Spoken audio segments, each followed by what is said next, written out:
USA, a top-level performance team with unmatched hospitality, offering a full-service driver development program with year-round testing available in Miami, Florida, and the official North America racing team of Parolin Racing Chassis. Chassis and parts available at ParolinUSA.com. As the Western importer of the Praga and Formula K chassis brands, Leading Edge Motorsports is a high-performance kart shop and race team with a simple mission: teach others the joy of high-performance driving, supply our customers with the highest quality products and services, and most of all, win races. With our remarkable racing inventory, expert services, and top-ranked national-level team to back it up, we'll help to get your new kart racing package up and running fast. From arrive and drive service to kart preparation and driver coaching to the parts you need to get you back on the racetrack, Leading Edge Motorsports is the industry answer.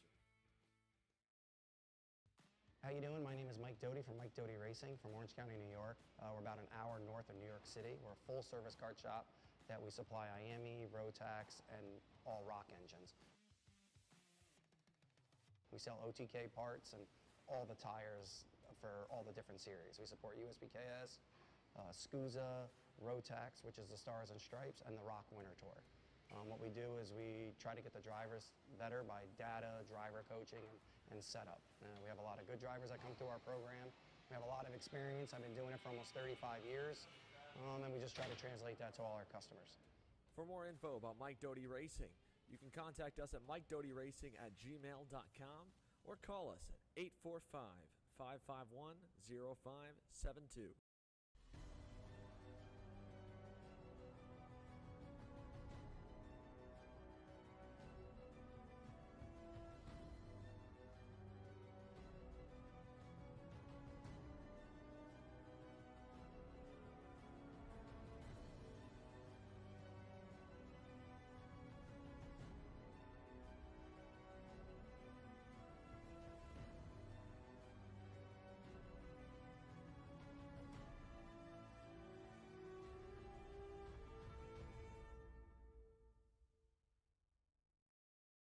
I'm Billy Vincent, owner of MPG Motorsports.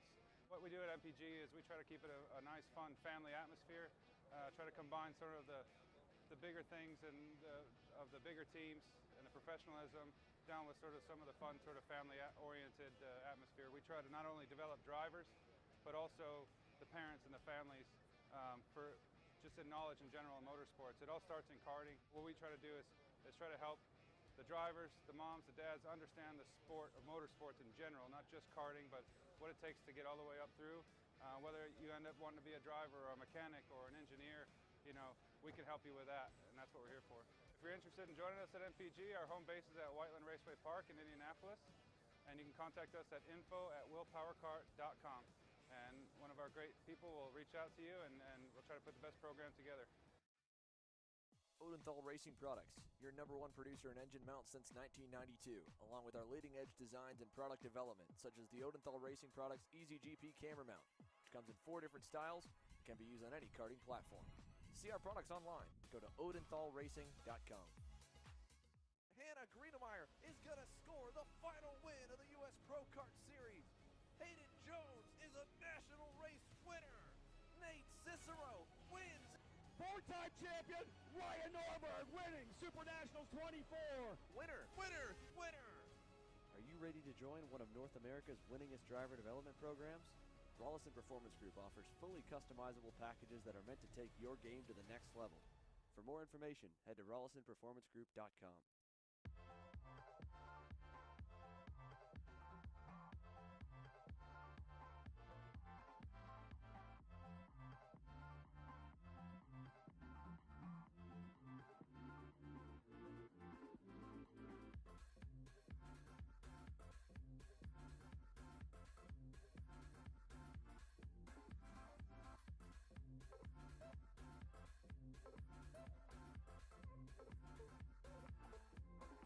If you're looking for top-grade equipment, look no further than Rev Performance Materials engine mounts, sprockets, and arcade chains. Available online now at RevPerformanceMaterials.com and through a dealer near you. The highest quality material, built to the highest quality standards. Rev Performance Materials.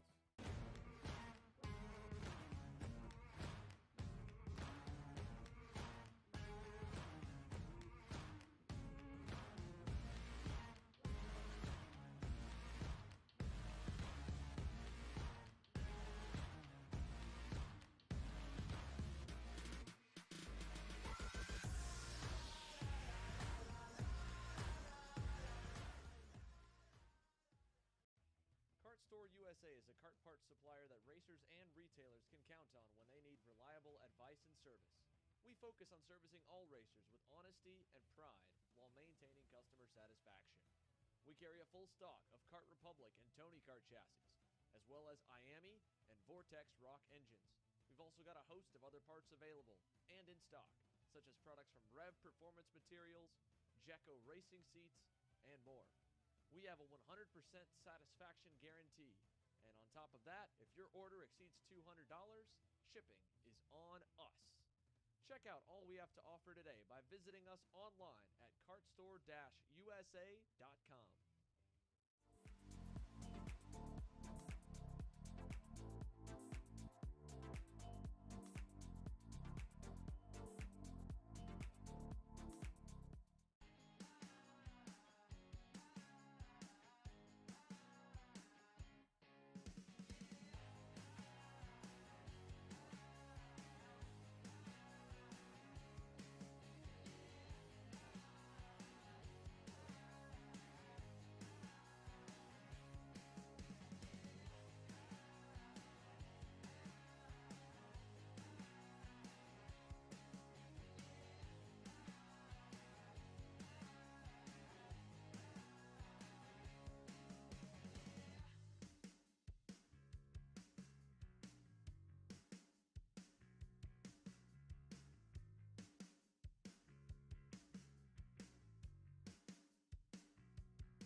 USA, a top-level performance team with unmatched hospitality, offering a full-service driver development program with year-round testing available in Miami, Florida, and the official North America racing team of Parolin Racing Chassis.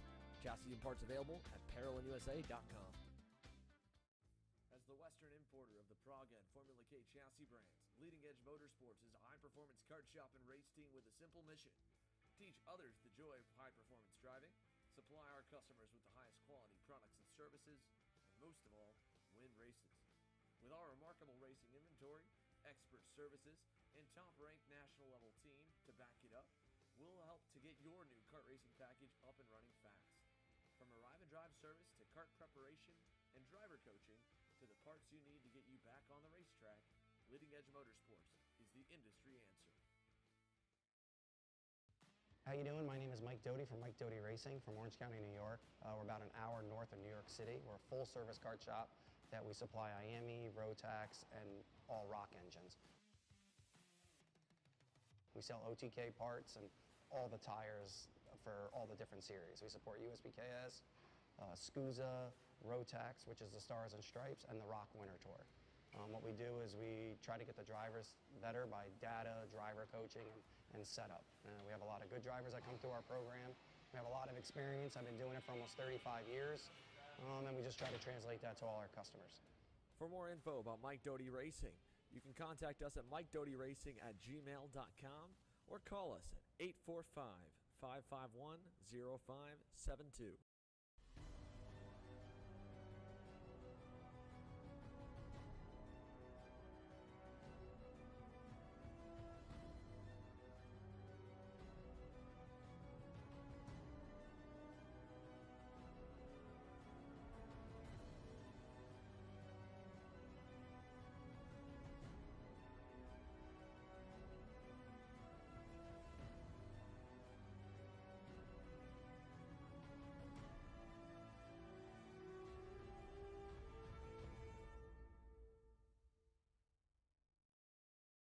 I'm Billy Vincent, owner of MPG Motorsports.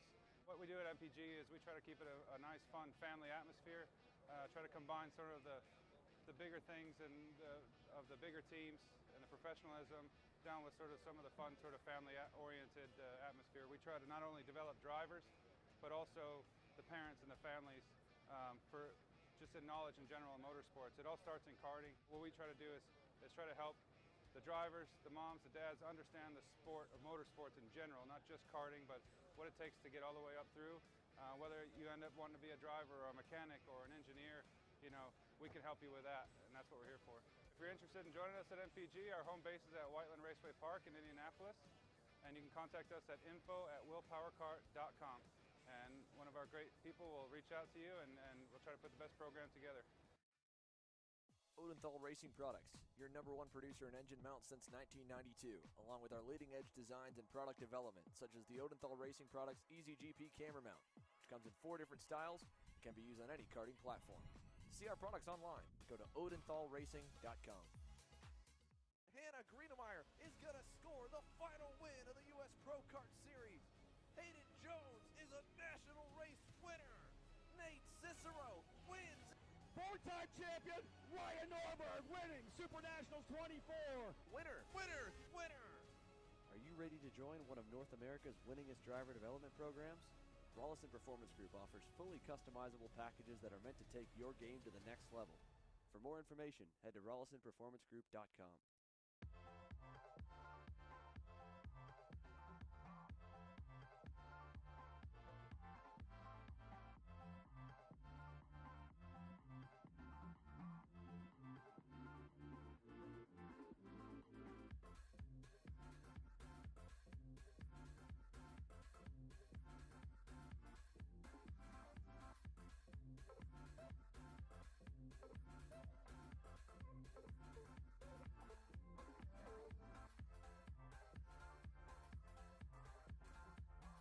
If you're looking for top-grade equipment, look no further than Rev Performance Materials engine mounts, sprockets, and arcade chains.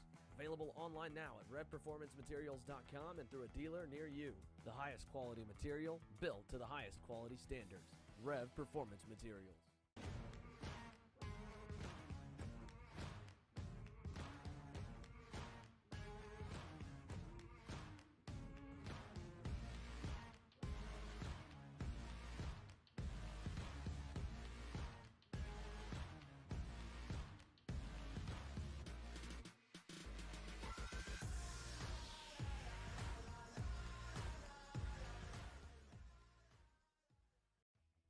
Store USA is a kart parts supplier that racers and retailers can count on when they need reliable advice and service. We focus on servicing all racers with honesty and pride while maintaining customer satisfaction.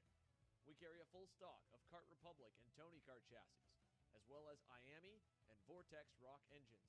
We've also got a host of other parts available and in stock, such as products from Rev Performance Materials, Jecco Racing Seats, and more. We have a 100% satisfaction guarantee. And on top of that, if your order exceeds $200, shipping is on us. Check out all we have to offer today by visiting us online at kartstore-usa.com.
USA, a top-level performance team with unmatched hospitality, offering a full-service driver development program with year-round testing available in Miami, Florida, and the official North America racing team of Parolin Racing Chassis.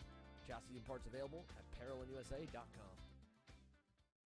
As the Western importer of the Praga and Formula K chassis brands, Leading Edge Motorsports is a high-performance kart shop and race team with a simple mission: teach others the joy of high-performance driving, supply our customers with the highest quality products and services, and most of all, win races.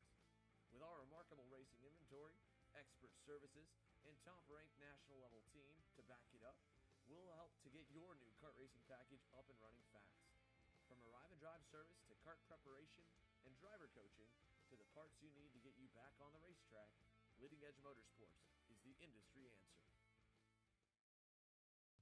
How you doing? My name is Mike Doty from Mike Doty Racing from Orange County, New York. We're about an hour north of New York City. We're a full-service kart shop that we supply IAME, Rotax, and all rock engines. We sell OTK parts and all the tires for all the different series. We support USBKS, SCUSA, Rotax, which is the Stars and Stripes, and the Rock Winter Tour. What we do is we try to get the drivers better by data, driver coaching, and setup. We have a lot of good drivers that come through our program. We have a lot of experience. I've been doing it for almost 35 years, and we just try to translate that to all our customers. For more info about Mike Doty Racing, you can contact us at MikeDotyRacing@gmail.com or call us at 845-551-0572.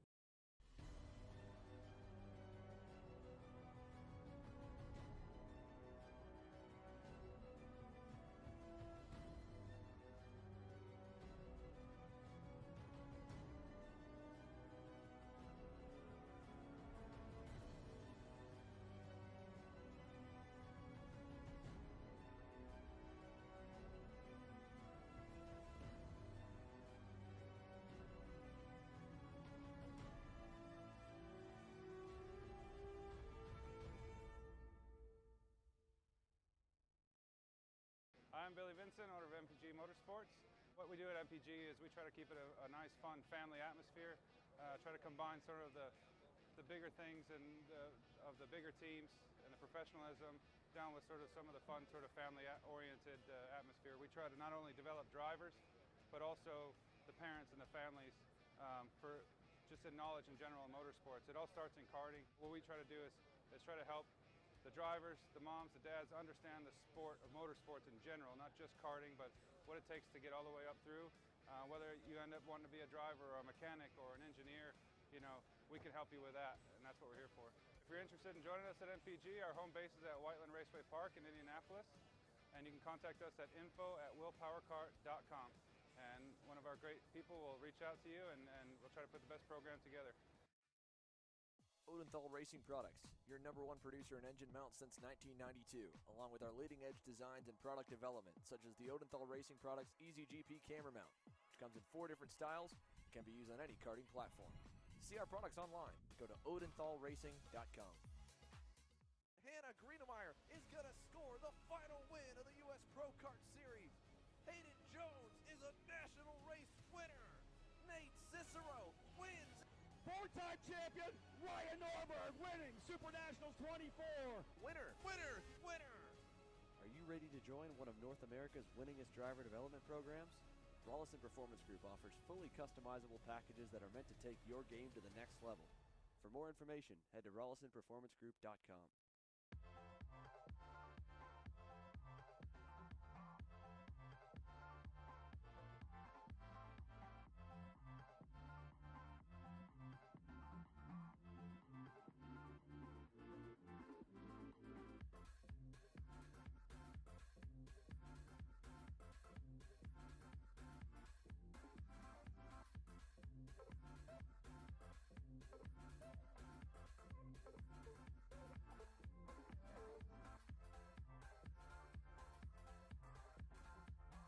If you're looking for top-grade equipment, look no further than Rev Performance Materials engine mounts, sprockets, and arcade chains. Available online now at RevPerformanceMaterials.com and through a dealer near you. The highest quality material, built to the highest quality standards. Rev Performance Materials.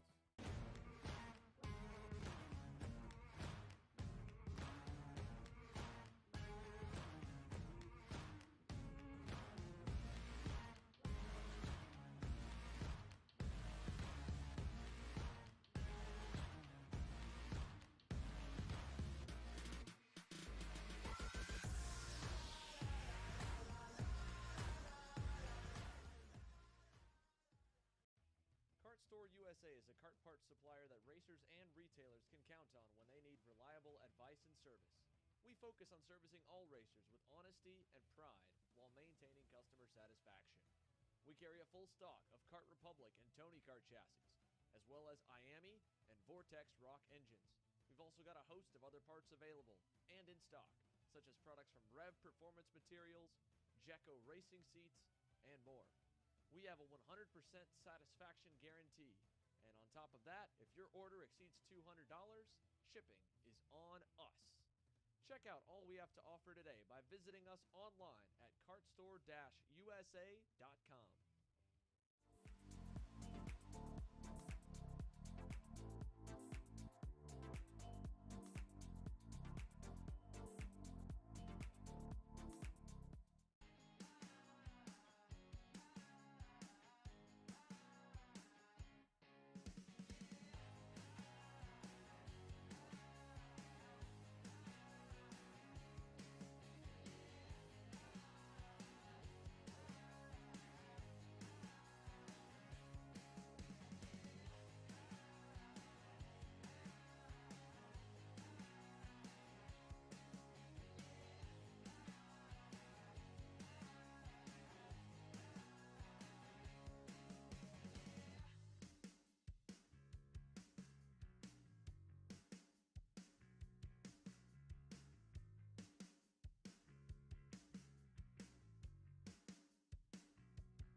USA, a top-level performance team with unmatched hospitality, offering a full-service driver development program with year-round testing available in Miami, Florida, and the official North America racing team of Parolin Racing Chassis.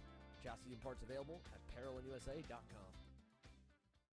As the Western importer of the Praga and Formula K chassis brands, Leading Edge Motorsports is a high-performance kart shop and race team with a simple mission: teach others the joy of high-performance driving, supply our customers with the highest quality products and services, and most of all, win races. With our remarkable racing inventory, expert services, and top-ranked national-level team to back it up, we'll help to get your new kart racing package up and running fast. From arrive and drive service to kart preparation and driver coaching to the parts you need to get you back on the racetrack, Leading Edge Motorsports is the industry answer. How you doing? My name is Mike Doty from Mike Doty Racing from Orange County, New York. We're about an hour north of New York City. We're a full-service kart shop that we supply Iami, Rotax, and all rock engines. We sell OTK parts and all the tires for all the different series. We support USBKS, SCUSA, Rotax, which is the Stars and Stripes, and the Rock Winter Tour. What we do is we try to get the drivers better by data, driver coaching, and setup. We have a lot of good drivers that come through our program. We have a lot of experience. I've been doing it for almost 35 years, and we just try to translate that to all our customers. For more info about Mike Doty Racing, you can contact us at MikeDotyRacing@gmail.com or call us at 845-551-0572.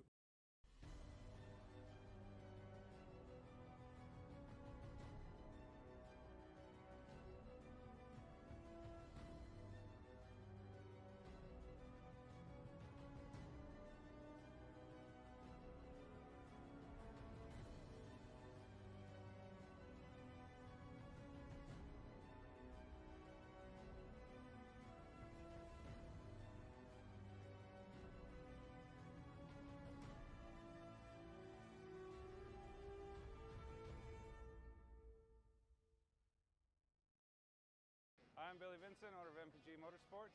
What we do at MPG is we try to keep it a nice, fun family atmosphere, try to combine sort of the bigger things and of the bigger teams and the professionalism down with sort of some of the fun sort of family-oriented atmosphere. We try to not only develop drivers, but also the parents and the families for just in knowledge in general in motorsports. It all starts in karting. What we try to do is try to help the drivers, the moms, the dads understand the sport of motorsports in general, not just karting, but what it takes to get all the way up through. Whether you end up wanting to be a driver or a mechanic or an engineer, you know, we can help you with that, and that's what we're here for.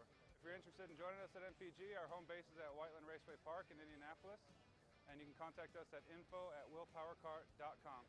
And one of our great people will reach out to you, and we'll try to put the best program together. Odenthal Racing Products, your #1 producer in engine mounts since 1992, along with our leading-edge designs and product development, such as the Odenthal Racing Products EasyGP camera mount, which comes in 4 different styles and can be used on any karting platform. To see our products online, go to odenthalracing.com. Hannah Greenemeyer is going to score the final win of the U.S. Pro Kart Series. Hayden Jones is a national race winner. Nate Cicero wins.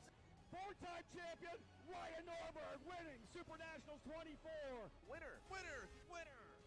Are you ready to join one of North America's winningest driver development programs? Rollison Performance Group offers fully customizable packages that are meant to take your game to the next level. For more information, head to rollisonperformancegroup.com.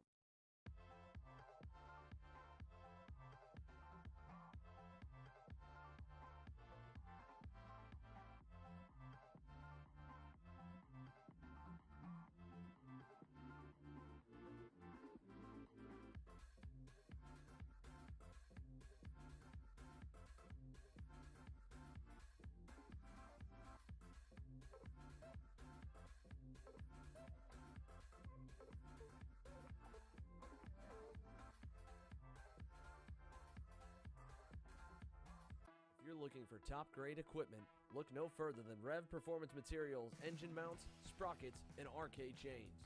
Available online now at revperformancematerials.com and through a dealer near you. The highest quality material built to the highest quality standards. Rev Performance Materials.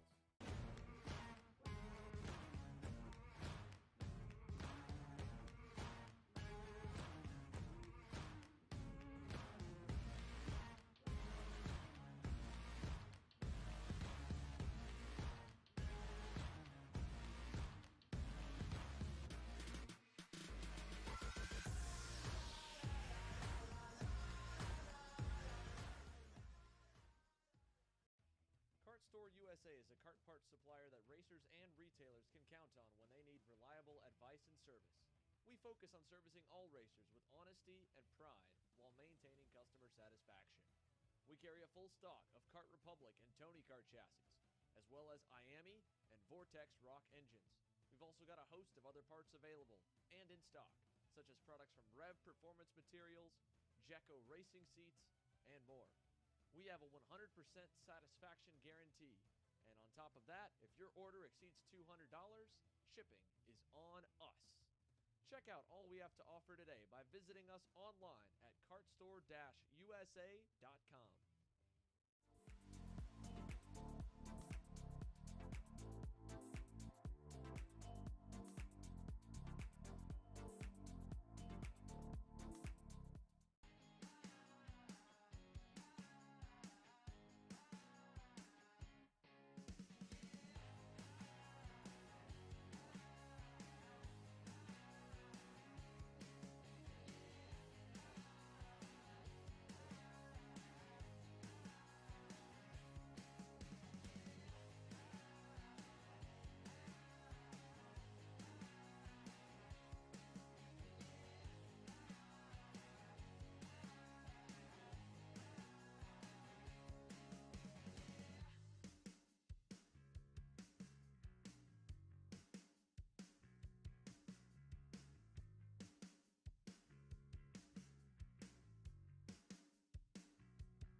USA, a top-level performance team with unmatched hospitality, offering a full-service driver development program with year-round testing available in Miami, Florida, and the official North America racing team of Parolin Racing Chassis.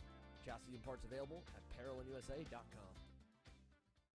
As the Western importer of the Praga and Formula K chassis brands, Leading Edge Motorsports is a high-performance kart shop and race team with a simple mission: teach others the joy of high-performance driving, supply our customers with the highest quality products and services, and most of all, win races. With our remarkable racing inventory, expert services, and top-ranked national-level team to back it up, we'll help to get your new kart racing package up and running fast.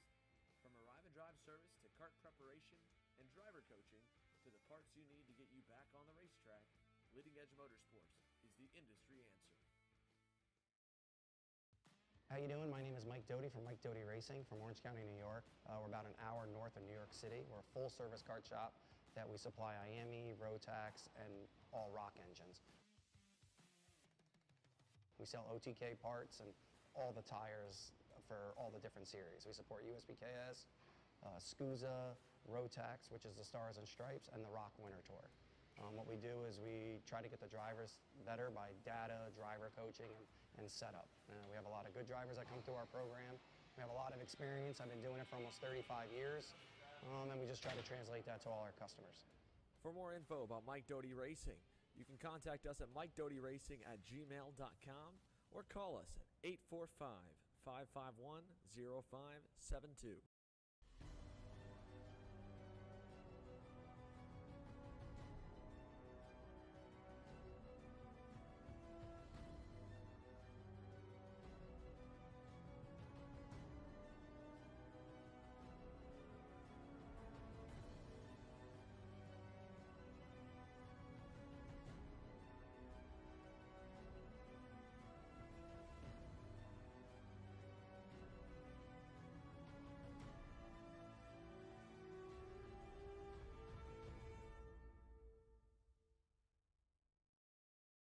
I'm Billy Vincent, owner of MPG Motorsports. What we do at MPG is we try to keep it a nice, fun, family atmosphere. Try to combine sort of the bigger things and of the bigger teams and the professionalism down with sort of some of the fun, sort of family-oriented atmosphere. We try to not only develop drivers, but also the parents and the families for just in knowledge in general in motorsports. It all starts in karting. What we try to do is try to help the drivers, the moms, the dads understand the sport of motorsports in general, not just karting, but what it takes to get all the way up through. Whether you end up wanting to be a driver or a mechanic or an engineer, you know, we can help you with that, and that's what we're here for.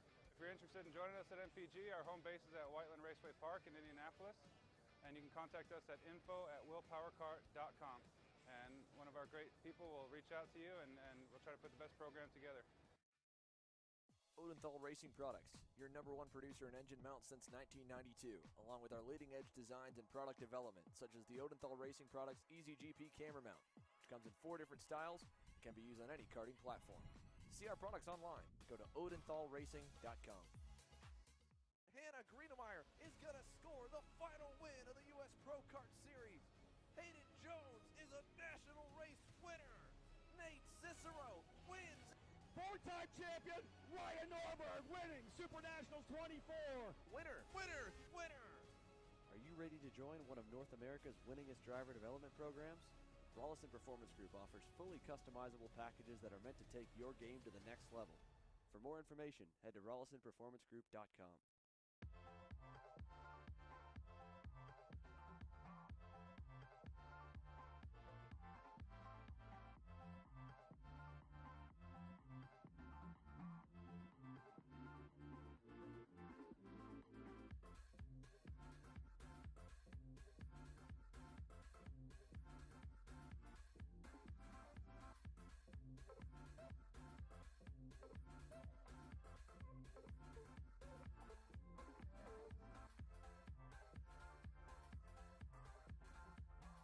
If you're looking for top-grade equipment, look no further than Rev Performance Materials engine mounts, sprockets, and arcade chains.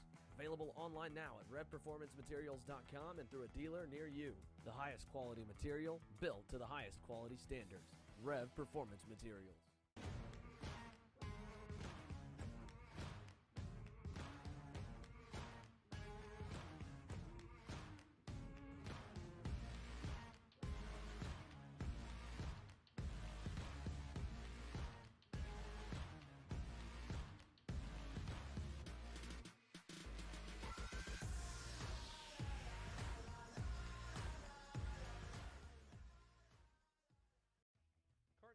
USA is a kart parts supplier that racers and retailers can count on when they need reliable advice and service.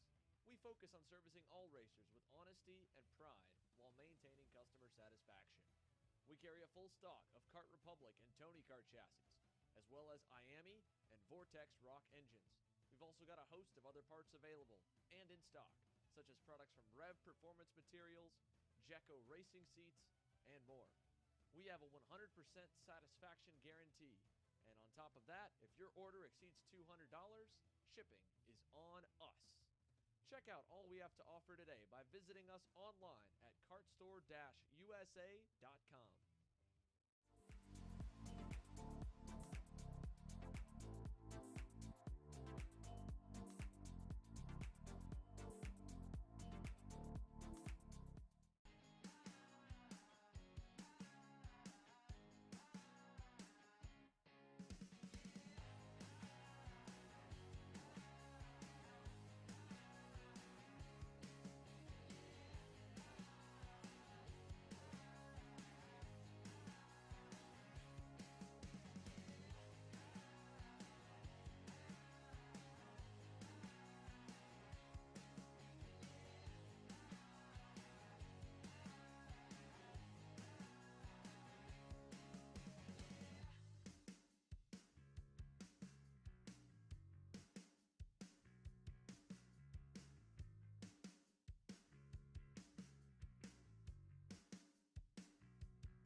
USA, a top-level performance team with unmatched hospitality, offering a full-service driver development program with year-round testing available in Miami, Florida, and the official North America racing team of Parolin Racing Chassis. Chassis and parts available at ParolinUSA.com. As the Western importer of the Praga and Formula K chassis brands, Leading Edge Motorsports is a high-performance kart shop and race team with a simple mission: teach others the joy of high-performance driving, supply our customers with the highest quality products and services, and most of all, win races. With our remarkable racing inventory, expert services, and top-ranked national-level team to back it up, we'll help to get your new kart racing package up and running fast. From arrive and drive service to kart preparation and driver coaching to the parts you need to get you back on the racetrack, Leading Edge Motorsports is the industry answer. How you doing? My name is Mike Doty from Mike Doty Racing from Orange County, New York. We're about an hour north of New York City. We're a full-service kart shop that we supply IAMI, Rotax, and all rock engines. We sell OTK parts and all the tires for all the different series. We support USBKS, SCUSA, Rotax, which is the Stars and Stripes, and the Rock Winter Tour. What we do is we try to get the drivers better by data, driver coaching, and setup. We have a lot of good drivers that come through our program. We have a lot of experience. I've been doing it for almost 35 years, and we just try to translate that to all our customers. For more info about Mike Doty Racing, you can contact us at MikeDotyRacing@gmail.com or call us at 845-551-0572.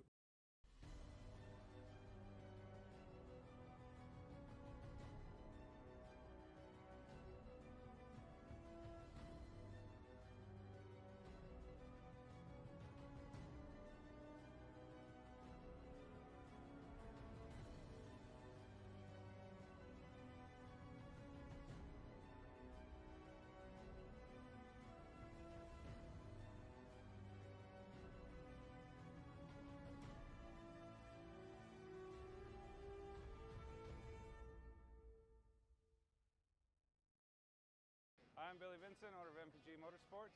What we do at MPG is we try to keep it a nice, fun family atmosphere, try to combine sort of the bigger things and of the bigger teams and the professionalism down with sort of some of the fun sort of family-oriented atmosphere. We try to not only develop drivers, but also the parents and the families for just in knowledge in general in motorsports. It all starts in karting. What we try to do is try to help the drivers, the moms, the dads understand the sport of motorsports in general, not just karting, but what it takes to get all the way up through. Whether you end up wanting to be a driver or a mechanic or an engineer, you know, we can help you with that, and that's what we're here for. If you're interested in joining us at MPG, our home base is at Whiteland Raceway Park in Indianapolis, and you can contact us at info@willpowerkart.com. And one of our great people will reach out to you, and we'll try to put the best program together. Odenthal Racing Products, your #1 producer in engine mounts since 1992, along with our leading-edge designs and product development, such as the Odenthal Racing Products EasyGP camera mount, which comes in 4 different styles and can be used on any karting platform. To see our products online, go to odenthalracing.com. Hannah Greenemeyer is going to score the final win of the U.S. Pro Kart Series. Hayden Jones is a national race winner. Nate Cicero wins. 4-time champion Ryan Norberg winning Super Nationals 24. Winner, winner, winner. Are you ready to join one of North America's winningest driver development programs? Rollison Performance Group offers fully customizable packages that are meant to take your game to the next level. For more information, head to rollisonperformancegroup.com.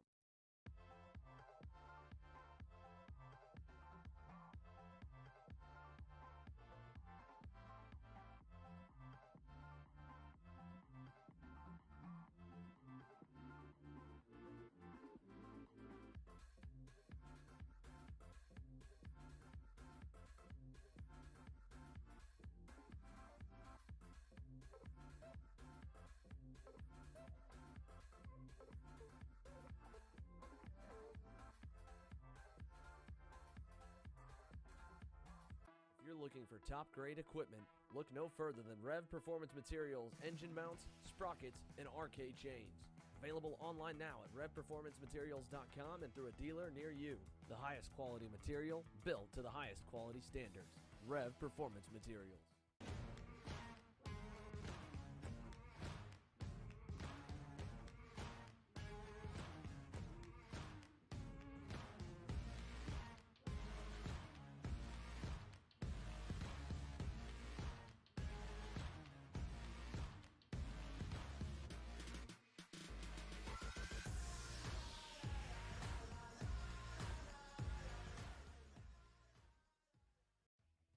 Store USA is a kart parts supplier that racers and retailers can count on when they need reliable advice and service. We focus on servicing all racers with honesty and pride while maintaining customer satisfaction.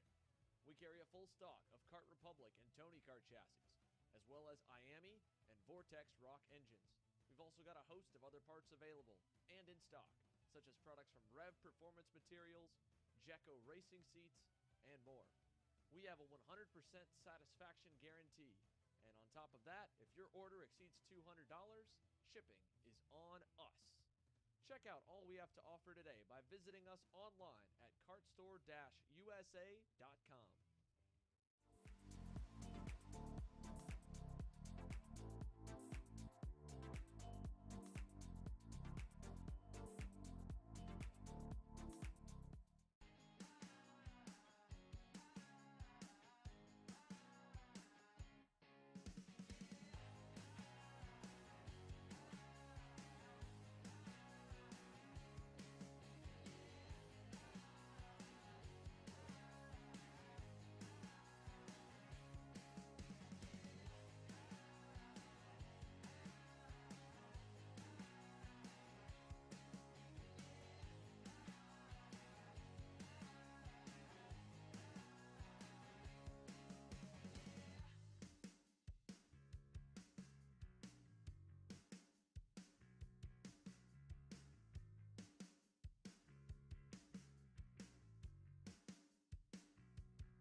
USA, a top-level performance team with unmatched hospitality, offering a full-service driver development program with year-round testing available in Miami, Florida, and the official North America racing team of Parolin Racing Chassis. Chassis and parts available at ParolinUSA.com. As the Western importer of the Praga and Formula K chassis brands, Leading Edge Motorsports is a high-performance kart shop and race team with a simple mission: teach others the joy of high-performance driving, supply our customers with the highest quality products and services, and most of all, win races.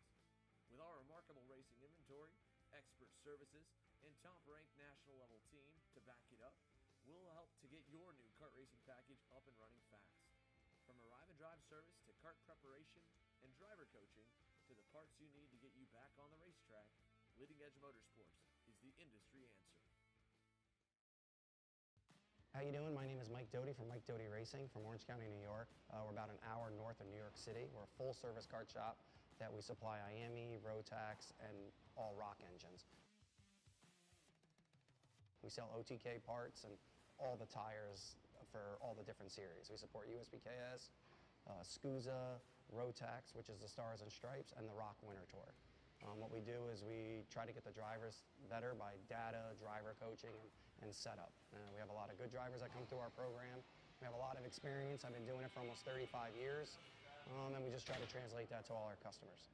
For more info about Mike Doty Racing, you can contact us at MikeDotyRacing@gmail.com or call us at 845-551-0572.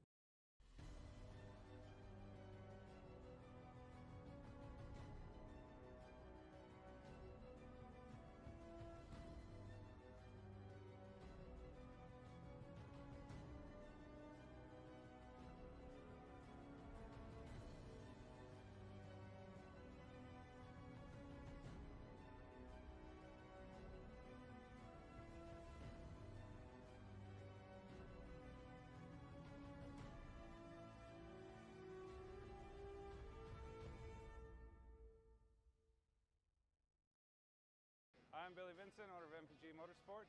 What we do at MPG is we try to keep it a nice, fun, family atmosphere. Try to combine sort of the bigger things and of the bigger teams and the professionalism down with sort of some of the fun, sort of family-oriented atmosphere. We try to not only develop drivers, but also the parents and the families for just in knowledge in general in motorsports. It all starts in karting. What we try to do is try to help the drivers, the moms, the dads understand the sport of motorsports in general, not just karting, but what it takes to get all the way up through. Whether you end up wanting to be a driver or a mechanic or an engineer, you know, we can help you with that, and that's what we're here for. If you're interested in joining us at MPG, our home base is at Whiteland Raceway Park in Indianapolis, and you can contact us at info@willpowerkart.com. And one of our great people will reach out to you, and we'll try to put the best program together. Odenthal Racing Products, your #1 producer in engine mounts since 1992, along with our leading-edge designs and product development, such as the Odenthal Racing Products EasyGP camera mount, which comes in 4 different styles and can be used on any karting platform. To see our products online, go to odenthalracing.com. Hannah Greenemeyer is going to score the final win of the U.S. Pro Kart Series. Hayden Jones is a national race winner. Nate Cicero wins. 4-time champion, Ryan Norberg winning Super Nationals 24. Winner, winner, winner. Are you ready to join one of North America's winningest driver development programs? Rollison Performance Group offers fully customizable packages that are meant to take your game to the next level. For more information, head to RollisonPerformanceGroup.com.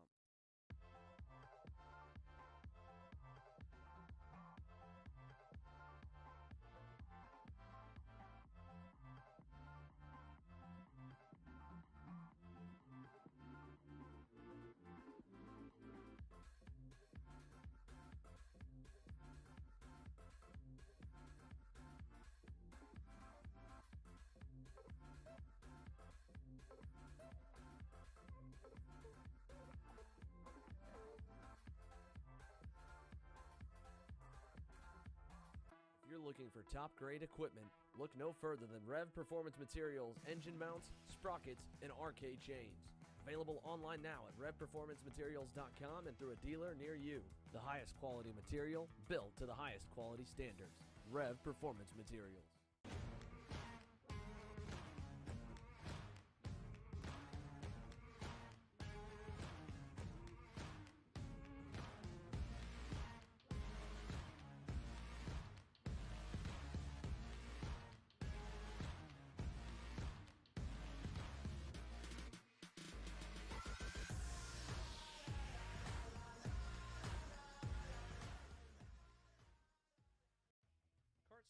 USA is a kart parts supplier that racers and retailers can count on when they need reliable advice and service.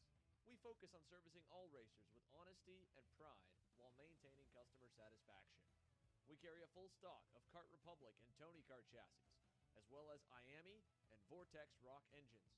We've also got a host of other parts available and in stock, such as products from Rev Performance Materials, Jecco Racing Seats, and more. We have a 100% satisfaction guarantee, and on top of that, if your order exceeds $200, shipping is on us. Check out all we have to offer today by visiting us online at kartstore-usa.com.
USA, a top-level performance team with unmatched hospitality, offering a full-service driver development program with year-round testing available in Miami, Florida, and the official North America racing team of Parallel Racing Chassis. Chassis and parts available at ParallelinUSA.com. As the Western importer of the Praga and Formula K chassis brands, Leading Edge Motorsports is a high-performance kart shop and race team with a simple mission: teach others the joy of high-performance driving, supply our customers with the highest quality products and services, and most of all, win races. With our remarkable racing inventory, expert services, and top-ranked national-level team to back it up, we'll help to get your new kart racing package up and running fast. From arrive and drive service to kart preparation and driver coaching to the parts you need to get you back on the racetrack, Leading Edge Motorsports is the industry answer. How you doing? My name is Mike Doty from Mike Doty Racing from Orange County, New York. We're about an hour north of New York City. We're a full-service kart shop that we supply IAMI, Rotax, and all rock engines. We sell OTK parts and all the tires for all the different series. We support USBKS, SCUSA, Rotax, which is the Stars and Stripes, and the Rock Winter Tour. What we do is we try to get the drivers better by data, driver coaching, and setup. We have a lot of good drivers that come through our program. We have a lot of experience. I've been doing it for almost 35 years, and we just try to translate that to all our customers. For more info about Mike Doty Racing, you can contact us at MikeDotyRacing@gmail.com or call us at 845-551-0572.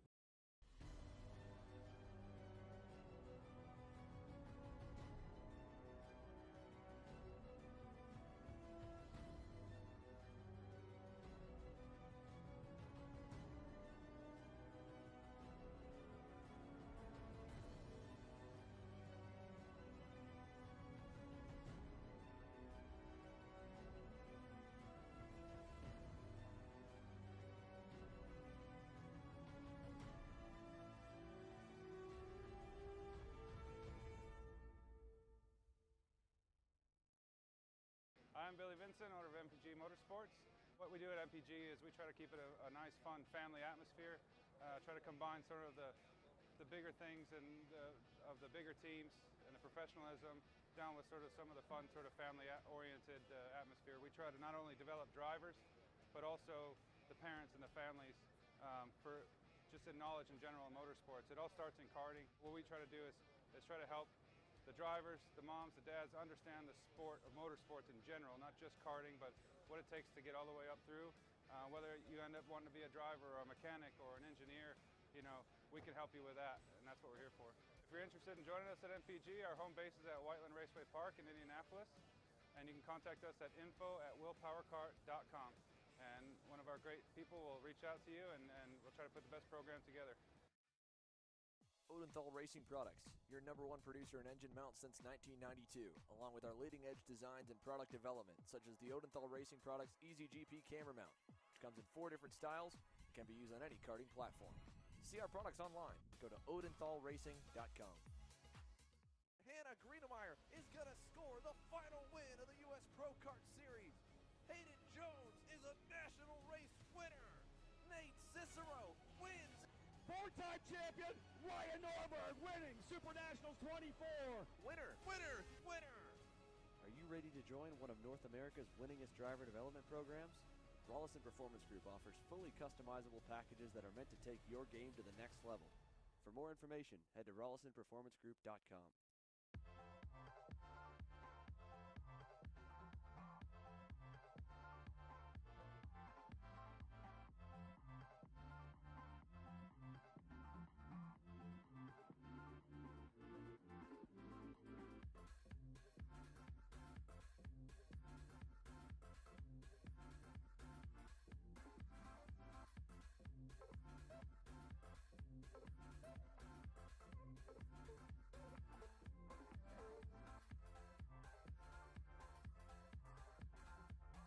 If you're looking for top-grade equipment, look no further than Rev Performance Materials engine mounts, sprockets, and arcade chains.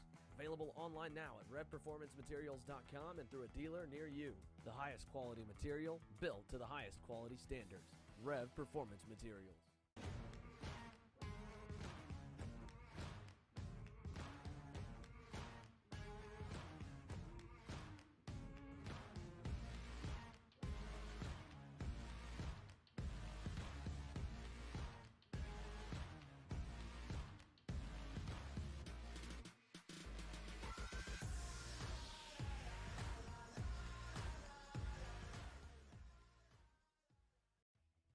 Store USA is a kart parts supplier that racers and retailers can count on when they need reliable advice and service. We focus on servicing all racers with honesty and pride while maintaining customer satisfaction. We carry a full stock of Kart Republic and Tony Kart chassis, as well as IAMI and Vortex Rock engines.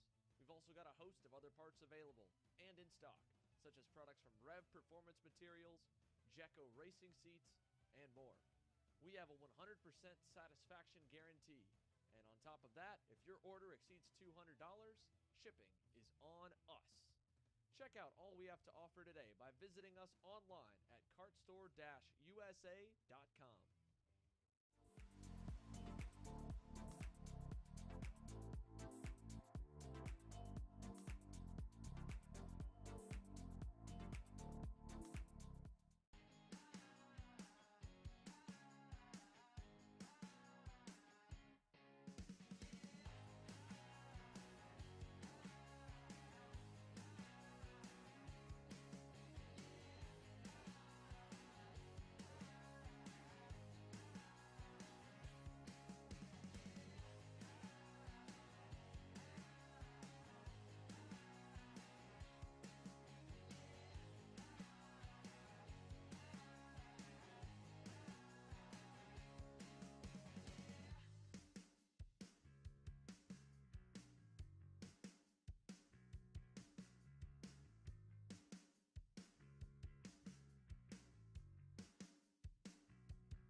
And welcome back here. About to go underway with our main events. If you are watching now, we want to thank you for being on our premium subscription brought to you by Kart Chaser and Coverage. We're about to go underway here with our mini split sponsored by Alan Rudolph Racing Academy. Engines have fired. We're going to go through the starting lineup when they make their way on track. Joining me in the booth for his first weekend making his debut as announcer is Tristan Farber. Tristan, have you been disappointed for your first trip down here to Texas for TSRS? I've not been disappointed. This state's pretty nice. It's pretty warm, and it's a great time watching all these racers. Because, for example, we have Mini Swift, Tyler Roberts and David Ibarra as your front row. Two heavy hitters in this Mini Swift category. Going to be fun to see as they battle throughout this whole 16-minute plus 2-lap race for these main events, Caleb. Yeah, I think endurance and stamina is going to be the name of the game here. 60 minutes is quite a long time, and especially with the fact that we are hitting upwards of 100 degrees in temperature here today. Yesterday was a little bit hotter, getting up to about 105 degrees. That is in Fahrenheit because we are in the Texas, United States of America. Today we're hitting, I think we're sitting right about 98, 99 degrees. Our weatherman says it's actually 96 degrees Fahrenheit, so it's actually a little bit cooler than it was yesterday. However, yesterday the longest race they went for was about 8 minutes, so now since we are going for 16, that's going to be double what they were doing from yesterday, so tire degradation is going to be the big thing. We saw from the heat races earlier today that some people were kind of messing around with the long-term effects of tire degradation as far as their setup goes. One example off the top of my head was Rudolph when he went out on track and struggled the first couple laps, and then as the race became to progressively go on, the tires came in, it got better and better. But Tristan, as you know, since you've been in karting for a while, there is a point to when the tires are going to fall off. You can set them out there. There is a minimum pressure you have to go out at. But there is a point when you're going to hit their peak, and that's going to slowly start to fall off. How much of a challenge do you think that's going to be? Especially at this track, I think it's going to be a big challenge for a lot of these drivers. This short bull ring racing with tight corner after tight corner, not much straightaway speed. It's going to be difficult for these drivers, especially in a 16-minute long race. You don't see very many races that long anymore. A lot of races are only, let's say, 8 and 9 laps, and at a 30-second track like this, the race will be over very shortly. But this 16-minute race, we're going to see these drivers having some problems. We have a front row, Tyler Roberts and David Ibarra, this Mini Swift. We see them lining up through the chicane here. Second row, Gage Bailey, Derek Wargo. Third row, Davis Henry and Emmett Eddles. Emmett Eddles been up in the front all day, but had a little bit of a mishap there in our second heat. So we're going to see as these drivers start looking down for a green flag here for our start. Will the flagman like this start from Roberts and Ibarra? Looks like he does. We have a little bit of a gap here from Roberts getting the lead here on the start. All drivers looking to make through safely through turn 1. A little bit of shuffling there as we head into turn 2. Looks like we have Roberts out in front. That's Ibarra in second. We have a pass there for what looks to be second. That looks like it could be Ibarra on the inside of Bailey there, Caleb. Yeah, Bailey fell back one position. Ibarra is now up one as they make their way down. Look at how much of a lead so far for Tyler Roberts going into turn number 6. That's almost about, I want to say about 10 kart lengths is the distance as they go side by side on the exit of turn 6. They're still side by side a little bit farther back into that chicane of 3 and 4. And as we've seen earlier, you don't want to be too wide on the exit of turn 7 because someone's going to go off into the grass. Lap number 1 is in the books. Let's see what the gap is from Roberts to Bailey. He is sitting at just under a second. About 8/10 is the gap between himself and Bailey. And as you said, after that, you get down to Ibarra and Henry. Looks like they're still side by side a little bit farther back. If I'm not mistaken, that is going to be that's not Wargo. That is going to be Wargo and Kemper Jr. are going side by side on the exit of turn number 2. So they're already trying to get settled in here, and it looks like Gage Bailey trying to do whatever he can to take a little bit of chip away from the deficit he has leader in front. There was a nice 2-for-1 pass there for your new third placeman, but then he's going to get passed right back. That was going to be, I think it was Kanata who was able to get back by, and then he was passed again by Eddles to settle into the 5th position. So they're all still sorting each other out, like you said. This is going to be a long race. If you get away on the start, as we have one way off the grass in the mid-pack here on the entry of turn number 2, they were able to get back underway. But as we were saying before, this is going to be a long feature event. 15 minutes, under 15 minutes now.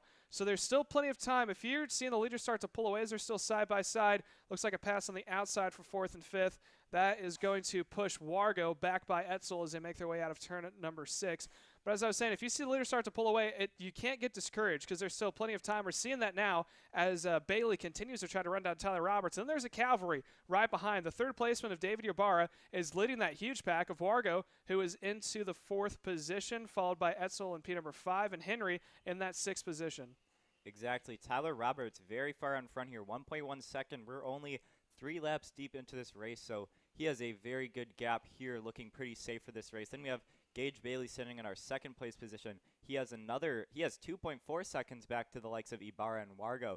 This is a great battle we're having here for third, what I believe is our final podium position here. So all of these drivers are going to be aggressive here, trying to make up positions to get on that podium step. We have Ibarra leading Wargo, Wargo leading Eddles, and Eddles leading Henry down into turn 1. Big 4-cart group there battling for third. We are watching as Ibarra heads into turn 2 through that deep banking, goes a little bit wide as we see Wargo try to stick it around the outside, isn't going to make it happen. We have Eddles getting into the back of Wargo here, not going to cause any mishap there, as now we're heading down into turn 6. We are looking out for a move from Wargo on Ibarra. Is he going to make it stick? He is not. Ibarra is going to close the door, and they are heading through our turn 7-8 complex now back onto the straightaway, Caleb. Yeah, they're making their way out of the final couple of corners to complete one more lap. There's your leader out in front. That is Tyler Roberts leading the way with P2 of Gage Bailey. Still off in the distance from the start. He had about 0.8 of a second lead. It's now up to 1.6, so he continues to open up the gap over Bailey for second. As you said, from Ibarra on back all the way to almost Noah Perez running in the 8th position. It's kind of up in the air between who's going to slow each other down. This is a great shot of the leaders, but hopefully we can get to the actual action that's happening on track as he continues to pull away. Back in the distance there is Bailey running right behind. And then here's that pack that we were talking about. Running in that 3rd position, that is Ibarra. He's kind of off in the distance. Then you get back to Wargo and Henry, and it looks like Wargo is almost settled down there on point. And after that, you get to Henry. Etzel has been going back and forth. Etzel, I think, is actually up one more spot. He is. He is running in P number 4, and then Ibarra in P5, and Henry trailing in that pack in that 6th position. Ibarra having a little bit of a difficult lap there. He went from P3 all the way back to P5 as Eddles and Wargo found their way through. Also, Ibarra is going to be facing some pressure from Davis Henry, that 149 plate right behind him. So now we have Roberts out in front. Gage Bailey still in second. Both of those two drivers very comfortable up in the front.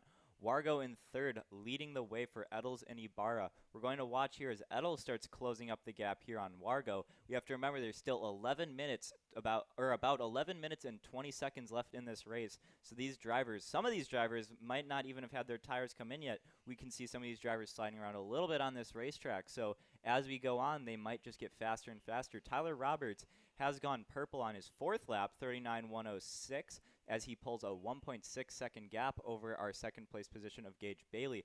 That looks like Davis Henry has gone by David Ibarra, so David Ibarra has fallen back to the 6th place position, fallen back 4 positions from where he started. David Henry up to 5th.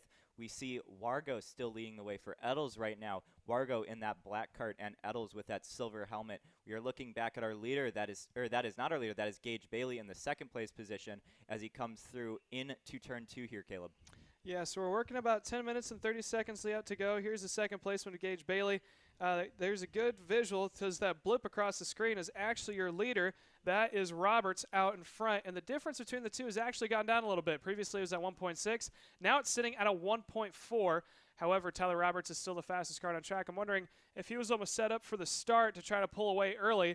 Gage Bailey maybe set up just a little bit later. That's who we're watching right now, working his way out of the final corner. There's the top 2. Coming down to the stripe. So that's Roberts completing one more lap. Bailey following right behind. Let's look at the times now. It's gone to 1.3, so it's gone up by 1/10. So they're running very similar lap times. It's just Roberts is slightly quicker every lap, or every other lap, I should say. Every now and then, Bailey's able to take a little bit away from that deficit. So we're going to continue to keep updates on him.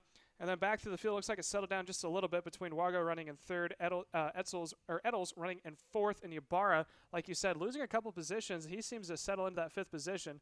So there's Gage Bailey right now as we are working 9 minutes and 30 seconds still yet to go, making his way out of the final corner. There's the top 2. Let's keep an eye on that time as they come across the line. It was at 1.3. Now he's sitting at a 1.2. He took away 1/10. Exactly. Gage Bailey slowly making up that gap to your leader, Tyler Roberts, in that 199 black cart. Gage Bailey has been smooth throughout the whole weekend here, so we're going to have to see if he's able to catch up to your leader of Tyler Roberts. It'd be fun to see a nice 2-cart battle here for the win as we cut down. We still have 9 minutes left to go, so there's still no need to stress over these drivers. As long as they stay smooth, they can get it going well. We have Derek Wargo in third, Emmett Eddles fourth. David Ibarra has gone by Davis Henry, so David Ibarra is back to our fifth position. Sixth place is Davis Henry. We look a little bit farther back. Pato Cadena is seventh, Noah Perez eighth, Tyron Kemper Jr. ninth, and Haley Stouffer is 10th. Looks like we have one kart out of the mix. Eli Hobson was down a few laps ago. As we focus back in, Gage Bailey, our second place driver, slowly closing the gap. Looks like he has closed 2/10 that last lap to your leader of Tyler Roberts as they head through the chicane. Down the hill into turn 6, Gage Bailey only 1.08 seconds back from your leader, Tyler Roberts. Derek Wargo and Emmett Eddles have gone their fastest lap of the race that last time by. Derek Wargo, a 39.363, and Emmett Eddles, 39.425. A little bit back there. We can watch now. Gage Bailey slowly closing that gap. We can see them getting closer and closer together. Still 8 minutes left on the clock, plus 2 laps, so there's definitely enough time for Bailey to be able to catch up to your leader of Tyler Roberts. Yeah, we just went over halfway in time, and like you just said, we go +2. So we're watching that gap between the leaders. It's just now you can fit them both in the view of the same camera. So after an early lead that Roberts had, it looks like Wargo slowly starting to chip away. An update on the times, remember it was at a 1.2. Now it is at a 0.9, so he's got it under a second. The problem is that if you're Wargo running in P2, you got to be consistent because sometimes it can get discouraging. When you see a 10th or 2 is a little bit hard to notice on track. When you get to like 3 or 4 tenths, that's when you notice that they're a little bit closer to you. So he's got to keep the clear headspace, know that what he's doing is the right thing to do, keep working at it. Plus, something else that's been a little bit of a factor so far, not in this class in particular, but overall from the weekend, is lap traffic. And slowly but surely, your leader of Tyler Roberts is starting to reel in lap traffic. If he is not able to get around it quickly, and Wargo running in P2 that is going to work to Wargo's advantage because that's going to back up your leader that much more. Exactly. Emmett Eddles last time by has gone purple on lap 13 of this race, 39.092, as he starts catching up to the rear end of the 178 plate. Derek Wargo. We're looking now as we are getting a pass through that lap traffic. That's Tyler Roberts through. And we have Gage Bailey still sitting nice in second. That lap traffic has decided to pull off the track and just let these leaders by here. Derek Wargo went his fastest lap last time of the race, 39.108. Looks like Emmett Eddles still slowly catching. So Gage Bailey has a little bit of a mistake there the last lap. The lead from Tyler Roberts has extended to 1.177 seconds. So you're going to see as Tyler Roberts pulls away here. Tyler Roberts on a Paralyn kart from Leander, Texas is your leader currently. So now we are paying attention to the third place position. That is Derek Wargo there in that black go-kart. You can also see a little bit of Emmett Eddles coming through as they head down our front stretch here. Emmett Eddles still your purple go-kart. Never mind, Derek Wargo goes purple last time by 39.047. We're now watching a little bit farther back in the 6th place position, 5th and 6th. That's David Ibarra and Davis Henry as they head through turn 2 here. That is Ibarra in that blue helmet heading through, being pretty smooth here. You can see that rear end of the kart jacking up here. Very, very grippy here on this track heading through the chicane. These karts, we don't have any suspension in these go-karts, so what we have to do is tune the kart so that these drivers can pick up that inside tire to get around the track. We're focusing in here again. Derek Wargo is 39.047, fastest kart on the track right now, coming around to complete another lap, Caleb. Yeah, so we continue to watch, and we're going to go a little bit farther back now because that is, I believe, that is your 5th and 6th placeman. So running in 6th right now, that is Davis Henry, and then right behind him is Pato Canada running in the 7th spot. So we're trying to just keep everyone equally covered. There's kind of the same story and different situations all over the track. There's your leader of Tyler Roberts, and just off in the distance again is Gage Bailey. That gap has dropped back down. Like it was said previously by Tristan, that it was at a 1.1. It's now down to a 0.9. So it's kind of like a fading effect where he'll go down a couple tenths, go up 1, go down 2 tenths, and then go back up 1. But right now, Gage Bailey, last time by, that gap is at a 1.1, so he's holding him at bay. The problem that may occur, like we were talking about, and the thing that we don't know about because this is the first long-distance run, is how quickly do tires fade off and who can manage them the quickest. Or manage them the best, I should say. Tyler Roberts, who's led most of the race, went hard the first couple laps. Then he was able to back it off and kind of cruise around. Meanwhile, Gage Bailey, who's chasing down Tyler Roberts, has been having to push it just a little bit harder every lap, so he's probably eating more of his tires up. So over time, you may see Roberts start to extend that lead more, or if he overcooked it, then you might see him start to fade away. As we're now switching over to third and fourth, that is between Wargo running in P3 and then Emmett Eddles running in the fourth position as they make their way through turn number 1. Your leaders making their way now through that quick little chicane on the main stretch as third and fourth just not making it into the bowl. That fading effect you were talking about, we can see now Tyler Roberts extended that lead back to your second place position of Gage Bailey. Now 1.18 seconds, while Bailey had it closed to less than a second this last time by. We're still watching in here on Derek Wargo and Emmett Eddles. Seems to be the closest battle on the racetrack right now, up within the top 5. They're only separated by about half a second. Derek Wargo, still your fastest driver on the track, went purple lap 15, as we're now pushing 18 laps here in this long final here at NTK. We still have 3 minutes and 20 seconds on the clock. Still enough time for these drivers to battle here for a win. Tyler Roberts extends his lead once more with a 1.2 second gap back to your 169 plate of Gage Bailey. We're still looking here. Derek Wargo now still half a second gap back to your number 116 Emmett Eddles as we head into turn 6. This off-camber, sharp 180-degree hairpin now heading back through our turn 7-8 complex down to the straightaway. This track very grippy. A lot of these drivers are going to start feeling their tires falling off here. It's going to be difficult as they start managing with possibly the cart hopping under them, which is a scenario in which case you have so much grip that the cart starts picking up that rear tire like I was talking about before and slamming it back down multiple times within a corner, which really harms your exit speed here, and it will be difficult for some of these drivers to get down the straightaway. Derek Wargo resets his fast time, 39.036, lap 20 of this race. He is not yet close enough to Gage Bailey, 3.64 seconds back. We can see as Emmett Eddles still about 0.6 back from Wargo. Tyler Roberts, still your leader here, Caleb. Yeah, so we continue to watch. This is Wargo out in front, and we switch back over for a moment. There's Wargo out running up in the mix. He is, again, not really that close to the two out in front. He's trailing by about 3.5 seconds, so that's Wargo running in P3. Emmett Eddles, that last time by, went purple yet again. He went to a 38.942.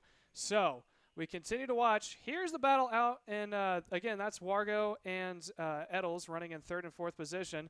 A little update on how your leaders are right now. Roberts continues to stretch his lead back out. It was down to a 0.9, now it's sitting at a 1.4. So these are probably the two closest carts on track, the highest in the field.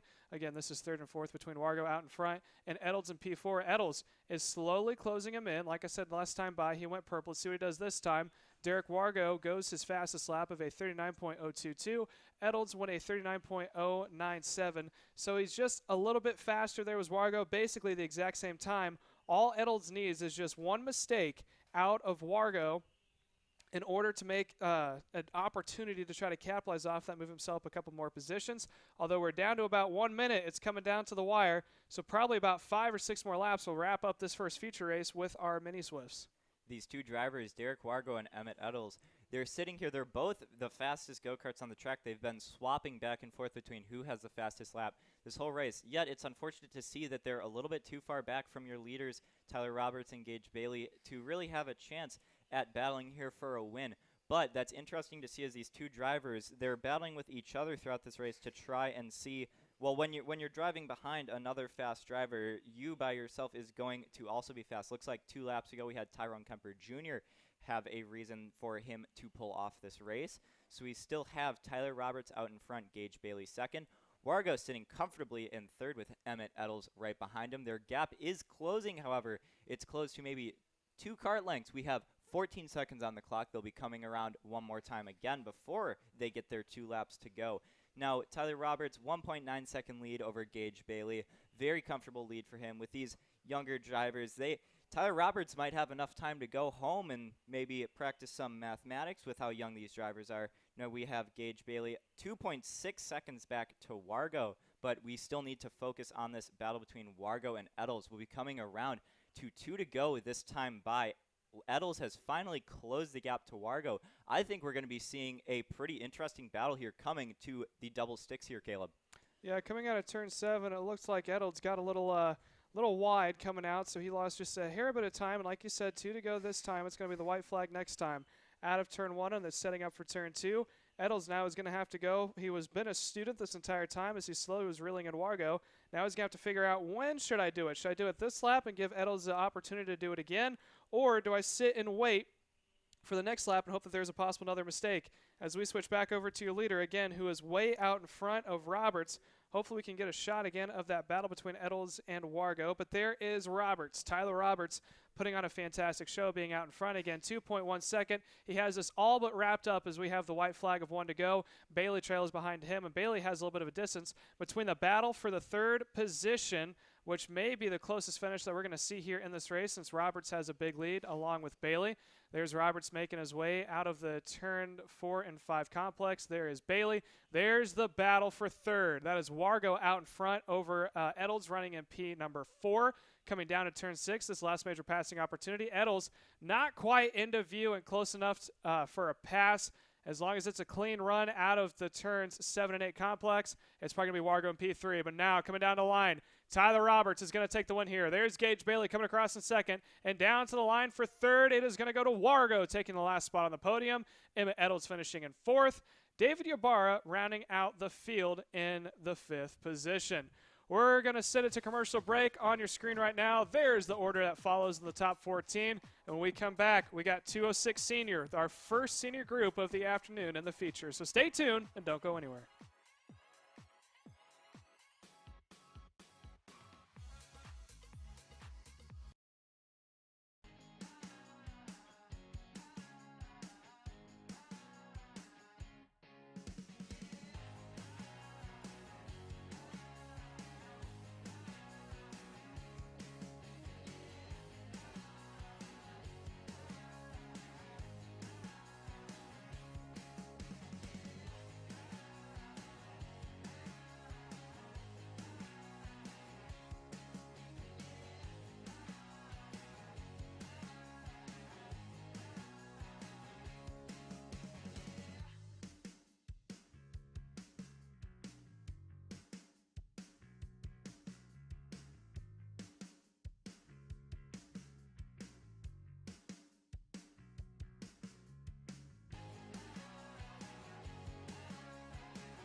USA, a top-level performance team with unmatched hospitality, offering a full-service driver development program with year-round testing available in Miami, Florida, and the official North America racing team of Parolin Racing Chassis.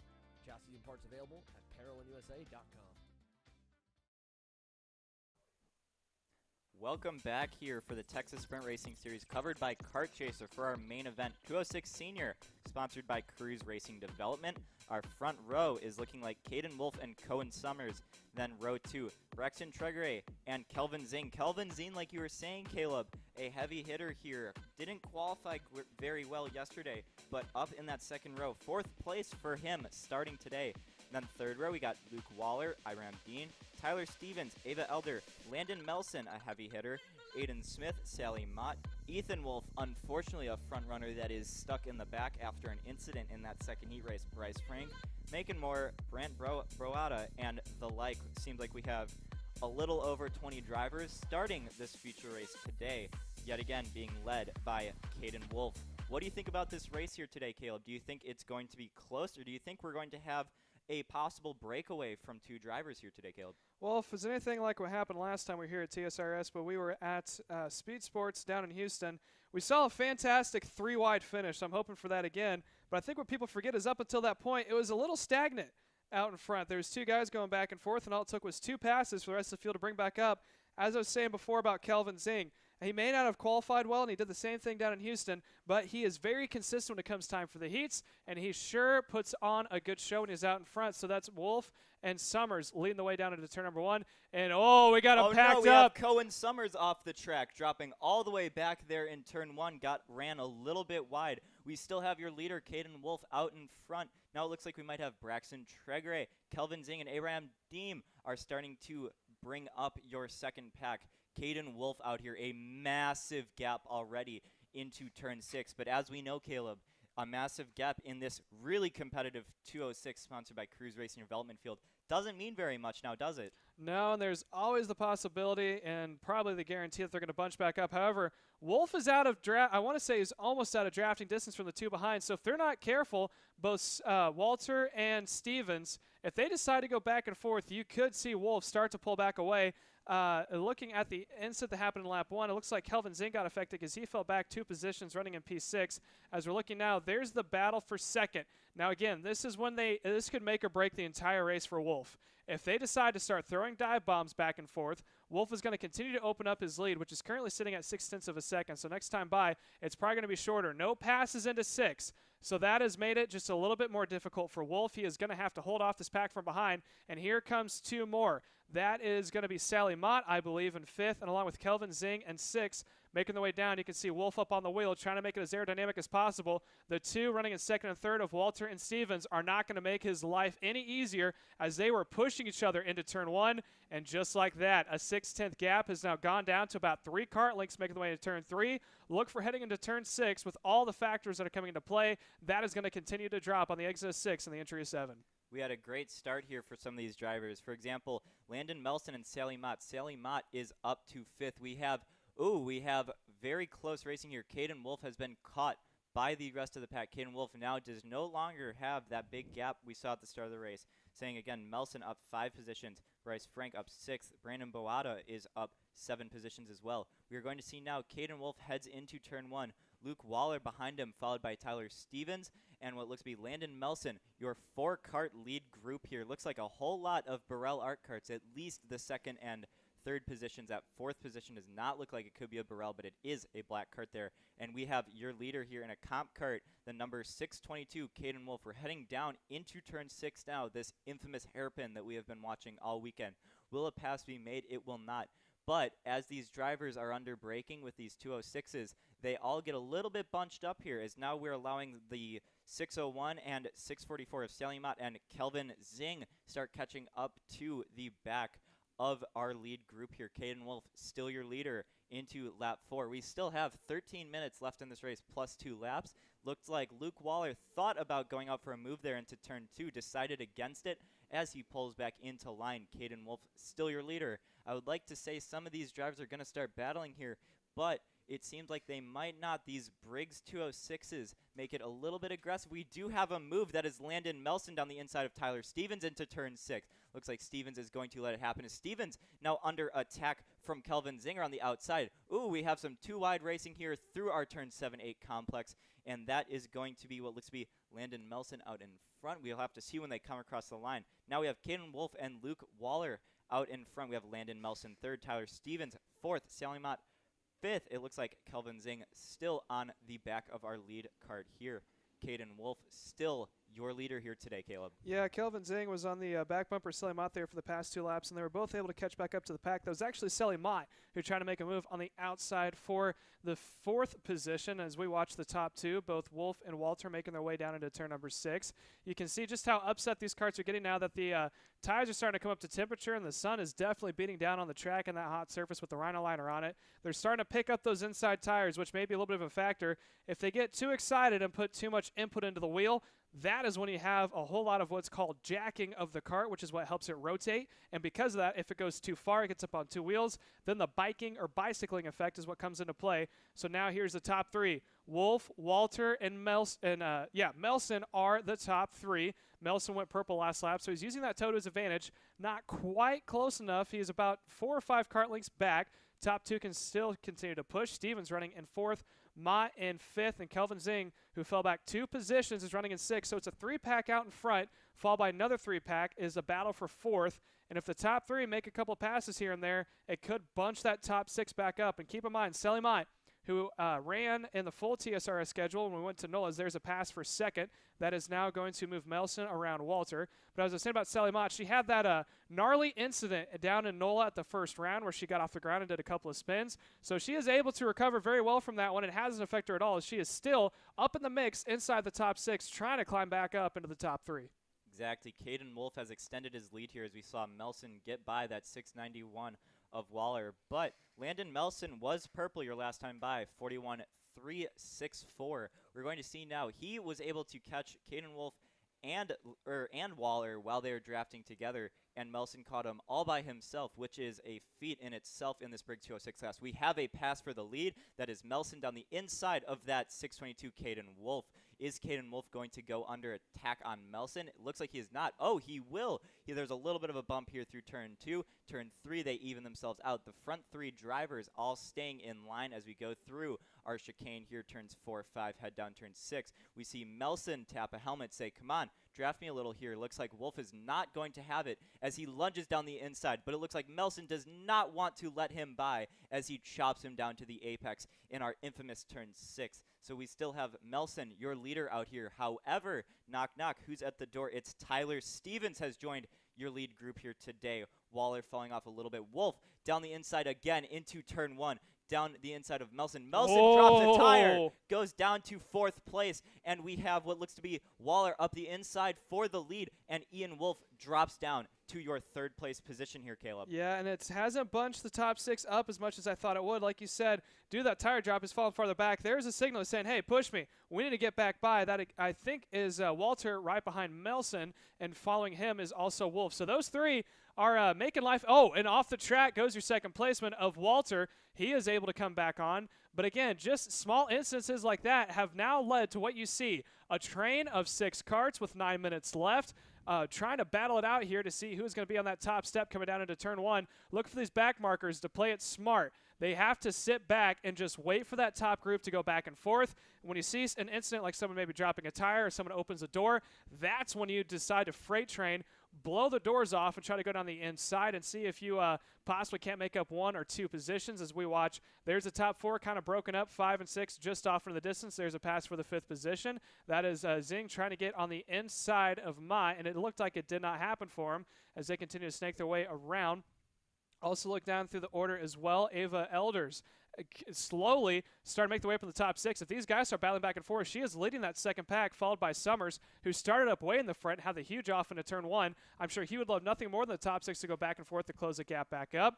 Through turn number 2, top 4 nose to tail. There's Ma and Zing off in the distance in 5th and 6th. So slowly but surely, those 2 trying to work together yet again to make the way back up. We are just now over halfway before we get 2 laps to go coming down into turn number 6. Yes, sir, Caleb. We still have 7 minutes, almost a little under 8 minutes left to go here in this 206 race. 206 racing, some very intense pack racing. We still have Luke Waller, that 691 out in front, being followed by Stevens, Wolf, and Melson. Now, Melson, looks like we have a pass there for 5th. That's going to be Ava Elder on the inside of Sally Mott. Is she going to make it stick? She is not. Mott closes the door into turn 1 as we now head into turn 2. Mott will retain her position. Very unfortunate start here for Cohen Summers after getting pushed off on the start. He went purple last time by lap 12, but he is stuck in 8th place here. We come through. Still Waller, your leader. Stevens in 2nd. Wolf fallen a little bit far behind now. We head into turn 6, all going to stay in line. This race Briggs final, very, very interesting going on here, especially at the start of the race. A lot of these drivers like to sit in line for the majority of the race and then duck out at the end and see if they can start making some moves. But today we are staying relatively in line for now. The start of the race was a little bit different.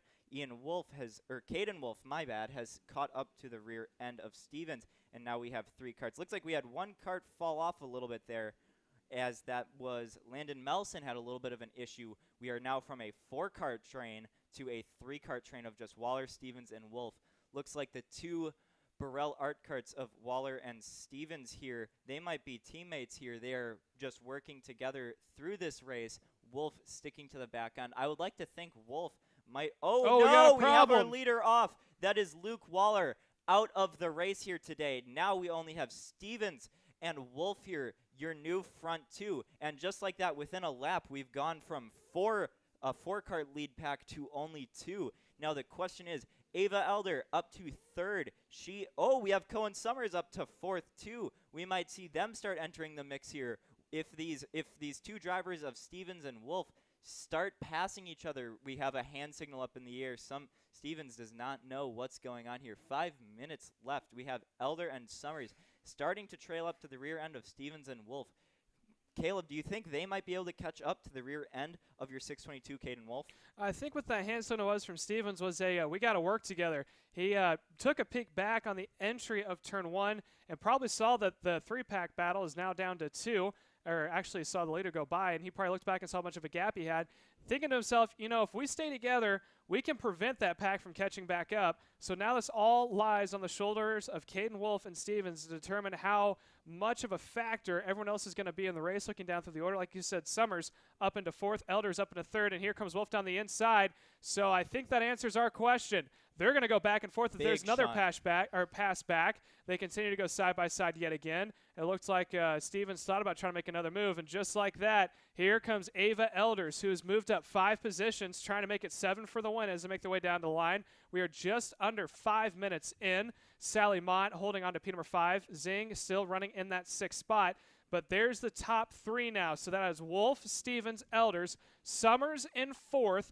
That is your lead 4-pack. And then just off, the 2 from behind, that is Mott and Zing, who have stayed in that 5th and 6th position. I think they're playing the long-term game here because they are still about 4 minutes and 30 seconds. Here's a freight train down onto the inside. That is Stevens and Elders are now going to go to the point, although it looks like Elders is going to contact with Wolf, and they're both off and falling way into the mid-pack. They're going to have to come back on, so they are now no longer factors in the top group. There is now your top 2. That is Stevens out in front. Stevens out in front. Summers running in P2. Sally Mott finds herself in 4th. And what do you know? Kelvin Zing is inside the top 5. Mr. Consistent, who somehow finds a way to put himself to be in a good position with under 4 minutes left, is trying to run down the top 2 with Sally Mott in 3rd. Tyler Stevens running a really consistent race here. Cohen Summers, a very interesting race as he ducks out for the lead. Will he make it stick down the inside of Stevens? Makes it happen. We have Cohen Summers back to the lead. As I was saying, Cohen Summers pushed off on the start here, fell back almost to about what I would like to think is maybe the 15th position, and he's battled his way up here. You can see him ducking down the straightaway, arms all the way behind the steering wheel. He knows he has a great opportunity at winning this race. Cohen Summers, also your purple driver, he went fast lap 12. We're now looking at lap 18, 3 minutes left on the clock. Tyler Stevens doesn't look like he's able to keep up as well with Summers. Looks like he's dropping a little bit back as Summers makes a little mistake there on the exit of turn 3, gets a little bobbled up. Stevens able to catch up. They're just drafting here. They know that they have a big gap back to the 3rd place Sally Mott. Very unfortunate race for some of these other drivers. Waller, Melson, some of these drivers out of the race. Wolf now back in 5th. Some of these drivers just not having a great day. But as racing goes, especially in this super tight 206 senior class, we're going to see some of that. Cohen Summers comes around to complete lap number 19. Your leader, Tyler Stevens, following very close behind. 1.3 second gap back to Sally Mott. Great race here for Sally Mott. She is in 3rd place, up 8 positions here in her 601 go-kart here. She is running what looks to be very close times to your front 2 drivers. Front 2 drivers are Summers and Stevensill. No pass made here. They know they have a massive gap. 2 minutes left on the clock, so we're going to see maybe 3 or 4 laps here. So in total, about 7 before we see a checkered flag flying for these two drivers. Cohen Summers ducking on the straightaway. Sally Mott looking back over her shoulder. She is going to need to start defending from Kelvin Zing, your 4th place driver, Mr. Consistent, as Caleb was saying. Will they start battling with this long left? They have a 1.5 second gap back to Ethan Wolf. Ethan Wolf, different from his brother Caden Wolf. Ethan Wolf started way back in the field, maybe around the 13th position. He has fought his way up to 5th, up 7 positions here in front of Braxton Tregorgay. We have Kelvin Zing up the inside of Sally Mott. Will Sally Mott let it happen? Looks like she is fighting. Goes for the crossover move. Isn't able to make it happen. A little bit of a bobble there on exit. We now have Kelvin Zing, Mr. Consistent. Didn't have a great qualifying session here this weekend. Now up into your 3rd position, Caleb. Yeah, and I think he's going to try to go even higher from there. Like we've seen before in this 206 class, all it takes is 1 lap of battling to back up a 2-second gap. We've seen it time and time again. I mean, take this entire race, for example. There was a couple drivers out in front that literally had almost a 2-second advantage, and just like that, it went away in the blink of an eye. So Kelvin, although maybe under attack and in a bad position, because Sally Mott is now getting help from both Wolf and Tregorgay as they make their way down into turn number 6. Here comes Wolf on the inside. Does Tregorgay follow? He does not. They're still side by side, and Sally Mott falls back 1. Count that 2 spots as she drops a wheel. Somehow manages to save it, but she continues to watch that lead group start to pull away from that incident that happened. Now down to the inside. Here comes a pass from Stevens. He tries to make it stick on the inside. That is going to push Summers back 1 more position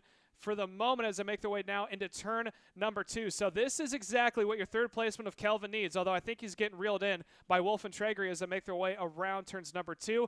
But the side-by-side action is slowly going to bunch this pack back up. Let's see if they're going to do it again. Is there going to be a pass on the inside? The leader goes to the inside to defend of Summers. Let's see if he's going to make it stick. We have 1 stopped off in the distance of turn number 6 on the camera view, making their way down into 7 and 8.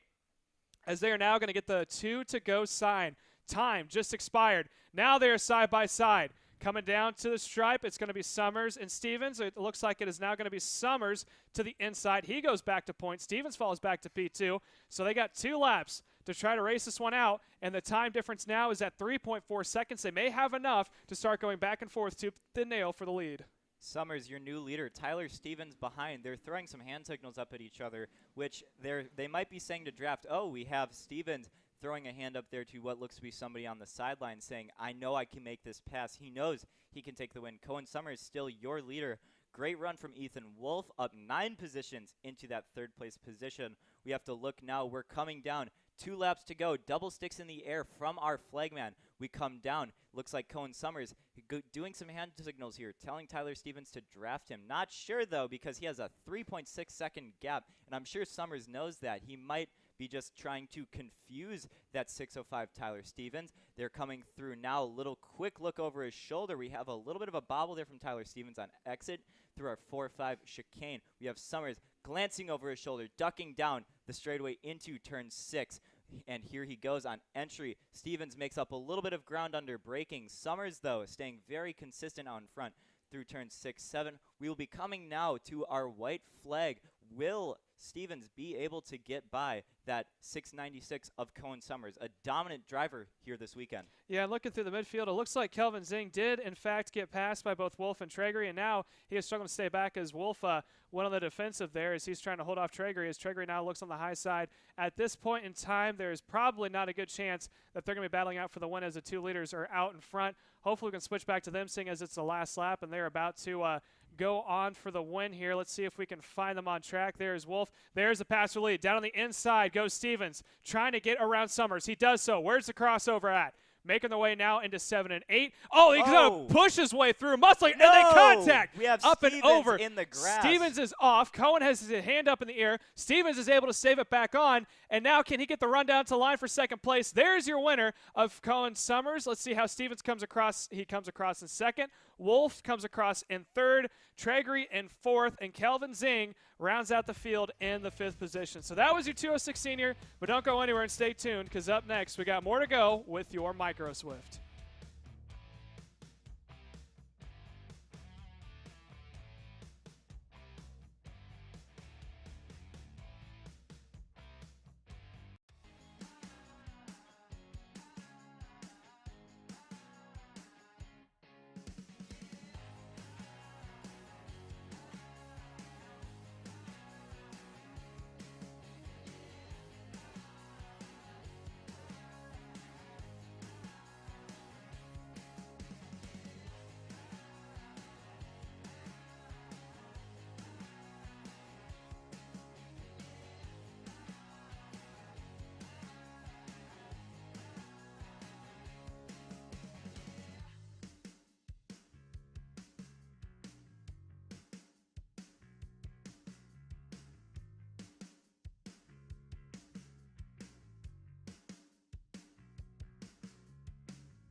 USA, a top-level performance team with unmatched hospitality, offering a full-service driver development program with year-round testing available in Miami, Florida, and the official North America racing team of Parolin Racing Chassis. Chassis and parts available at ParolinUSA.com.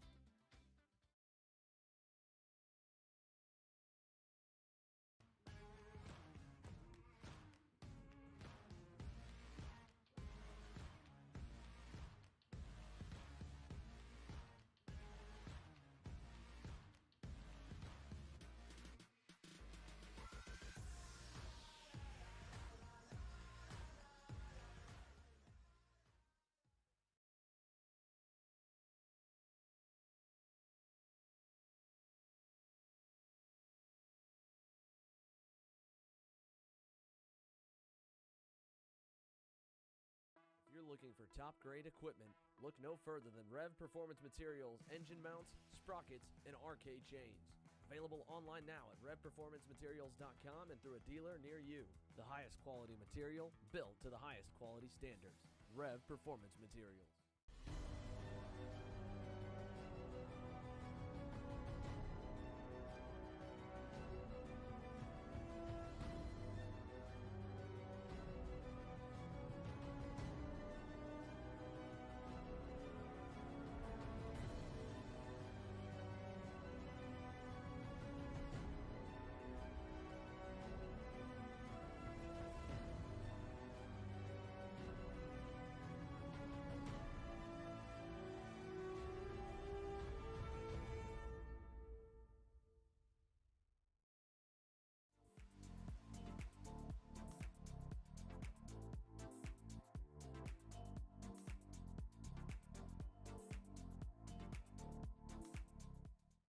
USA, a top-level performance team with unmatched hospitality, offering a full-service driver development program with year-round testing available in Miami, Florida, and the official North America racing team of Parolin Racing Chassis. Chassis and parts available at ParolinUSA.com.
Odenthal Racing Products, your #1 producer in engine mounts since 1992, along with our leading-edge designs and product development, such as the Odenthal Racing Products EasyGP camera mount, which comes in 4 different styles and can be used on any karting platform. To see our products online, go to odenthalracing.com.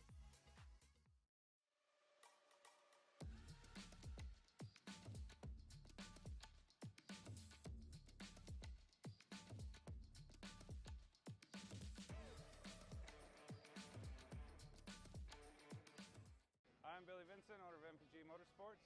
What we do at MPG is we try to keep it a nice, fun, family atmosphere. Try to combine sort of the bigger things and of the bigger teams and the professionalism down with sort of some of the fun, sort of family-oriented atmosphere. We try to not only develop drivers, but also the parents and the families for just in knowledge in general in motorsports. It all starts in karting. What we try to do is try to help the drivers, the moms, the dads understand the sport of motorsports in general, not just karting, but what it takes to get all the way up through. Whether you end up wanting to be a driver or a mechanic or an engineer, you know, we can help you with that, and that's what we're here for. If you're interested in joining us at MPG, our home base is at Whiteland Raceway Park in Indianapolis, and you can contact us at info@willpowerkart.com, and one of our great people will reach out to you, and we'll try to put the best program together.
Welcome back here at the Texas Sprint Racing Series. This is Kart Chaser covering the media for today. We are about to get started with our Microswift, sponsored by Houston Freightliner and Western Star.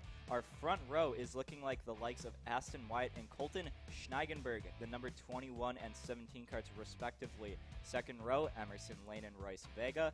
Paxton Dyson, Nicholas Orbezo, Pasha Ali, Cade Casper, Patricio Medina, and Alex Chandler line out your top 10. I think this is going to be a very tight race. Microswift is the first class that these little kiddos get out of exiting Kid Kart, so we're going to see as some of these drivers still working on their skills and some having very good skills from many of the great driver coaches here in the paddock. So we're going to see here, I believe, a battle between Wyatt, Schneigenberg, and Lane. Perhaps Vega and Dyson as well. Maybe Orbezo is going to kick up here within these starting laps. Our drivers heading down into turn 1. Our flagman does not like that start.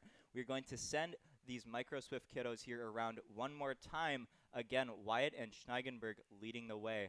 What do you think about this very, very nice Microswift class here, Caleb? Yeah, I think it's going to be interesting. Like you said, there's multiple factors in this. I think Royce Vega, who had a little bit of time to lead there yesterday, has an opportunity to possibly see if he can't make it back up in the front. Paxton Dyson had a good run at Speed Sport last time we were racing down in Houston, and someone else is Pasha Ali. Haven't seen a lot of him here today up in the front. He's been well inside the top 10, but hasn't really been a major factor inside the top 3, kind of leading that second pack from the leaders that are out in front. So he's doing pretty well, but I think he just needs a little bit more to get up to the front. But as you said, Ashton Wyatt and Colton Scheisenberg are going to be out in front. Look for the third placement of Emerson Lane, who, as we all know, that inside line usually pulls a slingshot down into turn 1. The outside line just can't keep up with the banking of that. All that Rhino liner works its way up to the top of the track and may overgrip the kart, and they're not able to hold on to it. So Ashton Wyatt on the inside row, Colton Scheisenberg running on the outsides to make their way through turn 6 and 7 complex. Let's see how the start goes. They're coming out of the line a lot slower than last time as they make their way down that main straightaway, and they're going to go red. Red flag is out. They are not going to start. There may be a problem with the lineup of the karts. If they weren't able to get themselves lined up, they're going to bring it to a stop and then try to send them back out underway. So these kiddos are probably going to come to stop right in front of pit exit. They're going to take care of whatever they need to take care of, and then we will get things going here shortly. We're going to send it to the commercial break. When we come back, we will have our Microswift, which is sponsored by Houston Freightliner and Western Star, when we come back. How you doing? My name is Mike Doty from Mike Doty Racing from Orange County, New York. We're about an hour north of New York City. We're a full-service kart shop that we supply IAME, Rotax, and all rock engines. We sell OTK parts and all the tires for all the different series. We support USBKS, SCUSA, Rotax, which is the Stars and Stripes, and the Rock Winter Tour. What we do is we try to get the drivers better by data, driver coaching, and setup. We have a lot of good drivers that come through our program. We have a lot of experience. I've been doing it for almost 35 years, and we just try to translate that to all our customers. For more info about Mike Doty Racing, you can contact us at MikeDotyRacing@gmail.com or call us at 845-551-0572.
Welcome back here for the Texas Sprint Racing Shootout.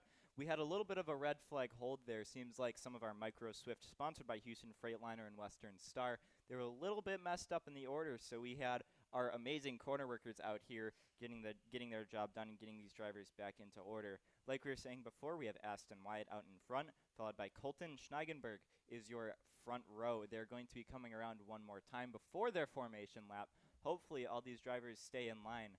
Like I was saying before, these drivers fresh out of Kid Karts, some of them are still learning the ropes, as well as their parents. These drivers and parents, as well as some teams, still figuring out what this whole go-karting and motorsports thing is about. So as they come around here, they'll all file back into order. Currently going through turn 2 is your leaders, and we'll be having a great start here in the future in the following minutes. We have leaders slowing down, as here we're going to be coming to our front line. We have Aston Wyatt in front, Colton Schneigenberg in second row, Emerson Lane, Royce Vega, third row Paxton Dyson, Nicholas Orbezo. Then we have Pasha Ali, Cade Casper, Patricio Medina, and Alex Chandler rounding out your top 10 here for Micro Swift. We would like to thank all of the sponsors for this event, for this class specifically, Houston Freightliner and Western Star, and we'll be getting a amazing Micro Swift battle here between these top drivers today, Caleb. Yeah, and also a big shout out to our headline sponsor for the series of Auction ETX. Without them, this wouldn't be as possible. Put on as good of a show that we have had so far. And let's see, 3 times going to be the charm. Aston Wyatt, Colton Scheisenberg is your front row. Again, this is going to be 16 minutes plus 2 laps. So still plenty of time for some racing. Again, we do have a countdown ticker at the top of the right-hand side of your screen that will reappear once they get going. Obviously, since it's not green yet, it will not be on the screen. But when we get going, it will pop back up. So let's see. The top 2, Wyatt, Scheisenberg, are lined up side by side. Behind them, you have Lane and Vega are also side by side. That is your front 2 rows. Let's see how this one's going to happen. Down towards the start-finish straight. Let's see if it's green. It is. Vega had to look to the outside a little bit early. Let's see if he's able to hold on the outside line. They're still side by side. Vega trying to see if he can't roll it into turn number 2. He's going to settle in for 3rd, makes up 1 spot. And I believe that was Scheisenberg able to get back down there on the inside, who is now going to take over the 2nd position. Great start here for the number 21 Aston Wyatt. He was able to pull a little bit of a gap. Looks like that might be the number 17 of Colton Schneigenberg right on his rear bumper going into turn 6 here. We pull out. Now we have a lot of drivers here all battled up. We still have 16 minutes left in this race, so no need for these drivers to worry. Some drivers falling back a little bit. We have 4 karts mainly out in front. 5th place is still there, just not nearly enough. So it looks like we have your official order right now. Aston Wyatt, Colton Schneigenberg, Royce Vega, Emerson Lane, and Paxton Dyson round out your top 5. I believe that's exactly where they started before. So we are going to see a very consistent race here as Aston Wyatt pulls a little bit of a lead. Yeah, and the rest of the field now making their way through that quick 4 and 5 chicane. Now coming down to turn 6 hairpin. No one's close enough to make a move. Down into turn 6. They're going to bunch back up for the moment. So again, that accordion effect coming into play. There's still 4 of them. Again, that is Vega in 3rd, Scheisenberg in 2nd. Wyatt out in front and trailing in that 4th position is Emerson Lane. But the top 2 are the closest ones in that front pack going down into turn number 1. That is Scheisenberg all over the back bumper. Wyatt, he went purple last lap. He's down the inside, and he now takes the point away. So that's now Scheisenberg. And here comes Vega. Gets a little loose and gets into the side of Wyatt. So now Vega goes up into P number 2. Wyatt now under attack for 3rd with Emerson Lane in 4th, trying to see if he can't get on the action as well as they make their way down into turn number 2. All this is going to pan out for Scheisenberg, who has now opened up a giant lead so far. Everyone going a little too wide there on exit of turn 6. So let's see what that gap is as they come across the line from Scheisenberg. But there's the 3 battling for 2nd. That is Vega, Wyatt running in P number 3, and then trailing off the distance is Lane in 4th. Just behind them, Paxton Dyson is in 5th, followed by Pasha Ali, who just went purple last lap. I was talking about a bit earlier that he hasn't been as far up in the field as he normally is, running into the 6th position as we are now working just under 14 minutes. Coming up on 13 minutes to go, you are watching the battle for 2nd live on Kart Chaser. Pasha Ali goes purple last time by. We see him. He's up 1 position from where he started. We're focusing back in here on our 2nd, 3rd, 4th place battle. Looks like that is Emerson Lane falling off a little bit behind those 2 drivers. And speaking of that, we have Emerson Lane dropping a tire there on exit of turn 6, that infamous corner we've been talking about all weekend. Colton Schneigenberg pulling a lead here. Now, this little bit of hiccups and battling here is allowing these group of Dyson, Ali, and what looks to be Alex Chandler now in the mix. They are going to be catching up. Your leader, Colton Scheigenberg, 1.1 second gap out in front of Royce Vega. So he is going to have a very controlled race so far. We're looking here as that is Wyatt and that is not Wyatt Lane, that is Vega and Wyatt. Very close here, only separated by, not separated by anything as they're running their bumper going into turn 6. He backs off a little bit. Clean racing here from Aston Wyatt. Yeah, Wyatt's falling right behind Vega. And those two together might be able to catch back up and take it to the leader out in front of Scheisenberg. There's the gap from Scheisenberg. There, off in the distance, is Vega, followed by Wyatt, making their way down into turn number 1. We are now at 12 minutes and 30 seconds yet to go, so we have just burned 1 more minute. And again, once that clock hits 0, it'll be +2 laps, and then the checkered flag will be shown after that. So there's still plenty of time. We are well over, I should say, halfway, as we are 8 minutes is when halfway is going to be registered. So let's watch these two as the yellow flag is out, coming out of that turn number 6 hairpin, heading into the 7-8 chicane. Making the way now. There's your leader. There's Scheisenberg out in front. The gap right now is sitting at almost a 1 second flat. Now let's see what's going to happen this time by. So now on the top of your screen, there goes your leader, Scheisenberg. Let's see how Vega and Wyatt come across the line. Last time by, they took a 10th off. So those two together, if they can stay nose to tail, might be able to slowly start chipping away. If they go a 10th a lap in about 8 laps, they'll find themselves in the presence of Scheisenberg, who now is working his way out of turn number 3, heading into 4 and 5. So keep an eye on these two, but we might be able to see a 3-kart battle for the lead here in about 8 laps time. Another driver we should be focusing on, Pasha Ali. He has gone purple the last 2 laps. He is sitting back there in the 5th position, able to get by Paxton Dyson, looks like, on that last lap. Your leader, Colton Scheigenberg, is starting to get reeled in by Vega and Wyatt. Looks like Wyatt might have some experience here with drafting as he's just pushing that number 33 kart of Vega up to the rear bumper of the number 17 plate Colton Scheigenberg. As they come across that last time by, another 10th has been closed between these two drivers. Looks like Vega has run almost a 10th faster than Scheigenberg that last lap, only down to 8 tenths now. But Emerson Lane and Pasha Ali are starting to close into the rear bumper of Wyatt.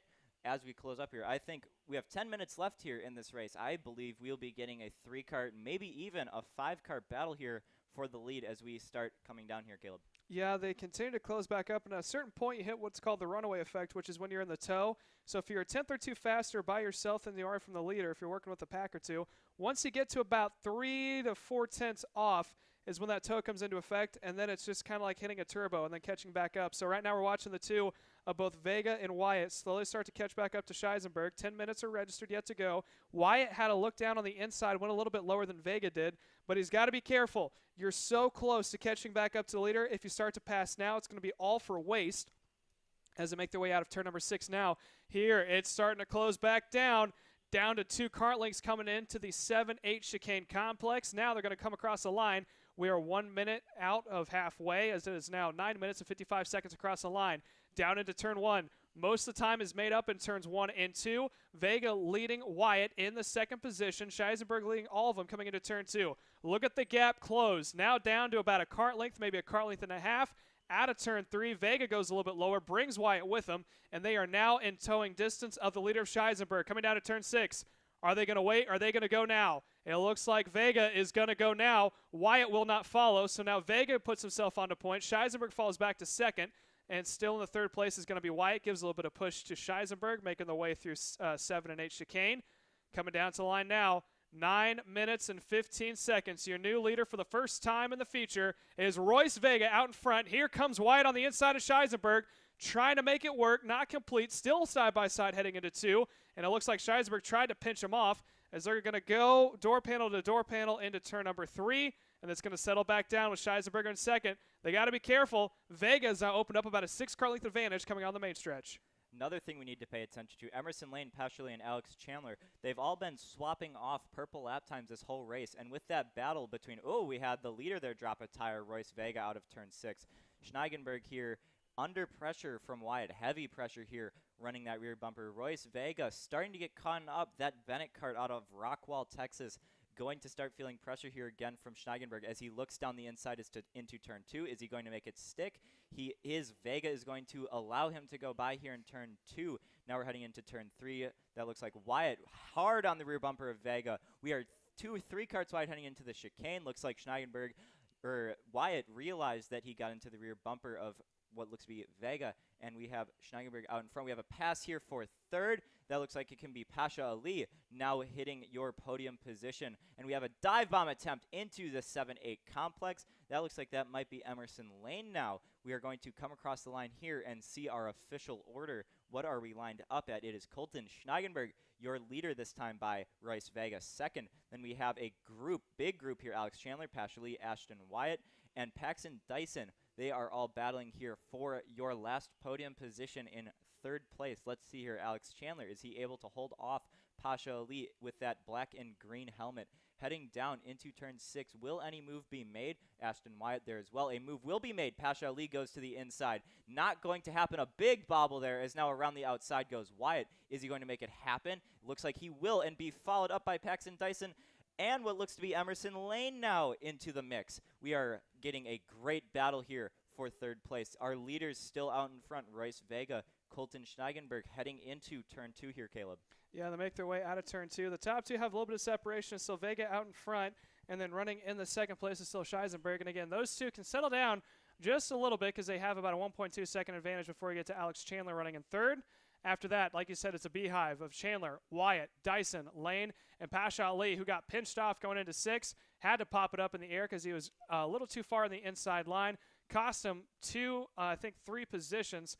Now we are watching your 2 leaders. Again, out in front is Vega, followed by Scheisenberg, and then there's the 2 trailing inside the top 4 of both Chandler and Wyatt. So those 2, we know that Wyatt can push someone up to the front. He did it before with Vega and got him around Scheisenberg. Now let's see if he can go to the back bumper of Chandler and try to close that gap back up. Last time by was a 1.2. This time by, again, was a 1.2. So they've maintained about the same, but I think here in a couple laps, if they can just stay consistent, once Scheisenberg is able to catch back up to Vega, then that's when things are going to start to bunch back up in the top 4. But they got to be careful because, like we said, the top 4 are pulling out in front, and then there's a pack of a huge pack, I should say, followed by Dyson, Lane, Ali, and I think Barsh was also up there in the mix as well. So we're now working just under 6 minutes to go. Vega's your leader headed down into turn number 1 with Scheisenberg trailing in second.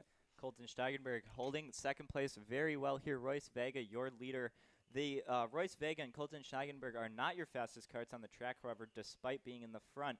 It is still Alex Chandler in your third position, now being followed by Aston Wyatt. So Chandler is your fast driver. We are going to see maybe a battle here between Vega and Schneigenberg. As we look down into turn 6, Schneigenberg looks down the inside of Vega and is going to make it happen there. Vega did not want to let him by, tried fighting that tooth and nail, did not get by those. So we have Schneigenberg to the lead, another new leader. That little bit of battle has allowed Chandler and Wyatt to catch up ever so slightly to your 2 leaders. So we might be seeing a 4-kart battle for the lead here. We are 5 minutes left on the clock until we have your 2 to go from our flagman here today.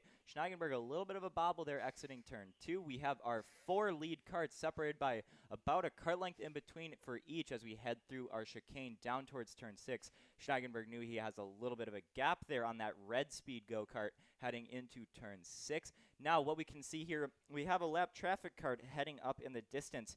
As we catch up to that, will the lap traffic cart let these drivers by or hold his position, which he is allowed to do? We are going to see maybe a hold up here that will allow some passes. What are we going to do here? Schneigenberg, still your leader, a little bit of a gap back to Vega, about 2 kart lengths, but it is closing. Chandler Wyatt at the back of this group goes purple last time by 39.973. 4-kart battle for the lead here as we head through the chicane back down the straightaway into turn 6. Again, are we going to see a pass? We are. That's going to be Vega down the inside, followed by Chandler into turn 6. Is Schneigenberg going to let it happen? He was not, but he fought tooth and nail. We now have Aston Wyatt through as well. We're going to have a new leader, Royce Vega, followed by Alex Chandler. Schneigenberg all the way back down in 4th now. We have what looks to be Wyatt into your 3rd place position. Vega, Chandler, Wyatt, Schneigenberg, your top 4 battle here today, Caleb. Yeah, quickly went down from a 2-car, or I should say went up from a 2-car battle for the lead. Now it's sitting at a 3, possible 4 or 5.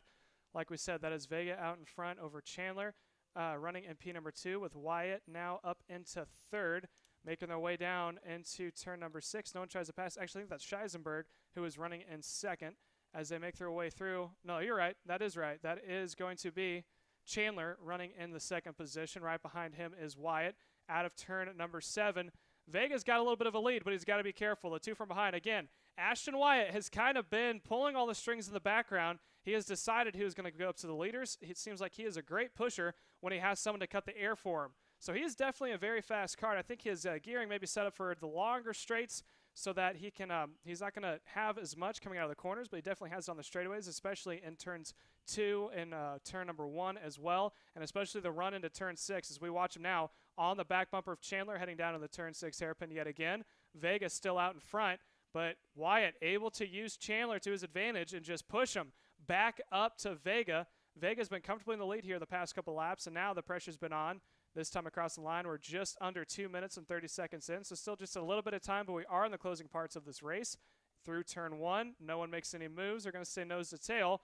And again, sitting in that 4th spot, Colton Scheisenberg, who has led a little bit, he's in an island of his own. What he really needs is Paxton Dyson to close back up to him and use him as a snowplow to his advantage and use a 2-kart tango to catch back up to the front. But as of now, it is 3 karts battling out for the lead, and right now, Chandler all over the back bumper of Vega for 1 and 2. Royce Vega, still your leader, followed closely by Chandler and Wyatt as we head through. Schneigenberg had a little bit of a mistake there, so it seems like after he got passed by those few karts, he had a little bit of a negative effect where he started thinking about making mistakes, which caused him to start making more mistakes and fall a little bit back. That was something covered by one of these drivers, Ryan Norberg, explained in a YouTube video once. We have Royce Vega still out in front, Alex Chandler 2nd. We see Schneigenberg starting to catch up to that rear bumper of Wyatt, but with only 1 minute and 30 seconds on the clock, we might not see that happening here. Royce Vega, just a little bit of a gap, not anymore, as a little bit of a bobble happens through the chicane. We see a move. Chandler goes to the inside of Vega into turn 6. Is it going to stick? It will. We now have your new leader, Alex Chandler, heading through the turn 7-8 complex as we head back down to the front straight yet again. Colton Schneigenberg definitely going to take advantage of those incidents there as he is catching up more and more to the back bumper of Aston Wyatt. We head through Paxton Dyson, also now getting into the mix, only about 3 kart lengths back from your 3rd place position, Aston Wyatt. Aston Wyatt went purple lap 17. He is your fastest go-kart on the track officially right now. Seems like Chandler able to pull away just a little bit as we have Vega almost seems to be holding up Wyatt, Schneigenberg, and Dyson now heading into turn 6. Are we going to see a dive bomb move? We are not. But we're going to see Vega all over the rear bumper as Vega pushes off 3 wide into the turn 7-8 complex. Vega back to the move. A little bit of aggressive move there. Seems like he moved out a little bit. We have driver's hand up in the air. That looks like it could be Schneigenberg at his hand. It is not. Is Alex Chandler throwing up some hands at Royce Vega. Very clearly upset at that move made. 20 seconds left. You'll be seeing the 2 to go sticks from our flagman here next time we come around with your leader, Royce Vega. We now have a 4-kart train. Schneigenberg back into the mix. Paxton Dyson not yet into the mix. 4 karts heading into 2 to go here, Caleb. What do you think about that? Yeah, I think it's anyone's still game in the top 4 as we are now watching Vega going on the defensive there, holding off Chandler. Right behind, again, is Wyatt, who's done an excellent job as being a pusher, and look for him to use Chandler to his advantage to try to catch back up to Vega yet again. And also in that 4th position is Scheisenberg. So someone who was up in the front, now in the 4th position, is hungry to catch back up as we have 2 laps to go this time by. Through turn 1, looks like Scheisenberg a little wide on exit 1, making the way now through turns number 2. Here comes Wyatt on the back bumper of Chandler, giving him a little bit of extra help when he needs it. Now to the inside, here comes Scheisenberg, able to get around Wyatt. So Wyatt falls back to 4th. What was a 4-kart battle has now gone down to 2. This time by is going to be the white flag. 1 more time to go, making their way out of turn number 6. Here comes Vega, followed by Scheisenberg. Scheisenberg was out in front. The man who knocked him off that pedestal is the guy in front right now. Royce Vega leads the way to the white flag. Look for him to defend at turn number 1. Making his way through is going to be Scheisenberg. Goes a little high on the entry of 1. Gets a decent run, but probably not as much as he needs. Heading into turn number 2. Still continues to follow. A little upset there from his kart, but he rotates a little bit better than Vega. Now making his way through turn number 3. Look for Vega to go on the defensive.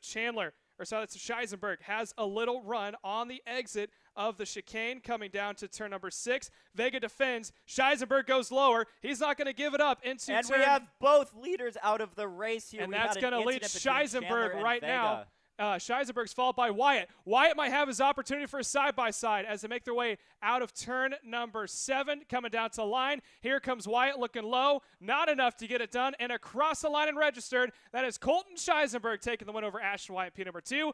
Paxton Dyson able to be at the right place at the right time, finishes in 3rd.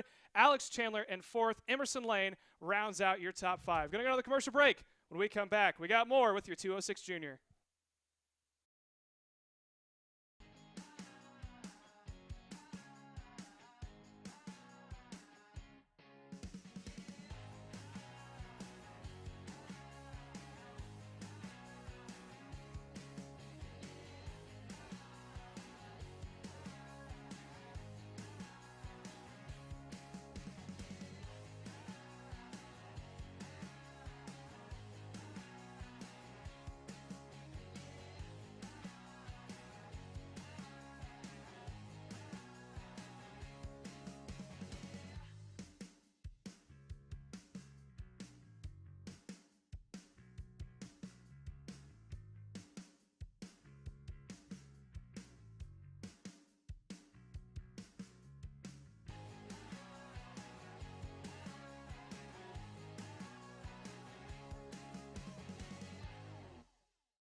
USA, a top-level performance team with unmatched hospitality, offering a full-service driver development program with year-round testing available in Miami, Florida, and the official North America racing team of Parolin Racing Chassis.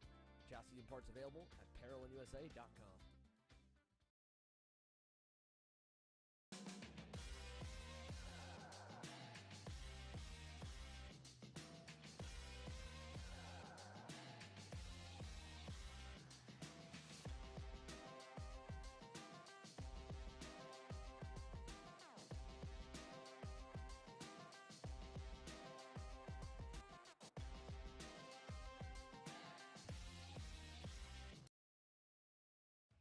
Kart Store USA is a kart parts supplier that racers and retailers can count on when they need reliable advice and service.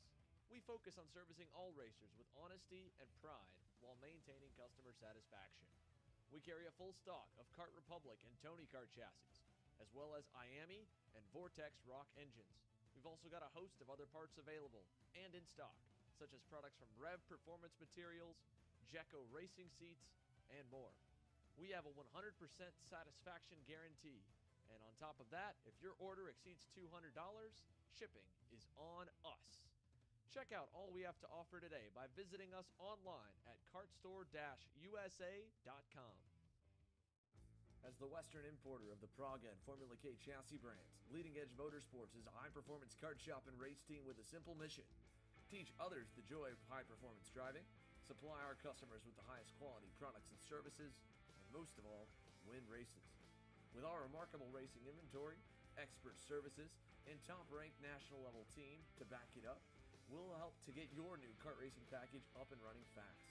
From arrive and drive service to kart preparation and driver coaching, to the parts you need to get you back on the racetrack, Leading Edge Motorsports is the industry answer. Hannah Greenemeyer is going to score the final win of the U.S. Pro Kart Series. Hayden Jones is a national race winner. Nate Cicero wins. Four-time champion Ryan Norberg winning Super Nationals 24. Winner, winner, winner. Are you ready to join one of North America's winningest driver development programs? Rollison Performance Group offers fully customizable packages that are meant to take your game to the next level. For more information, head to rollisonperformancegroup.com.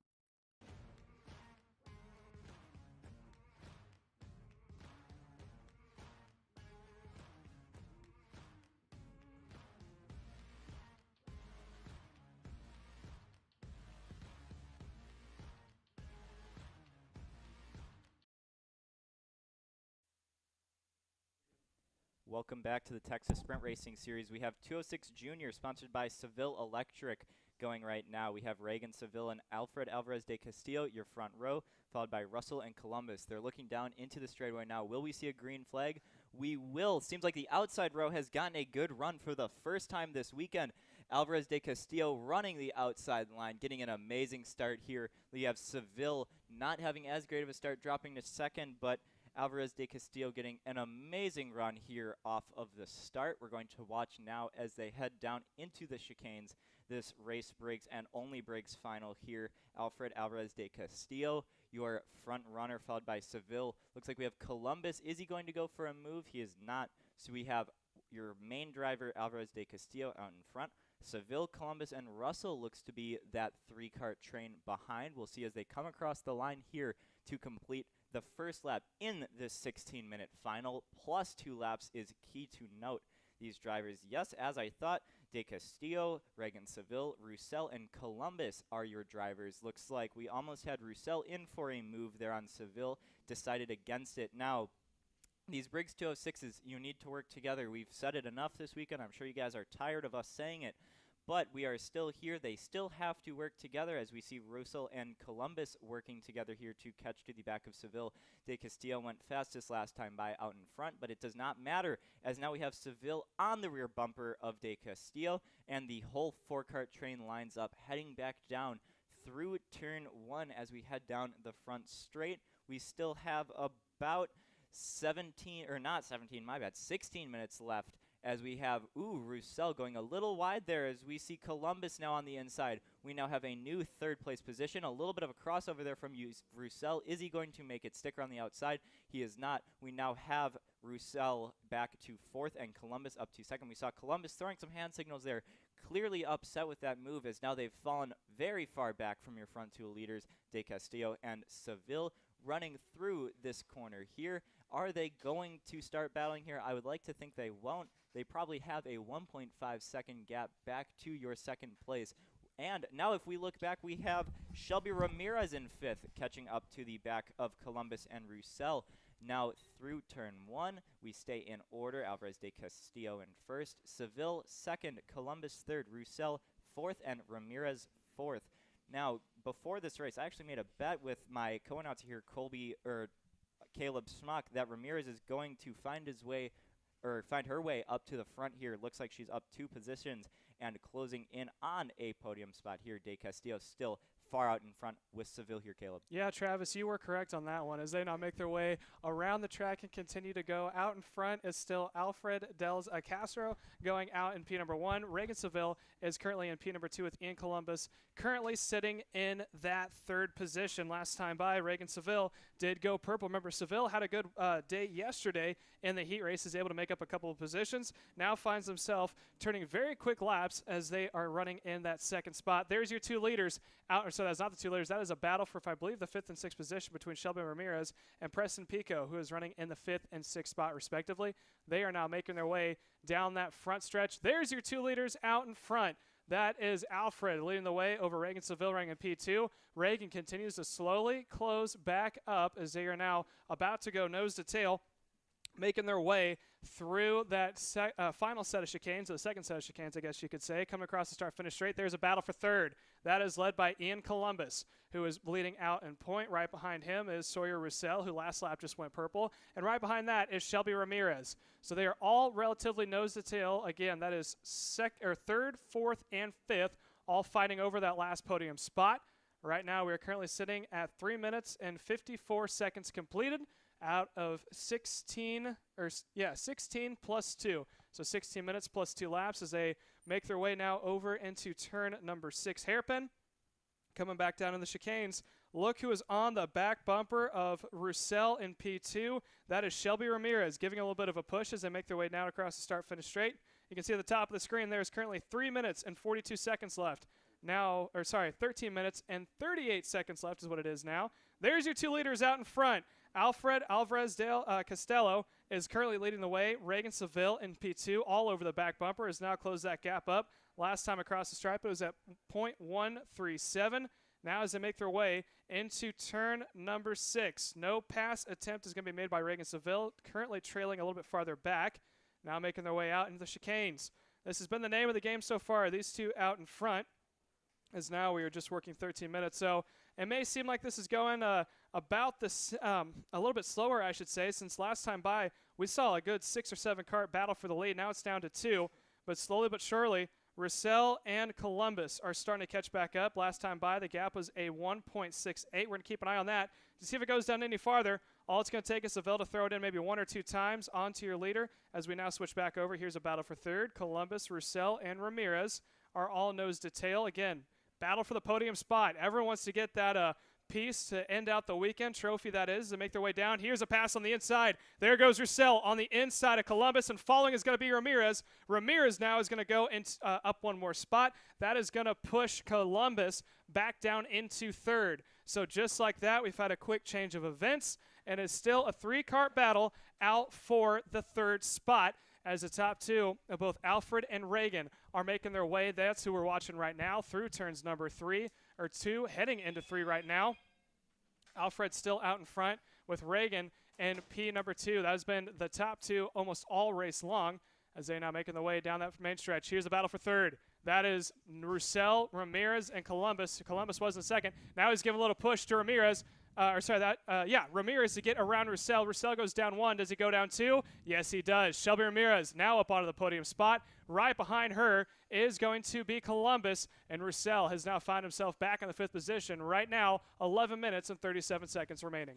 De Castillo still out in front. Seville following. Ramirez, Columbus, and Roussel that last lap, getting into a little bit of a battle. We watch the front 2, De Castillo and Seville, pushing along very gingerly here as we go into the chicane. We are only 11 minutes in, or we are only about 5 minutes in. We still have 11 minutes left to go as we are coming through in this 206 junior race, Caleb. Yeah, and here's where we're watching. It looks like both Ramirez and Columbus are able to pull away from Roussel, opening up what seems to be about a 3 or 4 kart length advantage so far. If those 2 can stay together, it's going to take a lot to catch back up to your leaders as they continue to go nose to tail. If you recall, when I updated you on the gap, it was at 1.6. Now it's sitting at a 3.4. So the top 2 way off into the distance. They're already heading into turn 2 by the time 3rd and 4th of both Ramirez and Columbus are heading into turn number 1.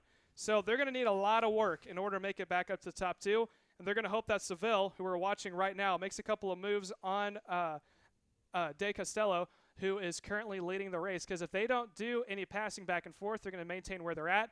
Last time by, 2 times by, it was Alfred who was the fastest kart on track. And again, he is pulling right behind him. Reagan Seville, who is off into the draft. Reagan is just biding his time as there's still 10 minutes left. Again, we're not to halfway yet. Once we get 8 minutes up, there's still 2 more laps to go. As we all know, a lot can happen in 3 laps. Is now on the inside. Here goes Reagan getting around Columbus. Columbus gets a little loose. Got up in the marbles there, and he loses about 6 or 7 kart lengths onto Reagan. So Reagan now into command and has a good lead going for him, Tristan. My question here now, after that little bit of an incident, Del Castillo, he got very bobbled up there. Will that be enough for Shelby Ramirez and Ian Columbus to push their way up behind him? Now, Reagan Seville also does not have a drafting partner up in the front unless Alvarez de Castillo can catch up. That will definitely affect him, especially if the 413 and 448 of Ramirez and Columbus, respectively, will be able to catch up. We can see Alvarez de Castillo there in back, definitely trying to work his way up. He knows there's still time left in the race, 9 minutes, 30 seconds on the clock going through. Alvarez de Castillo is your purple cart of the race. Lap 9, he set the fastest lap time. Shelby Ramirez still in 4th. Ian Columbus 4th. No battling yet. Sawyer Roussel down to 5th. He had a good start up to the 3rd position, I believe, there at the start. And now he was up now into the 5th position. Reagan Seville, still your leader, Alvarez de Castillo. We see Shelby now running down with Ian Columbus. They're close, but no cigar as Columbus does not make a move. We see a comp card there off the track through turn 6. Very unfortunate for that driver, but we are now following the 1-2 lead pack of Reagan Seville and Alvarez de Castillo. He caught back up to the rear bumper of Seville as he goes purple last time by Alvarez de Castillo. 41.834. Not enough, though. A little bit of a bobble there through turn 1 and 2 is going to take him a little bit off the bumper there of your 419 Reagan Seville. Yeah, those two continue to go 1 and 2, and Alfred was able to close back up, and now he has a look down the inside. Here comes De Castillo on the inside of Seville. Mark that one in the books. He is able to take the spot back away. Here comes a crossover, and it's not going to be enough heading into that chicane. He's going to have to go straight to the back bumper. So a little bit of passing back and forth as we are now approaching 8 minutes left. It is now 8 minutes and 10 seconds, so we're 10 seconds away from halfway. We are not going to go to station identification. We're going to stay live all the way to the end of this one as it is still nose to tail. Here comes Seville on the inside, looked on the inside. Didn't have enough to get it done. Continues to go back and forth. The gap last time we updated you guys was at 3.4. Now it is at 2.9. So due to the fact that both Columbus and Ramirez were settling in and working nose to tail, they have taken a little bit of time away from the top two, and it also doesn't hurt that the top two continue to go back and forth with each other, also taking time away. This time across the line, I'm curious. I wonder if it's going to be probably at a 2.7-second gap. But again, all you need is a couple tenths here and there. They got 7 minutes left. Still plenty of time for racing. Now coming down to the line, Seville using the toe to his advantage to try to catch back up to Alfred. Down into turn 1. Let's see what the time is across the line. It is at a 2.5. So they closed up 4 tenths that last lap. They're about a half a second away from being within 2. That's going to take a lot. They're going to need to work together. They're going to not have to be able to pass whatsoever, and they're going to have to hope that Seville gets a little impatient and tries to pass Costello heading down anytime soon as they head down into turn 6. Exactly, Caleb. Also to mention, that driver we saw off in turn 6, that was Michaela Bradley. Unfortunately, a bad race. We're watching here again for 3rd and 4th. That is Shelby Ramirez and Ian Columbus going through our turn 7-8 complex up over that curbing there. Down the front straight, not close enough yet for Columbus to make a move. We see Ramirez throwing a look over her shoulder as she tries to see if Columbus is going to try and make a move, which he isn't. Not yet close enough, about 1 car length gap separating these two drivers. A little bit up the road, we have Del Castillo and Seville. Not separated, however, rear bumper to rear bumper for those two going through our chicane. Now we have Ramirez and Columbus heading through the chicane. Looks like Ramirez might have missed her apex there on the first corner. She knows it looking over. So does Columbus going down for a move into turn 6. Is Ramirez going to let it happen? She's going to fight it, but slots back in to our 4th position right behind Ian Columbus. Here they go through turns 7s and 8. Back down our front stretch, we can focus here again on our leaders, Alvarez de Castillo and Seville. Bump drafting. Oh, we see De Castillo taking a little bit of a defensive line there. Knows Seville is there. Knows Seville is going to try and pass. They have a 3-second gap, little under 3 seconds back to that 4:48 in Columbus. We still have 5 minutes, 45 seconds on the clock. Enough time for these drivers to get into a little bit of a battle. It'd be nice to see Ian Columbus and Ramirez join the party, but we need a little bit, not a little bit, a big bit of a bobble here between Alvarez de Castillo and Seville. However, I doubt that as they stay front and nose to tail here, Caleb. Yeah, they stay nose to tail, and like you said, they need a lot of bit of help as the time continues to dwindle away. It's now at 5 minutes and 20 seconds. It's going to be about 5:15 across the line. What both the 3rd and 4th placement of both Columbus and Seville need is these two to start going tooth and nail. We haven't seen a lot. They've passed each other a couple of times. Not a lot to make a huge difference. They probably lost about a half a second in total due to their battling. But again, when you have a 4-second gap at the time, it's not a huge factor. They had time to burn. They still have time to burn. The last time by, the gap between the two of them is at 3.1. So they have increased the distance back up to Ramirez and Columbus as they make their way now out of turn 6. These two have been very professional in the way that they're driving right now. This is a junior class. This is something you see out of the senior category. They keep their head on their shoulders, try not to go too extreme too quick. Now here's the battle for the third position. That is Columbus in front of Ramirez as they make their way down into turn number 1. That is Ramirez, not close enough to make a move on Columbus, continues to stay right behind. Although they got a little bit of run into turn 2, decides not to take it, stays right behind.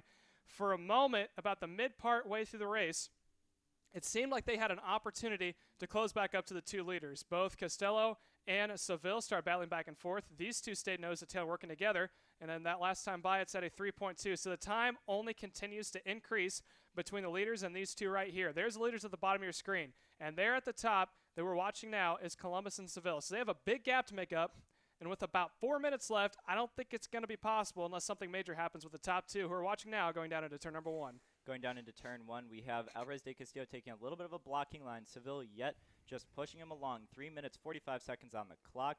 Not enough to make a move yet as they go into turn 3. Staying pretty calm here. Looking a little bit back, Columbus and Ramirez still going on back there. Staying nose to tail as they head through our chicane. We have De Castillo ducking down our back straight here into turn 6. We haven't seen any of these go-karts going up on 2 wheels yet, which is very fortunate. We're staying very smooth up here in our top 2 drivers, including our top 3 and 4.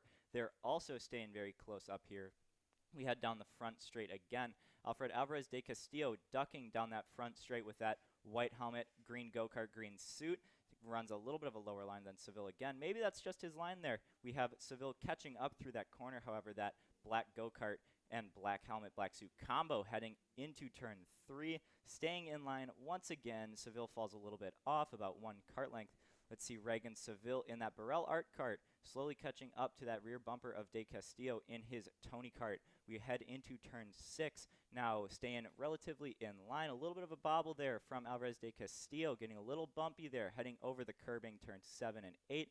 Back down our front straightaway again. Shelby Ramirez has not been able to get by in Columbus, a little bit further back there. Also staying in line, we see Seville maybe looking out for a move here into turn 1, decides against it as he shoots out wide to get a good run off the corner. 2 minutes, 20 seconds left on the clock. These drivers don't know it, but we do, fortunately. So we are going to start seeing some interesting moves here. Reagan Seville goes purple last time by, 22 laps in, respectful to him. 41.784 is his lap time, which is a 10th faster than Alvarez de Castillo last lap as we head through turn 6 again. No moves yet made. Alvarez de Castillo runs a little bit wide.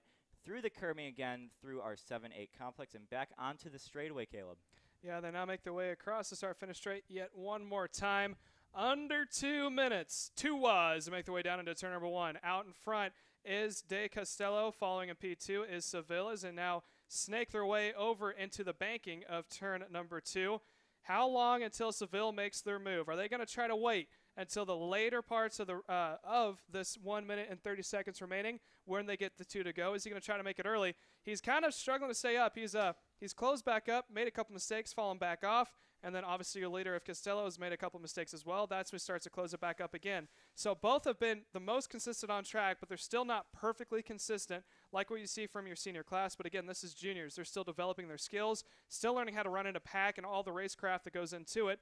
This time across the line, mark it 1 minute left until we receive 2 to go.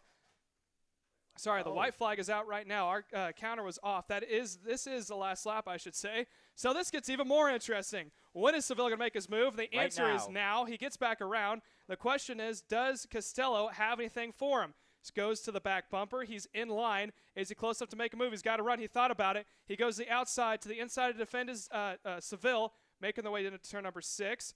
Now trying for the crossover move is Costello as they make their way out. He's not close enough, coming into 7 and 8.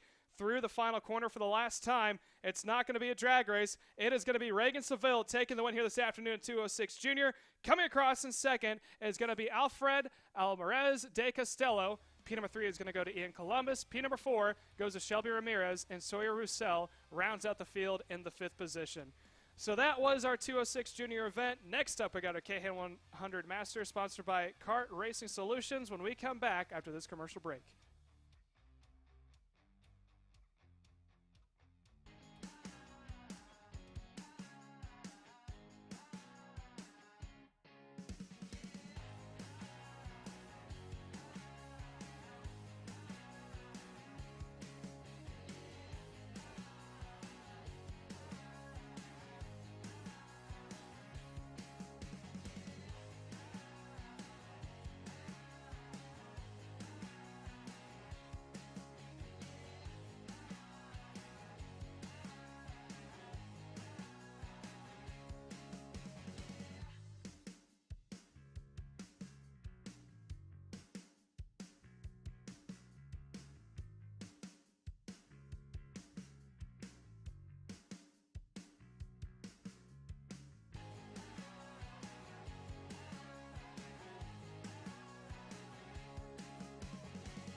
USA, a top-level performance team with unmatched hospitality, offering a full-service driver development program with year-round testing available in Miami, Florida, and the official North America racing team of Parolin Racing Chassis. Chassis and parts available at ParolinUSA.com.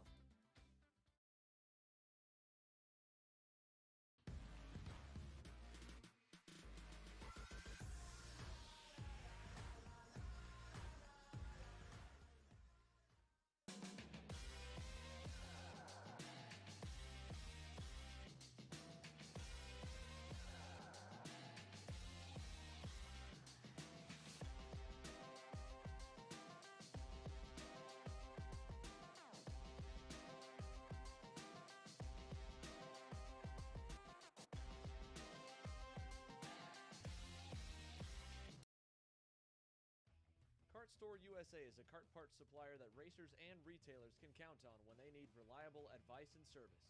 We focus on servicing all racers with honesty and pride while maintaining customer satisfaction. We carry a full stock of Kart Republic and Tony Kart chassis, as well as Iami and Vortex Rock engines. We've also got a host of other parts available and in stock, such as products from Rev Performance Materials, Jecco Racing Seats, and more. We have a 100% satisfaction guarantee.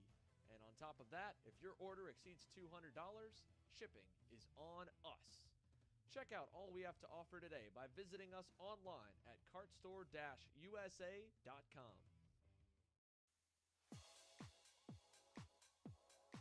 And welcome back here to our KA100 Master, sponsored by Kart Racing Solutions. Your order goes as follows. It is going to be Robbie Mott on pole position next to Martin Stone. Andy Miller starts in P number 3. He had a great heat race. Let's see if he can continue it on today, if I can learn how to talk. P number 4 goes to Miguel Meyer, teammates of Martin Stone. P number 5 is going to be to Morgan LeBaron. P number 6 is Doug Foxworth. P7 is going to be Shan Burke. P number 8 goes to Vincent Clement. P number 9 is going to be Dex Quick as we go green. Side by side are your two leaders. Again, that is Stone and Mott making their way out of turn number 2. Here comes the teammate of Mott. That is Miguel Meyer trying to go for a 2-for-1 special on the inside of Mott. And Mott goes back to P3. Stone out in front. Meyer now up into second. And then in P number 4, that is going to be Andy Miller in that golf cart livery, the blue and orange cart, making his way. We have a 4-cart battle for the lead as they make their way down into turn number 6 for the first time. Tristan? We've seen these 4 drivers very competitive all weekend. Mott, Stone, Miller, and Meyer. They've been very competitive this whole weekend. We're also going to see LeBaron and Foxworth starting getting into the mix. But for now, we have our 2 Lando Norris carts coming across the straightaway. Looks like we have Meyer there giving a tap to the helmet back to Mott, saying, come on, draft, and we got to catch up to my teammate of Martin Stone. Going to have to see as that goes on here. Stone a little bit far out in head, about 6 cart lengths. But we see Meyer, Mott, and Miller all stuck down there. We see also LeBaron, Foxworth, and Burkett.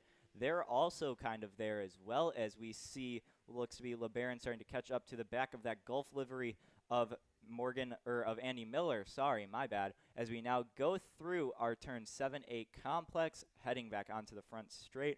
Martin Stone, a great gap here, looks over his shoulder, knows it too. We see Miller debating on going out, decides against it. So we do not see a pass here against Robbie Mott, Caleb.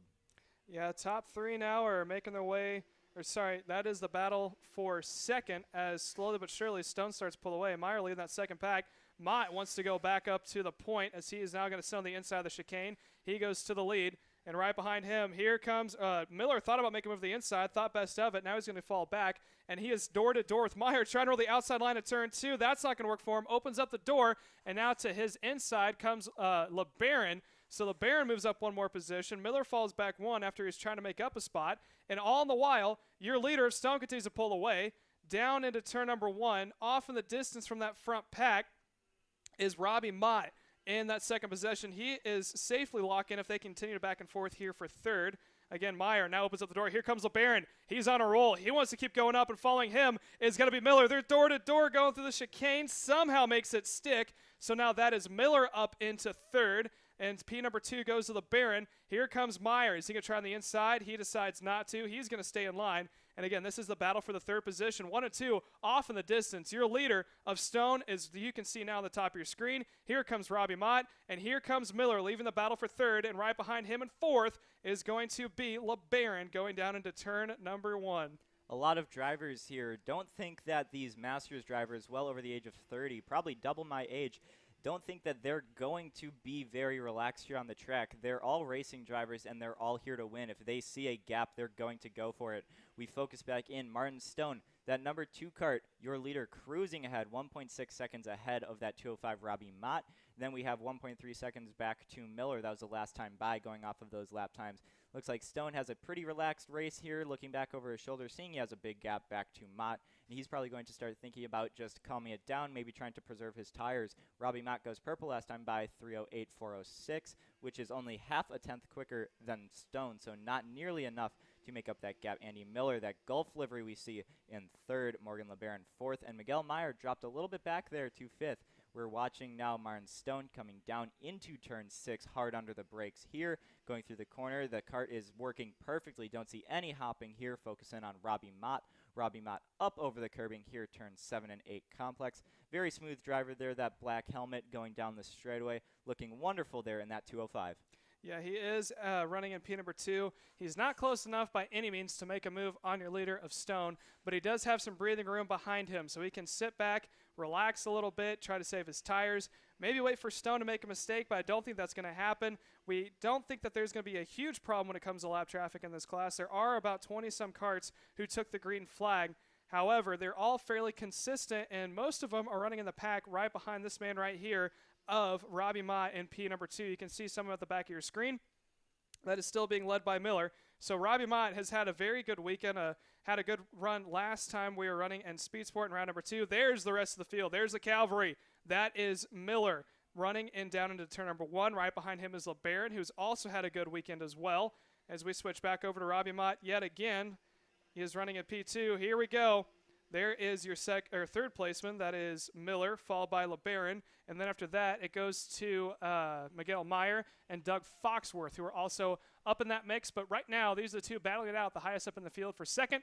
That is Miller leading LeBaron heading into turn number 6. That was a battle for third there. We have LeBaron and Miller getting close to each other, but not really throwing shots yet. We look a little bit back. We have Miguel Meyer.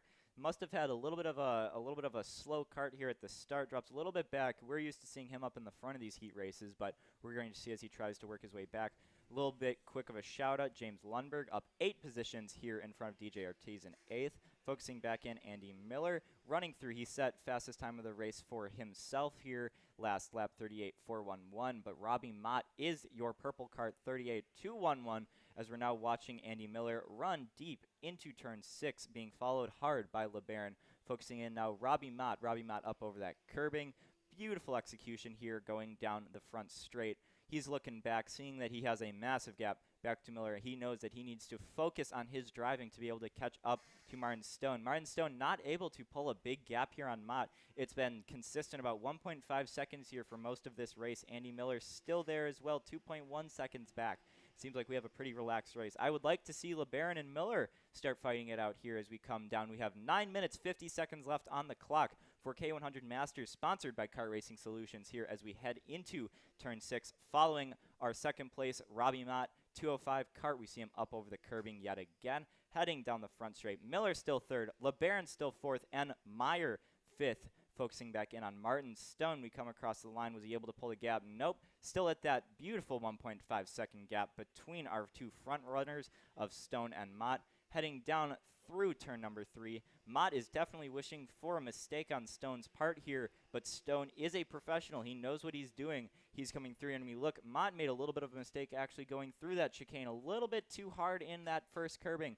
We're now looking deep as LeBaron catches up to that rear end of Miller. Might see a pass here, but not sure of it. Martin Stone still your leader. Mott 2nd, Miller 3rd, and LeBaron 4th. Looks like we have LeBaron in on the inside of Andy Miller, so that was a pass. We're going to see Miguel Myers start catching up here. LeBaron is now into your podium position here in 3rd. Miguel Myers seems like his kart's starting to come in, running faster lap time, 38.348. Still not fast enough to reset that pole position lap time of Robbie Mott. Heading through here, turn 3. Myers starting to close up on the rear end of Andy Miller. Not close enough yet. LeBaron starting to pull a gap here to Andy Miller in that 209 Gulf livery kart. That Burrell art kart of Morgan LeBaron seems to be on rails here as he heads through that turn 6 complex, now through turn 7s and 8. Miller closes up that gap a little bit, Caleb. Yeah, Miller definitely closed up the gap, but he did lose that position overall. Someone else who struggled a little bit is Miguel Meyer, who was running up in front with his teammate of Martin Stone almost all weekend long. Now he finds himself farther back in the 5th position as we watch 3rd, 4th, and then Meyer running in 5th. So a little bit of a struggle for him, but he is now trailing the 2 out in front. Here comes Miller on the inside of LeBaron. They're going to go side by side through the chicane. Miller takes it away. So now Barron falls back into 2nd. Here comes Miguel Meyer trying it down on the inside. Does he have enough? Cut and straightforward pass. He now goes to point. LeBaron falls back into 5th, and he's going to go into the toe right now of Miguel Meyer, who is trying to claw his way back up to the podium. Finds himself now in 4th, and running in the 3rd position is still Miller going down into the 2nd position going down into turn number 1. Seems like we've had a bit of an issue here with Robbie Mott. He does not seem to be finishing that last lap. A little bit of an issue there. We see LeBaron and Meyer going at it. We see LeBaron getting past Meyer. That is a big shakeup here. Martin Stone now a 5-second gap, speaking that Robbie Mott is out of the party here. Very unfortunate for Mott, but he is going to have to try again another weekend here in KA Masters. Martin Stone, your leader. Andy Miller now in 2nd. Miguel Meyer and LeBaron. LeBaron got past Meyer that lap, so we have LeBaron currently finishing up your top 3. That beautiful Lando Norris kart heading through turn 2 right now. Martin Stone staying smooth on the throttle as we race here. Miller has a gap back to LeBaron. That nice Gulf livery kart, we're focusing in on that. Don't be surprised, though, if LeBaron starts coming through here on Miller. We might see a battle here. We also need to start paying attention to Doug Foxworth there in that comp kart, starting to catch up to the back end of Myers. So we are going to need to see here as that goes on. We see LeBaron starting to close in that gap to Miller. 5/10 the last time across the line. I'd like to say it's almost going to be 2/10 here. Definitely close enough to get that very important toe here down the straightaway, Caleb. Yeah, he's in the toe distance, but the KAs don't toe as well as the 206s that we've seen from the past. There's your leader, Martin Stone, way out in front. The gap between him and the rest of the field of the 2nd placement of Andy Miller is currently sitting at 5.5 seconds. So he's got time to spare. He can take it easy, save his tires, but he continues to turn fast laps. I think he's relaxing just a little bit as he peeked over his shoulder before going to this long straightaway to see how much of a gap he has. You can also tell you saw him look over his left-hand side due to that hairpin. You can see the oncoming traffic. So he probably saw how much of a gap he has. He's going to back it off just a little bit, but he can slow down by about a tenth or two a lap, and he would still be A-OK out in front. The big pack that we're watching is right there, led by that man of Andy Miller running in 2nd. Right behind him, LeBaron is comfortably in that 3rd position, but barking at the back door, Miguel Meyer has found his way all the way up into the 3rd spot and then find himself back into 4th is where he's running right now. So Miller, who is having a very good weekend so far after running kind of in the mid-pack on Saturday, came out in the heat race number 2 today on Sunday and came out swinging, I should say, as he was taking it to the leaders, finds himself on that 2nd podium spot, and right behind him, LeBaron, currently set to get that 3rd place if he is able to hold off Miguel Meyer for 4th. We are definitely watching that battle. Miller, LeBaron, and Meyer, those 3 karts. We are battling here for the podium position as Meyer wants to close that gap to LeBaron, but is not yet able to. Andy Miller leading with that 2nd place position. Martin Stone, 5.6 seconds ahead. He is cruising all by himself currently as we see Meyer close the gap to LeBaron as they head through that very rough chicane there. I've heard from some of the drivers that it is hurting ribs here, especially I can imagine with these older guys here in the K100 Masters class. Some of these guys have to go to work tomorrow. They have to go home and start getting prepared, so I can imagine that they are taking it a little bit easy here, but still not take it easy enough to where they don't want to battle as we see Meyer closing into the back of LeBaron. They are not yet closing in on Miller. Miller still comfortably out ahead with about 0.4 of a second gap. He is just staying comfortably there. LeBaron trying to close the door. Meyer goes his fastest lap of the race, 38.258. So he seems to be starting to come in here as they head through the chicane. Once again, shooting down the back, we see Meyer looking out into turn 6. Is he going to make a dive bomb attempt? He will. Is he going to make it stick? LeBaron is not going to let him by. So we have LeBaron around the outside. A little bit of a head shake there from LeBaron. And now we're heading through the chicane again. Miller able to capitalize from that, gaining another 10th or 2 from that battle between LeBaron and Miller. Heading through once again. 6 seconds Martin Stone now has out in front. So we now have Miller, LeBaron, Meyer. Foxworth completes your top 5. Vincent Clement is 6th. So now we are focusing back in on Miller again, staying very consistent this race. A lot of our kart chaser coverage has been Miller so far in this race. Seems like he's staying very smooth here. LeBaron fighting back there and Meyer trying to catch up. Yeah, we're approaching 3 minutes to go, so the time is starting to dwindle down. Miller has built up some breathing room, especially as both Miguel Meyer and LeBaron running behind him continue to go back and forth. Although, as we all know, all it takes is 1 or 2 mistakes for that breathing room to quickly go down to nothing. But right now he's sitting at about a 4 or 5 kart length advantage over the 2 from behind. We are now under 3 minutes at 2 minutes and 55 seconds remaining as we continue to watch Miller make his way through turn number 3. And then there's the 2 battling out from behind of both LeBaron and that is P number 4 of Meyer, who is falling from behind. Although right now it looks like LeBaron might be starting to crank it back up as he made a little bit of a charge there going into turn number 6 hairpin onto the back bumper of that is Miller running in the 2nd position. So right now it is set so far. Martin Stone went purple last lap to take the win if things were to end how they are. Miller's currently running in that 2nd spot. And the last one on the podium so far is LeBaron. If Miguel Meyer has anything to say about it, and as I say that, Miguel Meyer trying now to get a nose in as he tries on the inside of turn number 3, takes a spot away. He moves up 1 more position onto that 3rd spot, puts a hand up in the air, and he says, all right, let's work together. We got to reel in Miller somehow. This is a battle for the 2nd spot. Morgan LeBaron now falling back. Definitely is not happy about that. He knows that that podium position is now just out of reach as Meyer forcefully takes that from him through turn 3 here during this last lap. Miguel Meyer now up into 3rd. We still have Andy Miller out there in 2nd in that FA kart running with that Gulf livery. He is smoothly going here through turn 2. Martin Stone 6.6 seconds ahead. Very comfortable lead for him. I'd like to say that's a guaranteed win for him almost as we come down. 1 minute, 30 seconds left on the clock. The battle that we should be focusing on here, LeBaron and Meyer, only separated by about a kart length or 2. We focus our Kart Chaser broadcast back here on Martin Stone. Look at that Lando Norris kart going down the straightaway. Look here.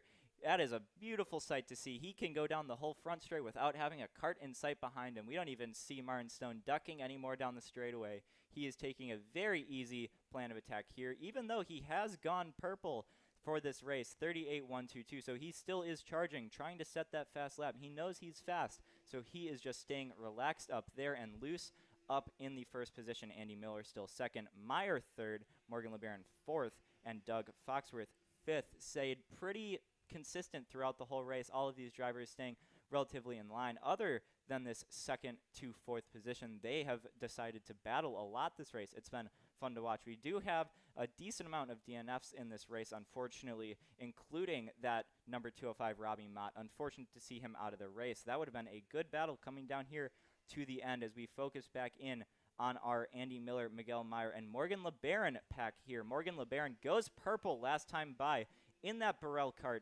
38 flat, 38.05 as he catches up to the back of Miguel Meyer. Miguel Meyer gives a quick tap on the helmet, says, come on, Morgan, work with me here. We got to get past Miller. They know Miller is a fast driver, and they are finally close enough to make a move. Looks like when we come around here, we're going to see 2 laps to go. Our flagman has the double sticks up in the air for our leader, Martin Stone. Martin Stone not really have to worry about. However, Miller will, if Caleb would like to take us away for the closing laps in this race. Yeah, it's currently 2 to go at the line for your leader, Martin Stone. We're going to continue to watch this battle for 2nd. That is Miller at the top of your screen on the left-hand side, and that's Gulf livery. The blue and orange kart running at P number 2. Right behind him is Miguel Meyer, who sat back in the 4th position most race long, finding himself in the last podium spot. And right behind him is Morgan LeBaron, who is right there on your screen, and he is now slowly getting he's getting reeled in by Foxworth. Foxworth in that comp car is starting to close back up. So as of now, that is your 2nd and 3rd placement. These 2 are going to battle it out for the last podium spot, coming down to the white flag that was shown to our leader of Martin Stone. Again, he is sitting well over 5 seconds ahead. It's currently 6.7. So now the battle for 2nd. Does Miguel Meyer have anything to get around Andy Miller to take himself up on that 2nd spot of the podium right next to his teammate? Right now he is set it to be in the 3rd position, but I think he would love for the points championship to be up into 2. Making the way out of chicane for the final time, coming down to turn number 6. To a possible look to the inside, but thought better of it. Miguel Meyer backs it off. And Andy Miller, if he can keep it clean and get a good run out of 6 and 7, or 6 going into 7, I should say. There's your winner across the line, Martin Stone with an easy win. Now let's switch back over to the battle for 2nd. Here it is, Miller up on the wheel. Not enough for Miguel Meyer. So Andy Miller comes across in P number 2. Miguel Meyer comes across in 3rd. Morgan LeBron comes back in 4th. And Doug Foxworth able to drive it back down to finish in 5th. We're going to sit to another commercial break. When we come back, we got the next group up. It's going to be our kiddos in the Kid Kart class.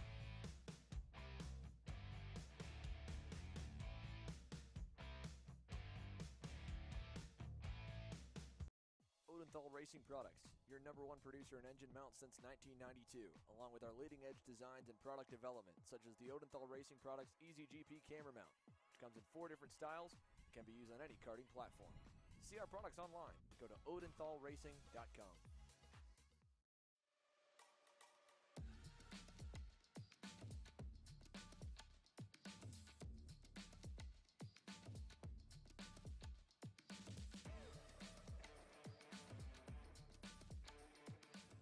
I'm Billy Vincent, owner of MPG Motorsports.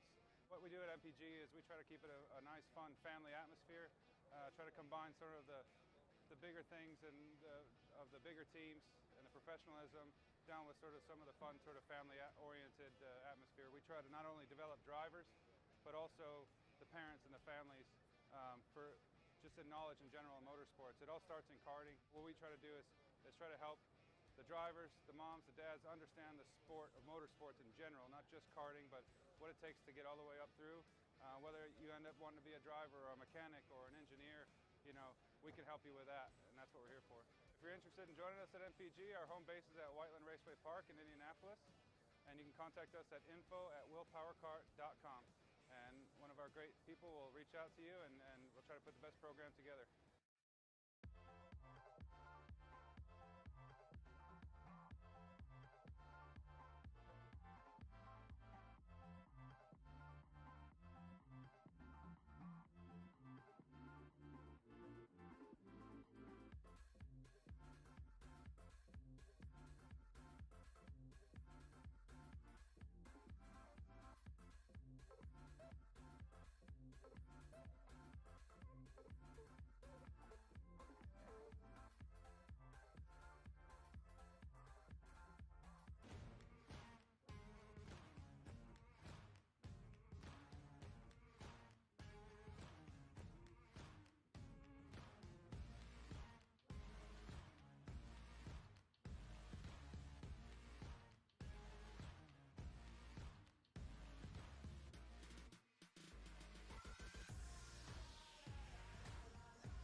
How you doing? My name is Mike Doty from Mike Doty Racing from Orange County, New York. We're about an hour north of New York City. We're a full-service kart shop that we supply IAME, Rotax, and all rock engines. We sell OTK parts and all the tires for all the different series. We support USBKS, SCUSA, Rotax, which is the Stars and Stripes, and the Rock Winter Tour. What we do is we try to get the drivers better by data, driver coaching, and setup. We have a lot of good drivers that come through our program. We have a lot of experience. I've been doing it for almost 35 years, and we just try to translate that to all our customers. For more info about Mike Doty Racing, you can contact us at MikeDotyRacing@gmail.com or call us at 845-551-0572.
USA, a top-level performance team with unmatched hospitality, offering a full-service driver development program with year-round testing available in Miami, Florida, and the official North America racing team of Parolin Racing Chassis.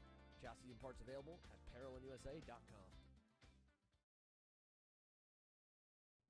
As the Western importer of the Praga and Formula K chassis brands, Leading Edge Motorsports is a high-performance kart shop and race team with a simple mission: teach others the joy of high-performance driving, supply our customers with the highest quality products and services, and most of all, win races. With our remarkable racing inventory, expert services, and top-ranked national-level team to back it up, we'll help to get your new kart racing package up and running fast. From arrive and drive service to kart preparation and driver coaching to the parts you need to get you back on the racetrack, Leading Edge Motorsports is the industry answer. Hannah Greenemeyer is going to score the final win of the U.S. Pro Kart Series. Hayden Jones is a national race winner. Nate Cicero wins. Four-time champion Ryan Norberg winning Super Nationals 24. Winner, winner, winner. Are you ready to join one of North America's winningest driver development programs? Rollison Performance Group offers fully customizable packages that are meant to take your game to the next level. For more information, head to RollisonPerformanceGroup.com. And welcome back. That's going away here with our Kid Karts, which is sponsored by Helix Electric. Our starting order goes as follows. That is Dutch Westbrook on the pole position. So next to him is going to be Andrew Annunziato. After that, it's going to go to Theodore Mitchell, who also had a good run, as they are now making their way out of turn number 7, coming down to the line. There's your top two, Westbrook and Annunziato, who is going side by side into turn number 1. Let's see how this one pans out. Coming down to the line, who's going to take it? Green flag is out, and they are now underway, rolling into turn 1. They're all side by side. There is the time at the top right-hand side of your screen, so you can follow along with us and figure out exactly what is going on at all times of the races. They're now going single file into turn number 2. And unlike what happened last time, there's no major instances from the start, so it's been a clean start so far. We see these two out front, Westbrook and Mitchell, out there, number 1 and 2, with that number 33 kart and that number 20 kart. We're heading down into turn 6. Turn 6 is where those two drivers had a little bit of an incident here on the heat too, so we're going to need to watch and see if they will be able to hold on. There is a pass for third. That looks like it is going to be Andrew Anastasio in on what could have been, let's see here, Marcelo Flores. So it looks like we are going to have to see when they come across the line here. Your leader is still Dutch Westbrook, followed by Theodore Mitchell coming across the line to complete lap number 1 of our race here. Westbrook first, Theodore Mitchell second, Anastasio third, Flores fourth, and Brody Stoffel fifth. We're coming across into turn 2 here, staying relatively in line. Look a little bit farther back. 6th place goes to Kimo Ahmed. We get 7th, Victor Gus Wunderl. And we see a little bit of a duck out there from Mitchell. Mitchell decides better of it, going into our chicane and slots back in behind Westbrook here today.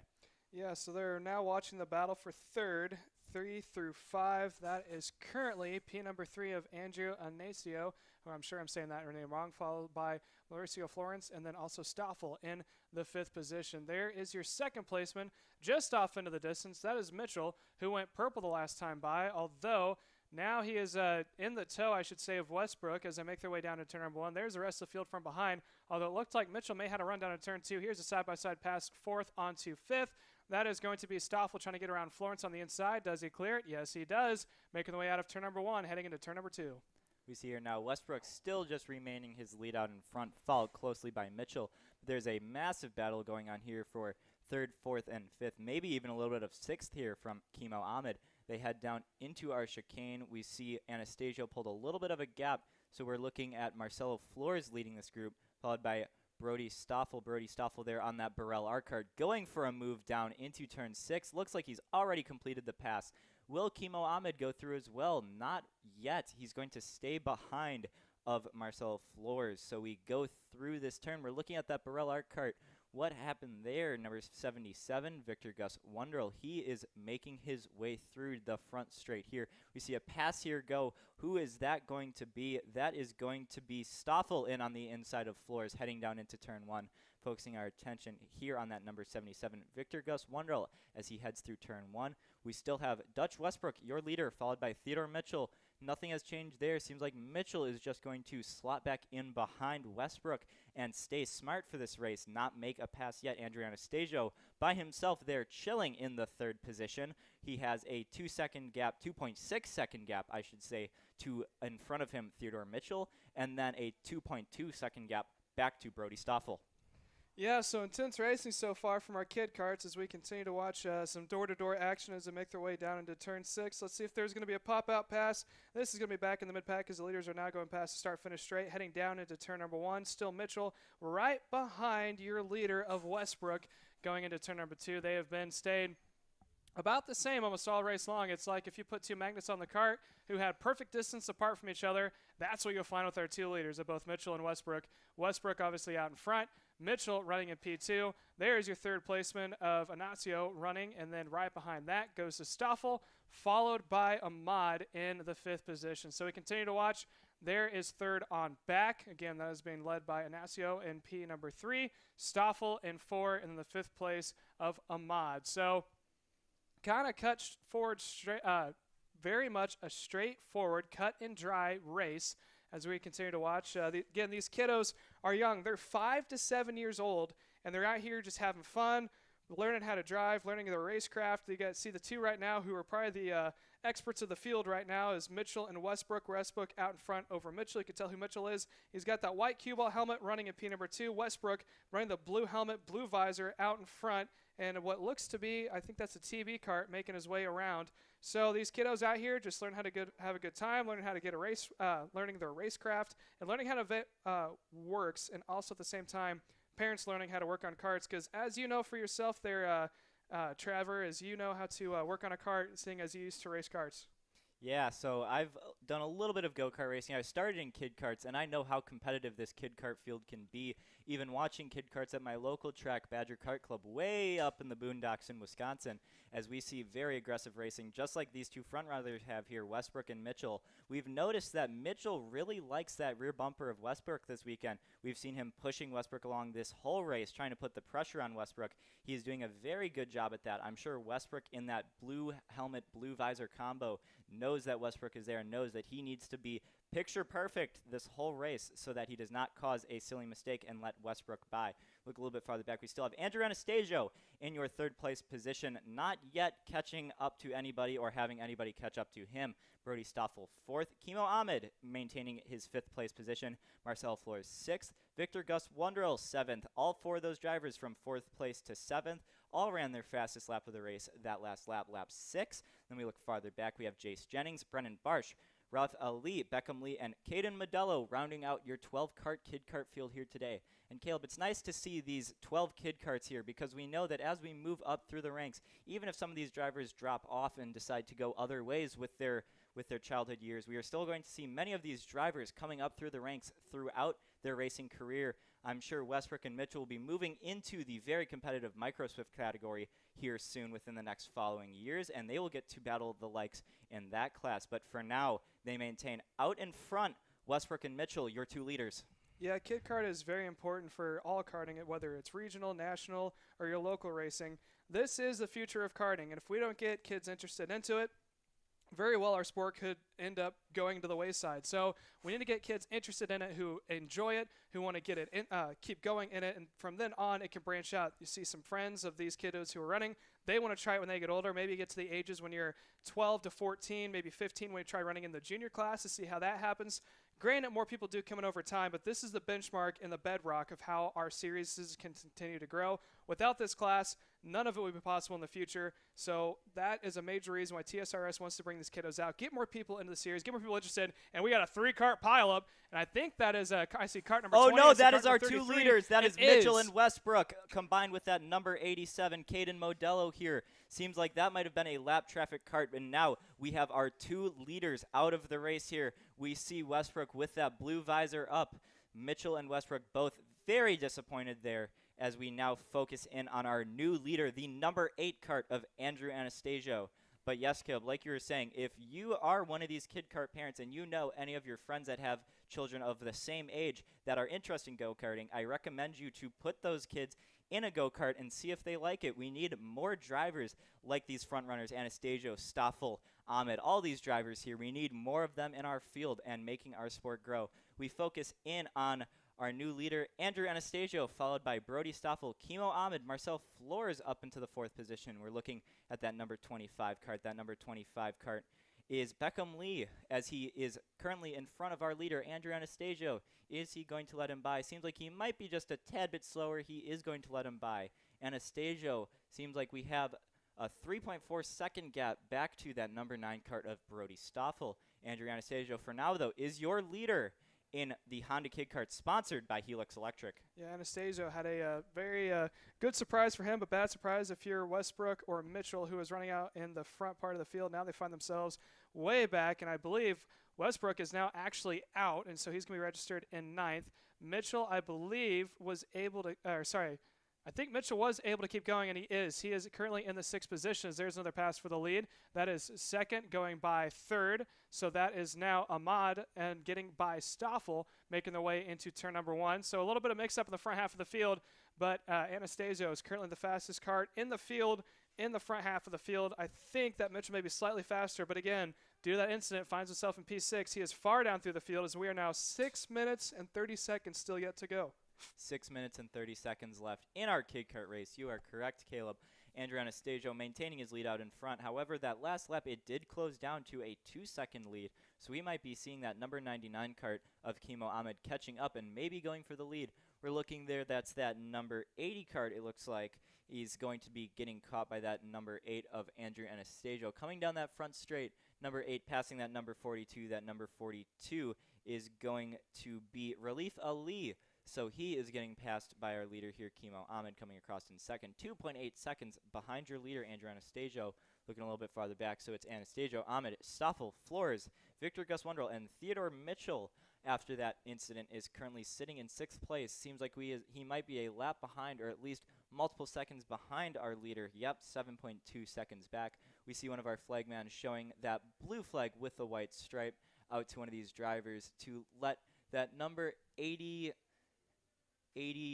kart by. That's Brennan Barsh. So we see these drivers coming along here. Oh, we also have our leader, Andrew Anastasio, going through on that lap kart as well.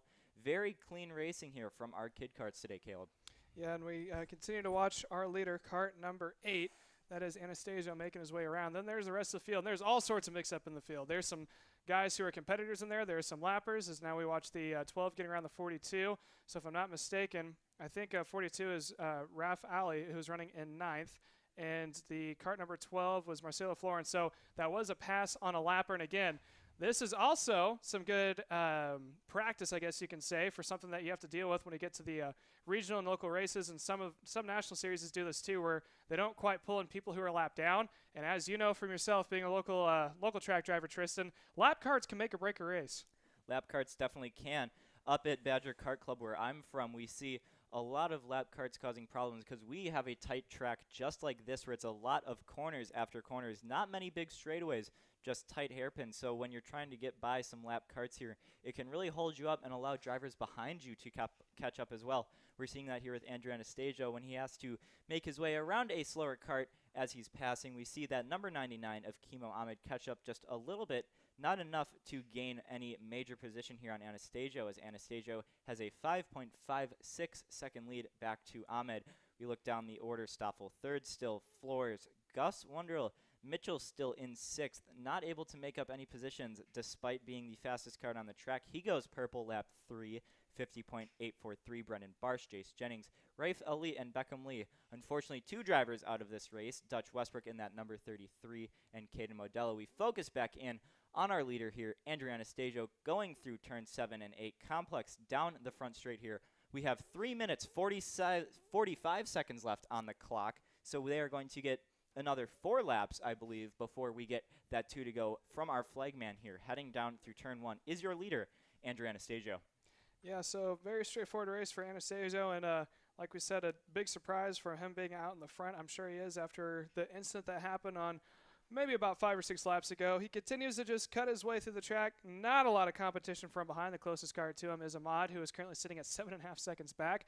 Behind him, Brody Stoffel is about another 2.5 seconds. So he's got the time that he needs. He just needs to complete the laps and ride this one out. He just needs to cruise to a finish here, as he is sitting at about 3 minutes still yet to go. When he comes across the line, it'll be a little less than 3. It'll be under 3 minutes and probably about the 2-minute and 45-second mark as he makes his way through that chicane. A little wide there on exit as he cuts his way back. One more lap in the books, 2 minutes and 45 seconds to go at the line. Seems like we had a pass there for 5th. We had Theodore Mitchell passing Victor Gus Wondrell there, 5th place. Making up that position, he is now going to be a couple seconds back from your 4th place position, Marcelo Flores.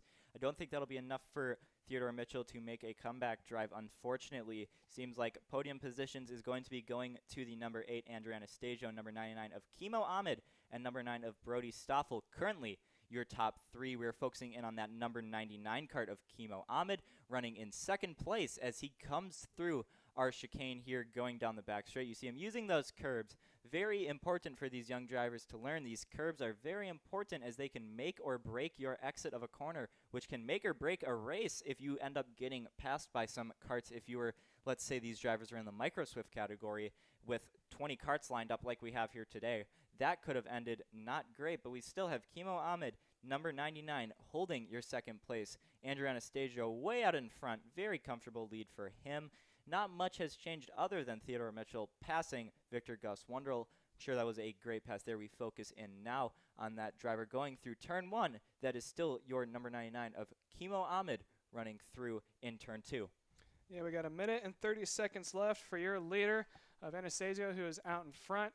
And again, very cut and dry race as we are now 9.5 seconds is the distance from your leader to the rest of the field. We're now watching Brody Stoffel running in the 3rd position. He currently trails behind the 2nd placement of Ahmed by about 1.5 seconds, and currently about 1.5 seconds between him and 4th placement of Marcelo Florence. So good run for Stoffel as he just sits and waits for the time to run up, as we're sitting at about 1 minute left. So in about 1 minute, we'll get 2 to go, and then after that, the checker flag will be shown, and that'll wrap it up for your Kid Karts. We still got a little bit of time before then. Leader came across the line with about 1 minute and 7 seconds to go. So probably about this lap and possibly one more before they get the 2 to go, and then it'll be the checkered flag. So we continue to sit and watch. Everything right now is getting, looks to be spread out. I don't think there's a whole lot of battling happens. We're now looking live on 4th placement. That is Marcelo Florence, who is running in that Tony kart as he's sitting there turning some laps. I'm looking out on the track. I don't think there's any guys who are close enough for a pass for a lead at least, or maybe a couple lappers that some guys need to get around. But right now, everyone is fairly spread out, and it's going to get a little straightforward here. So there's your 4th placement of Marcelo Florence inside the top 5 with 20 seconds to go. Leader's just going by the stripe right now, if I'm not mistaken. Let's see if they're going to show the white. They do not, so they're just going to go one more time by. Exactly. So our closest 2 drivers on the field are 3rd and 4th position, Brody Stoffel and Marcelo Flores, yet they are still separated by a 1.8 second gap, so not enough for a passing opportunity to be made here. We're looking here on the camera as that looks to be the number 12 Zamp helmet of Marcelo Flores coming through turn 1. Theodore Mitchell behind him, 3 seconds back. Might have gotten into a little bobble there, as that was 1.8 seconds there the lap before. It has now extended to almost double that.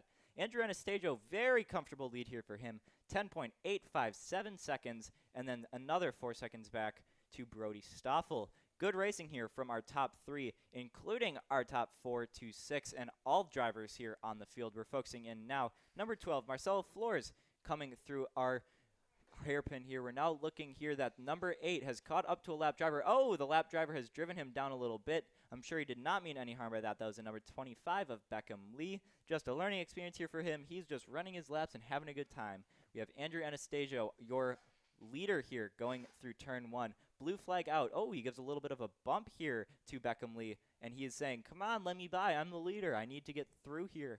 But it does not seem like Lee does not want to let him by. And Andrew Anastasio is being a very respectful driver here, just waiting for him to catch up. Oh, we have one driver there around in the barriers.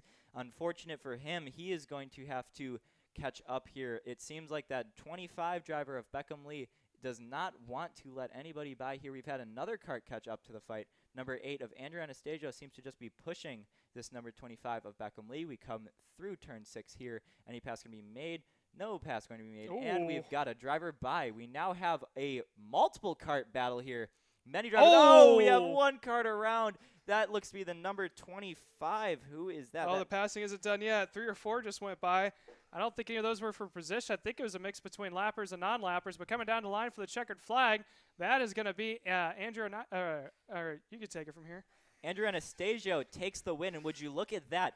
Theodore Mitchell, through all of that battling, has made his way back up to second position. Congratulations to Theodore Mitchell. Brody Stoffel finishes third. Kimo Ahmed in fourth. And Marcelo Flores. Oh, never mind. We have a little bit of confusion here as we come across the line. Andrew Anastasio is your winner. Theodore Mitchell second. Brody Stoffel third. Victor Gus Wonderl is fourth. And Marcelo Flores finishes top 5 in your Honda Kid Karts, sponsored by Helix Electric. Don't go anywhere, though. We are going to go to a quick commercial break, and when we come back, we are going to have our competitive K100 Junior class, sponsored by 4T Concrete and Pumping. So don't go anywhere. We have our K100 Juniors coming up real quick. Chaser.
USA, a top-level performance team with unmatched hospitality, offering a full-service driver development program with year-round testing available in Miami, Florida, and the official North America racing team of Parolin Racing Chassis. Chassis and parts available at ParolinUSA.com.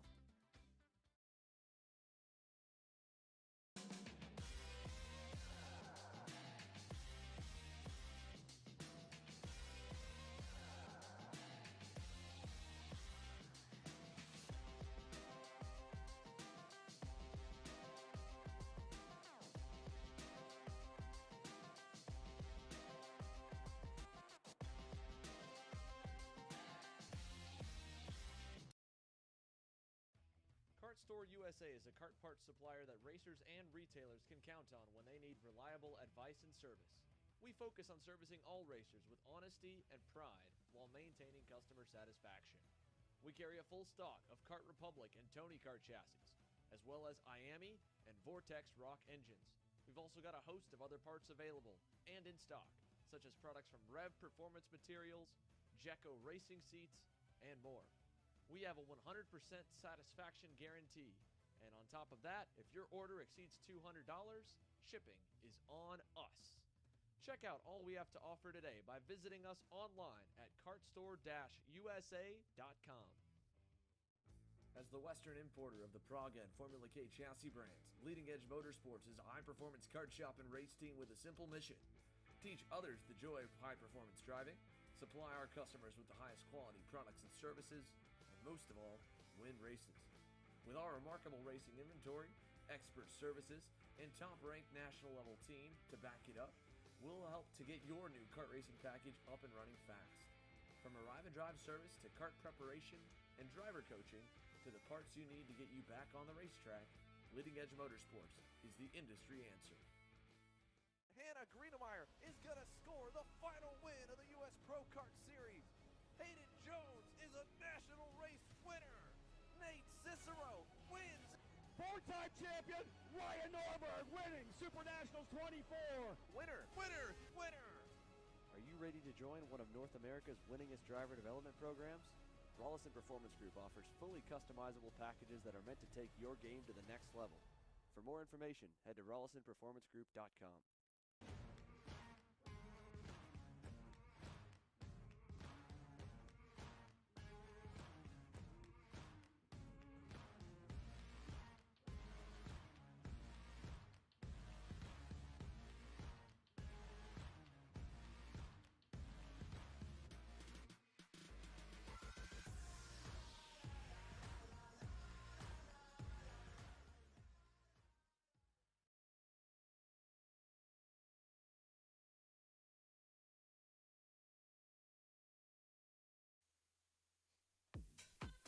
Welcome back here to the Texas Sprint Racing Series covered by Kart Chaser. We're now looking at our K100 Junior sponsored by 4T Concrete Pumping. Your front row is going to look of the likes of Cooper Shipman and Oscar Iliff. Your second row, Landon Skinner, Ernesto Rivera. Third row, Justin Music and Cameron Reed. Going a little bit farther back, we have Joey Friend, Sebastian Trejo, Santiago Duran, Davis Cunningham, Gabby Selden, Christian Ruiz, Diego Gout, Reagan Seville. We saw Reagan Seville getting up in it in that 206 race here. Let's see if he can get anything done in our KA race today. Preston Pico, Joey Dome, Helio Maza, Brackett Friesen, Alfred Alvarez de Castillo, another heavy hitter in our 206. Let's see if he can get anything done today. Sam Beck, Alex Pope, Landon Welker, Diego Mendez Torres, and we got Jensen Harrell, Austin Roy, Hayden Schreiner, Ashlyn Speed, and Graham Tremel. I'm sure a few of those at the end are not here racing today. They decided better of it, as now our drivers start lining up here with our front runners, Cooper Shipman and Oscar Iliff on front row. Yeah, so that we're about to get underway here with our 16-minute plus 2 lap feature here for your K100 Junior. Again, that's sponsored by Concrete and Pumping, 4T Concrete and Pumping, that is. Want to give another shout out to the headline sponsor, that's Auction ETX, as we're about to go green here. Let's auction them off and see who's going to take the win here this afternoon. Shipman and Iliff, the two teammates on the front row. How's this going to pan out? Green flag is out into turn number 1, and it looks like it's going to be Iliff on the inside taking the point, and it looks like Shipman has fallen back. He is down currently in 4th. Let's see if he gets bumped down into 5th. He is. He's going to settle into P number 5. He is as well. So that is Cooper Shipman falling back. Now he gets bumped to 6th. Not a good start for Cooper Shipman. Meanwhile, Oscar Iliff is out in front, and on his back bumper, if I'm not mistaken, I think that's Landon Skinner running in P number 2, and he gets a little bit of a push in the back. And I believe that could also be Ernesto Rivera, who's up into P3. We can give a final confirmation when they come across the line to book your trip as they make their way across the start-finish line. 15 minutes and 20 seconds are remaining. So again, sorry, that's Cooper Shipman who was out in front. That was Iliff, the teammate, all the way back into 5th. And that was Landon Skinner in 2nd. That was Justin Music up into 3rd. That looks like Ernest Rivera up on Music. We're going too wide here through that mid-pack. And they're too wide for the lead as well as they're coming across into the start-finish, across the pit straight. It looked like that was Skinner trying to see if he could have taken an early lead. And here's a pass for 5th, moving up one more spot. I think that is Iliff. Oh, we got two up on each other. No, up and we over. Have a cart over. That looks like it might have been Rivera over the back of Skinner. Very unfortunate there. They get going, however, but that looks like it's going to be Cooper Shipman running away with your lead. We have a pass here for 2nd. That's going to be Cameron Reed on the inside of Justin Music, going to make it stick. We have 1 second gap between our leader and Justin Music running through here through turn 3. That 3-cart train behind your leader is Music, Reed, and Joey Friend up a lot of positions. Another big hitter we have to mention, Elio Maza, is up 11 positions already, running in that 6th position with purple lap time so far. We go on and we see our leaders here, Cooper Shipman, Justin Music. Sorry, a little bit of a break here. Caleb's going to take us away for these following laps. Yeah, so the front pack is continuing to go back and forth all the way around. That is Diego Guido, who is in the 6th position, moves up a couple spots as well. As we continue to watch, Helio Meza, who we haven't heard of a lot this weekend, a front runner when it came time for Rock in USPKS Winter Series, along with Scusa, was kind of outside the top 5, hanging inside the top 10, finds himself in the 5th position. So we're going to watch him go to work to see if we make up a couple spots. There was a pass for second. It looks like a little bit of a wheel dip, if I'm not mistaken. That was from Joey Friend as they make their way around. There's your leader looking back. That is Shipman, seeing how much of a gap he has. Cameron Reed in 2nd. Justin Music running in that 3rd position. On his back bumper, Elio Meza, who went purple last time by. So he is now the fastest kart on the field.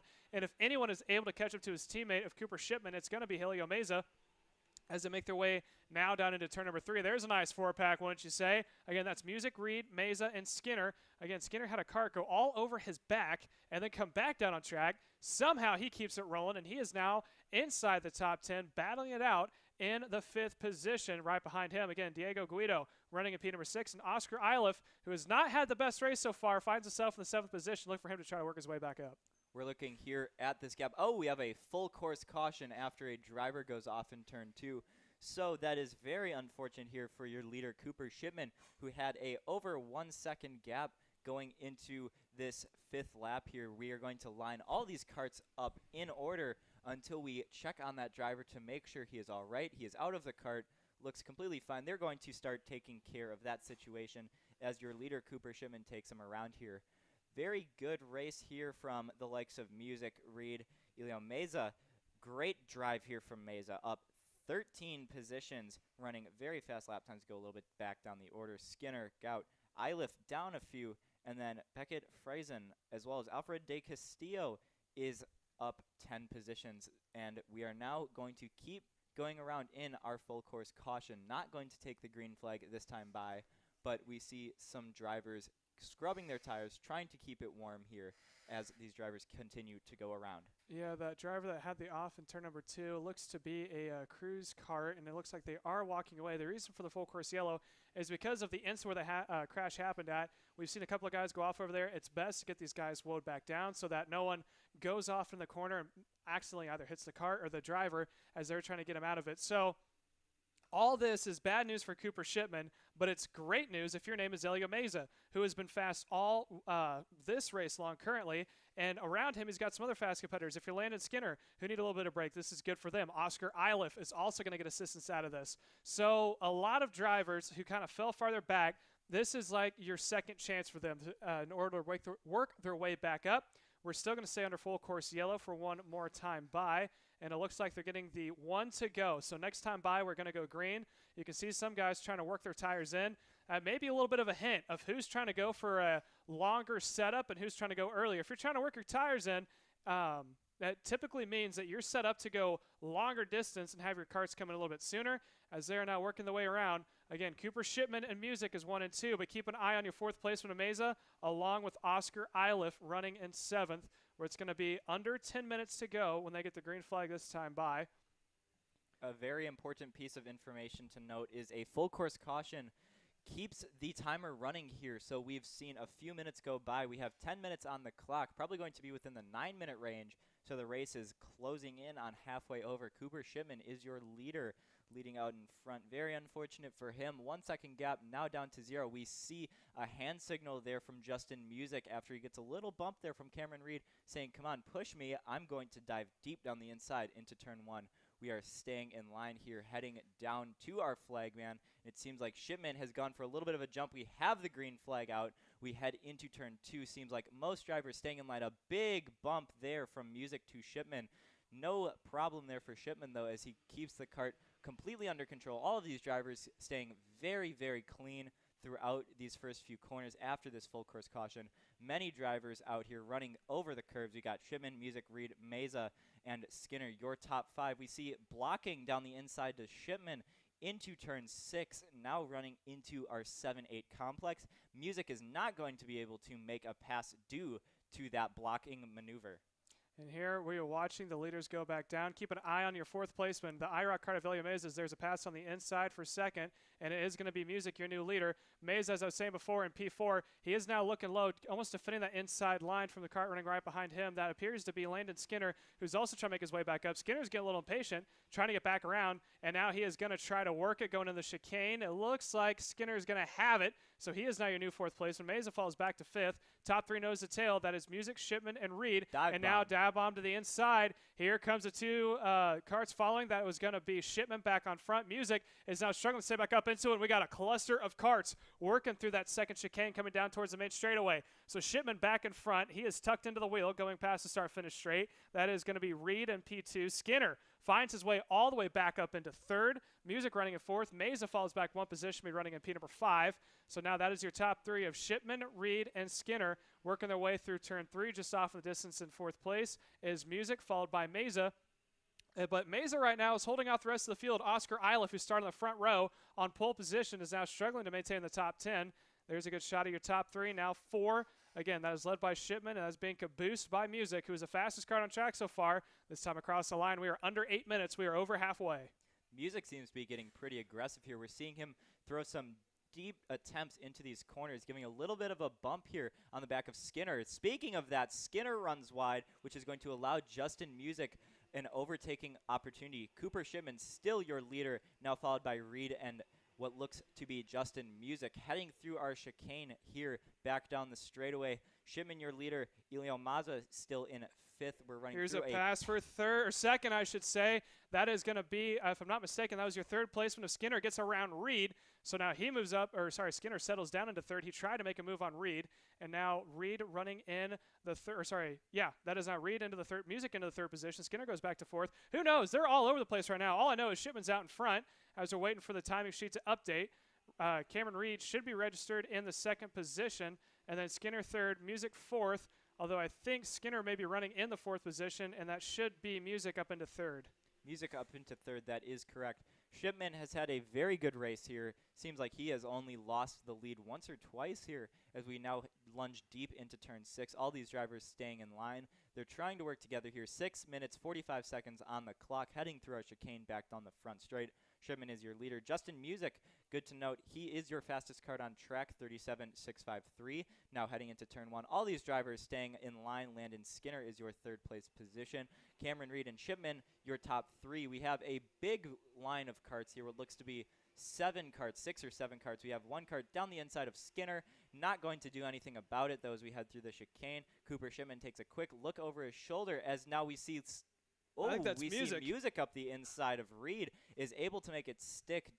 What is that? Reed does not want to let that happen as we now go through our corners again. Shipman gaining a bigger lead. We see Skinner closing up on the backside of Reed, but we have our new 2nd place of what looks to be Music.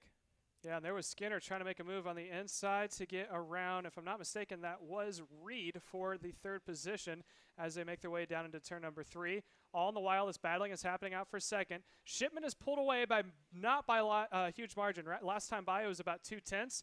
I wouldn't be surprised if this time it's about 3. So he's within striking distance if they settle down a little bit. The problem is that no one wants to settle in on that 2nd pack. It's been back and forth between Reed, Skinner, and Music. And along up in the mix, Oscar Iliff has moved up 1 more position from where he fell back to in 7th to be running in 6th. So everyone who is battling that 2nd spot, if they would just settle down for 1, maybe 2 laps, use the tow to their advantage, they could quickly start to reel in Shipman running up in front, and now they're all going to go side by side. Here comes Skinner up into 3rd. Now there's a pass on the inside. I think that was on Elio Meza, moves back 1 position, so that's Music going up into 4th, and right behind Meza is going to be the teammate of Oscar Iliff, so Iliff falls down a couple positions into the 7th spot, and we continue to watch. There's Music in that blue helmet running in what appears to be the 5th spot. Right behind him is Elio Meza in 6th, and then Oscar Iliff, the teammate on the IROC of Meza, is running in P7. There's your leader across the line. That is Shipman. And then it goes down the order going into turn number 1.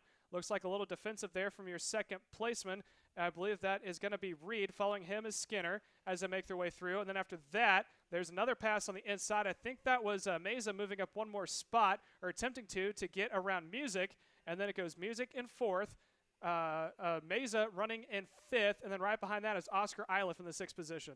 Exactly. We have Cooper Shipman still out in front. 8/10 gap. We had a little bit of separation between our second and third place carts back to fourth of what looks to be Justin Music. We're heading through our chicane now, coming across the finish line. We see Cooper Shipman ducking there, trying to get that run. Skinner hiding right behind that back bumper of Reed. We come across the line. A little bit of a shuffle here. We're going to see a pass here. Oh, we will, from Skinner on the inside of Reed. Reed goes wide, and Skinner is now your second place go-kart. We see Reed trying to fight off that fourth place position of Justin Music, running over those chicane curves down into turn 6. We're going to see a kart running that bottom line, decides better against it, going back up. That looks like Elio Meza blocking that inside row, coming through our chicane once again. Cooper Shipman, still your leader. Yeah, Shipman continues to lead, and we continue to watch this battle happening all over. I think Meza was able to make up one or two spots, so he's going to find himself running in the fourth position. So he's able to make up one spot. So and right behind him is now going to be Justin Music, who has had a fairly good weekend so far. And then the two out in front that they're not quite able to catch back up to is Landon Skinner and Cameron Reed. Looking at it now, it looks like Skinner was able to get around Reed, so he moves himself up into P2. And that is going to be Skinner.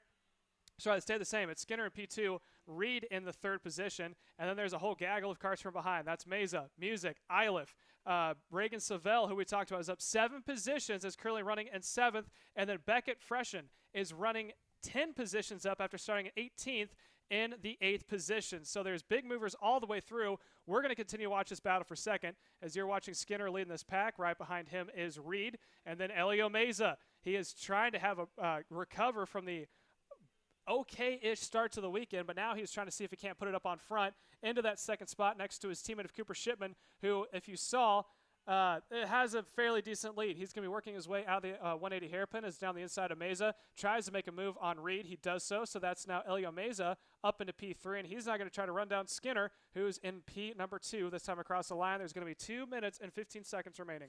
Great drive here from Meza. He is up into podium position, up 14 positions from where he started. Shipman and Skinner are your leaders out in front. We're going to see Meza closing the gap here on Skinner. Goes down the inside into turn 3. Oh, so does Reed. We now have Skinner all the way back into 4th. Now we are looking at Shipman, Meza, and Reed now. Are we going to see a pass from Reed? We are not. We stay in line. Oh, would you look at that. Meza is jacking immensely through that turn 6 corner. We have a lineup now of what looks to be about 7 carts all the way back to maybe that 826 of Beckett Friesen. Now going into turn 1. Shipman still your leader. Meza, now your purple go-kart, I might add, is in second, followed by Cameron Reed. Any passing opportunity is going to happen here? I do not see yet. It does seem like Skinner is getting antsy, though, about getting by that go-kart from Cameron Reed, heading through our chicane now down the back straight. Elio Meza holding the second place position. Meza is having a great run here today, and I would like to say that his run is going to continue to be amazing here with 1 minute left on the clock. Coming down, we're going to get about 2 more laps until we see that 2 to go flag. We see many of the drivers looking back. Skinner looking back, seeing that he has a decent gap back to what looks to be Iliff. So we are running down into turn 2. We still have Meza. Oh, Skinner went high. He opened up the door for the rest of the field from behind. I believe that was Oscar Iliff able to slip through. So now Iliff is able to move up 1 position.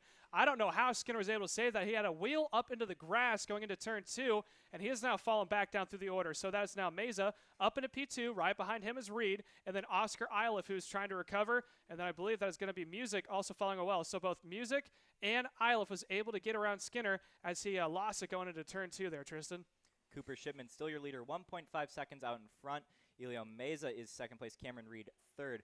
Good battle here we're seeing between the likes of Meza down to Friesen. A good battle here in our mid-pack. I wouldn't even say mid-pack. This is our front pack because we have Shipman way out in front by himself. Oscar Iliff goes purple last time by. He is sitting in that 4th place position very comfortably. We're looking at our leader getting a little bit bobbled up there through the hairpin. Not too big of a worry, though, as he comes back onto the straightaway. We have 2 laps to go this time by. Our flagman has those double sticks out for your leader. Cooper Shipman sets his fastest time of the race at that time by Helio Meza in second, Cameron Reed third. Will there be a pass here happening for any podium position? Meza and Reed currently holding those two down. We can see Iliff right on the rear bumper of Reed there. We're focusing in on our leader, Cooper Shipman, having an amazing race here. I would like to point out that Meza has caught up to Shipman during this race, only about 2/10 through those last laps, but not enough to catch up, but enough to be respectable here as we should focus back in on our second pack. Great racing here. We can see Iliff right on the rear bumper of that blue cart from Cameron Reed. We're watching Meza now going through turn 1. Oscar Iliff goes purple, and we are watching now Meza having an amazing run here. White flag out, last lap. Will any pass opportunity be made here on Iliff from Cameron Reed for that third place position? We're not sure. Off the screen, it looks like that it was Iliff who was able to get back around for third. Hopefully get a view of that. There's your leader of Shipman, but hopefully we can pan back to see if there's a pass happening for the third position. There it is. Oh, we got one around. That looks to be, that's Music gone around, and then the Reed as well. So that's going to shake things up. Your winner, Cooper Shipman, makes his way across the line to get the checkered flag. And then how does it pan out? Meza comes across in second, Skinner in third. Seville up 10 positions to finish in fourth, and Oscar Iliff able to recover a top 5. So congratulations to our winner of Cooper Shipman, Helio Meza's teammate, moving up 15 positions to finish in P number 2. And we're going to sit to another commercial break. When we come back, we have our 206 cadets, followed by our headline class, our KA 100 seniors. So stay tuned and continue to watch Kart Chaser.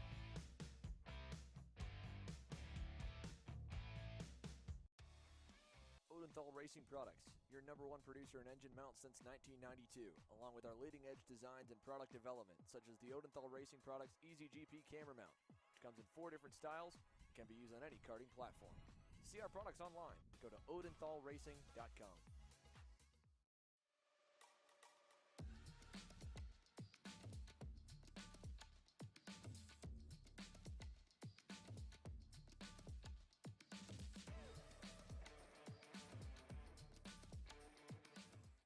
I'm Billy Vincent, owner of MPG Motorsports. What we do at MPG is we try to keep it a nice, fun, family atmosphere.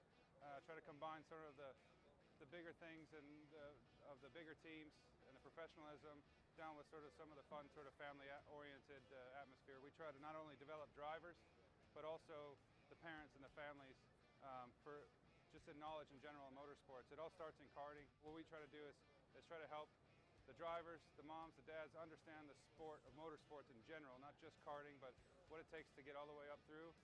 Whether you end up wanting to be a driver or a mechanic or an engineer, you know, we can help you with that, and that's what we're here for. If you're interested in joining us at MPG, our home base is at Whiteland Raceway Park in Indianapolis, and you can contact us at info@willpowerkart.com. And one of our great people will reach out to you, and we'll try to put the best program together.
How you doing? My name is Mike Doty from Mike Doty Racing from Orange County, New York. We're about an hour north of New York City. We're a full-service kart shop that we supply IAME, Rotax, and all rock engines.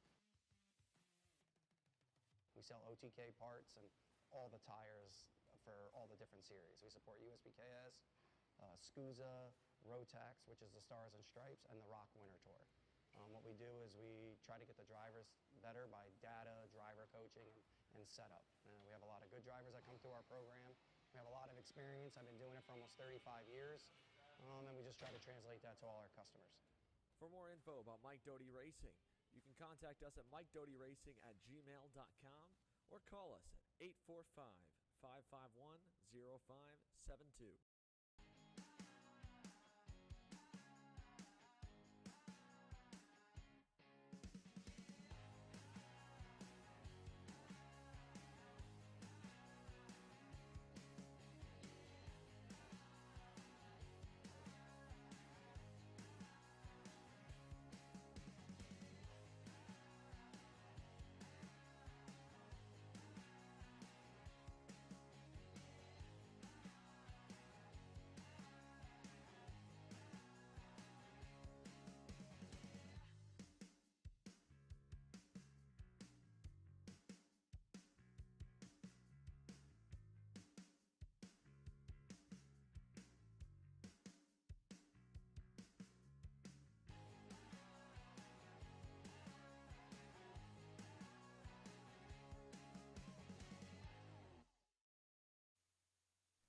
Welcome back. This is Kart Chaser at the Texas Sprint Racing Series. We are now getting underway with our 206 Cadet, sponsored by Ferris Mowers. Our front row is Jackson Young and Josie Chambers, and our second row is Wyatt and Smith. We're looking down the front straight now. Will we get a green flag? We will. It seems like Young is going to get the advantage here. We have many carts here off the back. We are going to have a red flag situation here. Unfortunate for some of these drivers, but we are going to get this. I don't think we are. It looks like everyone is out of their carts. Hopefully we can get them all going.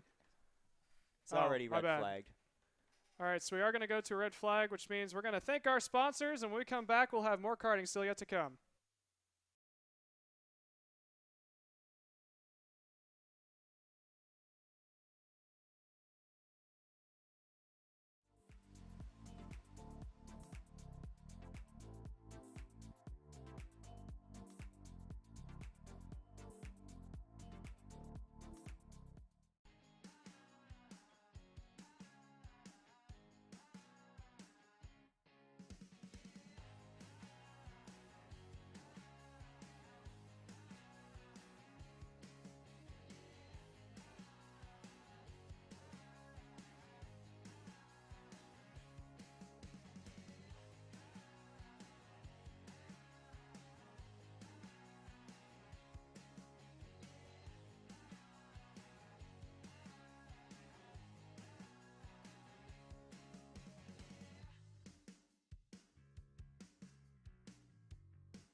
USA, a top-level performance team with unmatched hospitality, offering a full-service driver development program with year-round testing available in Miami, Florida, and the official North America racing team of Parolin Racing Chassis. Chassis and parts available at ParolinUSA.com. As the Western importer of the Praga and Formula K chassis brands, Leading Edge Motorsports is a high-performance kart shop and race team with a simple mission: teach others the joy of high-performance driving, supply our customers with the highest quality products and services, and most of all, win races. With our remarkable racing inventory, expert services, and top-ranked national-level team to back it up, we'll help to get your new kart racing package up and running fast. From arrive and drive service to kart preparation and driver coaching to the parts you need to get you back on the racetrack, Leading Edge Motorsports is the industry answer. How you doing? My name is Mike Doty from Mike Doty Racing from Orange County, New York. We're about an hour north of New York City. We're a full-service kart shop that we supply IAME, Rotax, and all rock engines.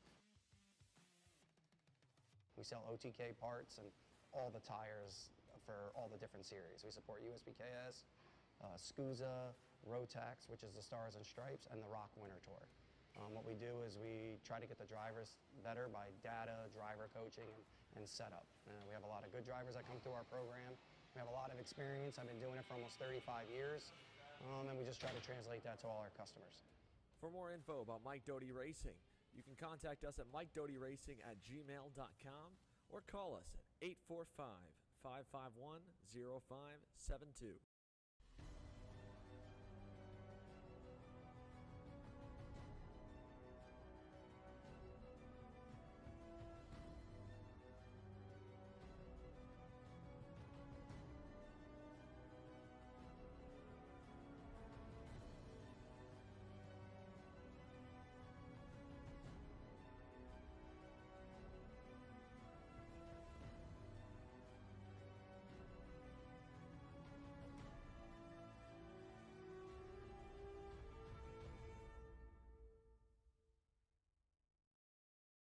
I'm Billy Vincent, owner of MPG Motorsports. What we do at MPG is we try to keep it a nice, fun, family atmosphere. Try to combine sort of the bigger things and of the bigger teams and the professionalism down with sort of some of the fun, sort of family-oriented atmosphere. We try to not only develop drivers, but also the parents and the families for just in knowledge in general in motorsports. It all starts in karting. What we try to do is try to help the drivers, the moms, the dads understand the sport of motorsports in general, not just karting, but what it takes to get all the way up through. Whether you end up wanting to be a driver or a mechanic or an engineer, you know, we can help you with that, and that's what we're here for. If you're interested in joining us at MPG, our home base is at Whiteland Raceway Park in Indianapolis, and you can contact us at info@willpowerkart.com, and one of our great people will reach out to you, and we'll try to put the best program together. Odenthal Racing Products, your #1 producer in engine mounts since 1992, along with our leading-edge designs and product development, such as the Odenthal Racing Products EasyGP camera mount, which comes in 4 different styles and can be used on any karting platform. To see our products online, go to odenthalracing.com. Hannah Greenemeyer is going to score the final win of the U.S. Pro Kart Series. Hayden Jones is a national race winner. Nate Cicero wins. 4-time champion Ryan Norberg winning Super Nationals 24. Winner, winner, winner. Are you ready to join one of North America's winningest driver development programs? Rollison Performance Group offers fully customizable packages that are meant to take your game to the next level. For more information, head to rollisonperformancegroup.com.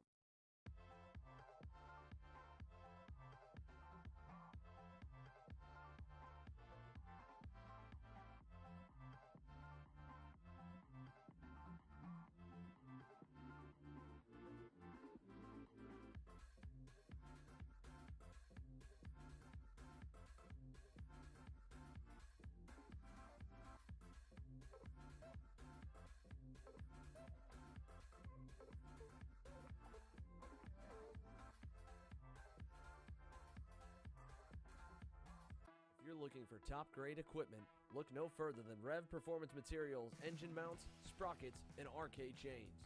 Available online now at revperformancematerials.com and through a dealer near you. The highest quality material, built to the highest quality standards. Rev Performance Materials.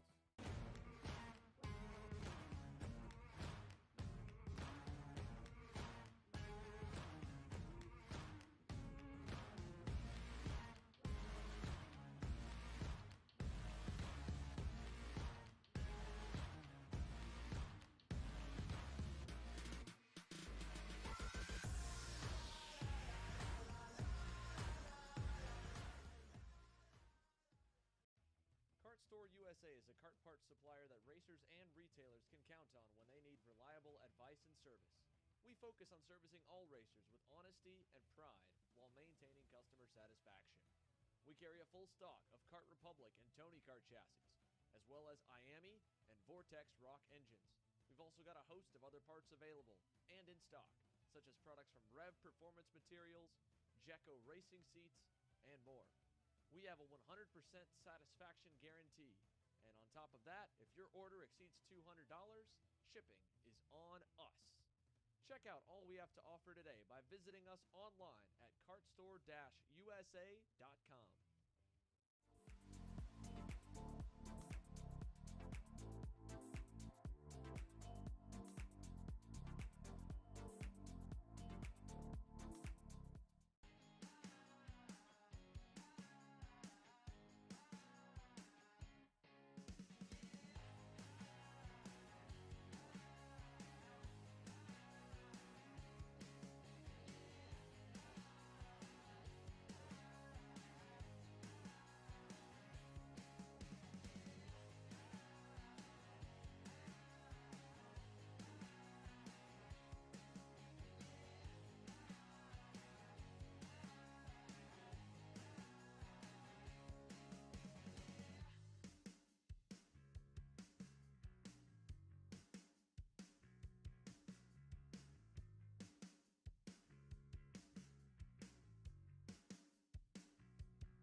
USA, a top-level performance team with unmatched hospitality, offering a full-service driver development program with year-round testing available in Miami, Florida, and the official North America racing team of Parolin Racing Chassis.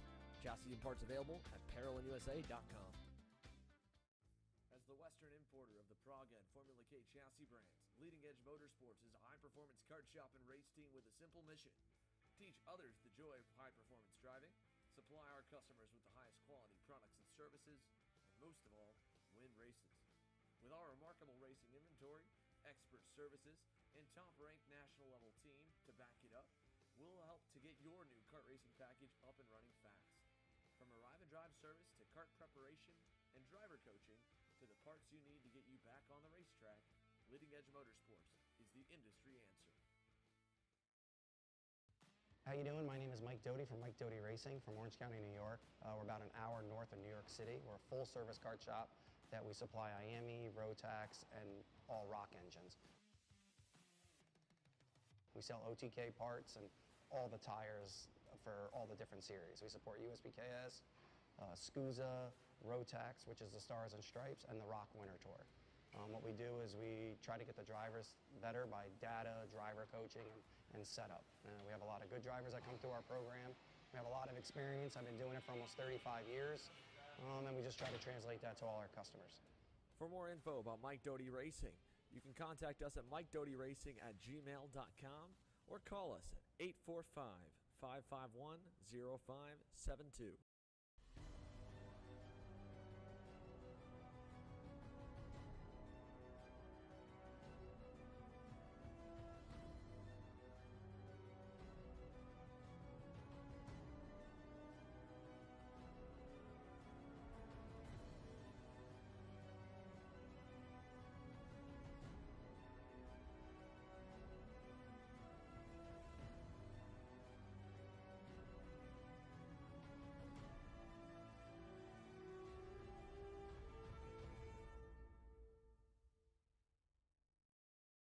I'm Billy Vincent, owner of MPG Motorsports.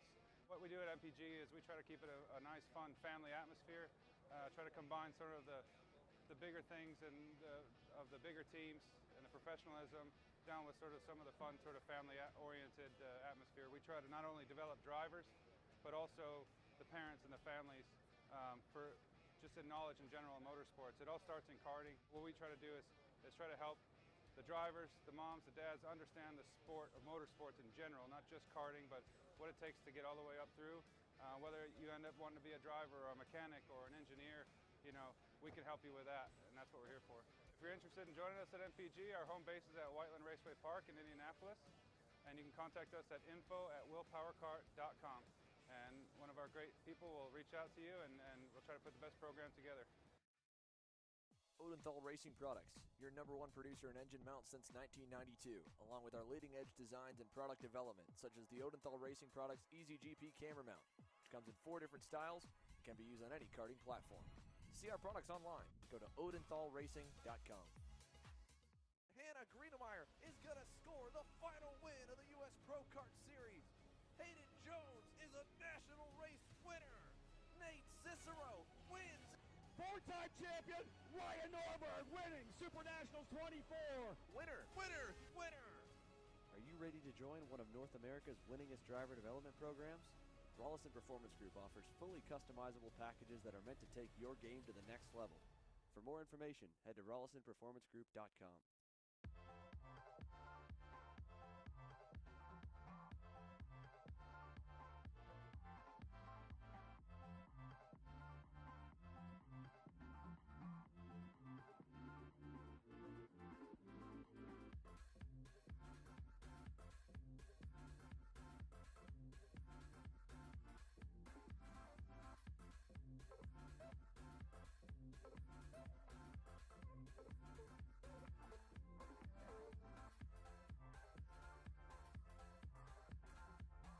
If you're looking for top-grade equipment, look no further than Rev Performance Materials engine mounts, sprockets, and arcade chains.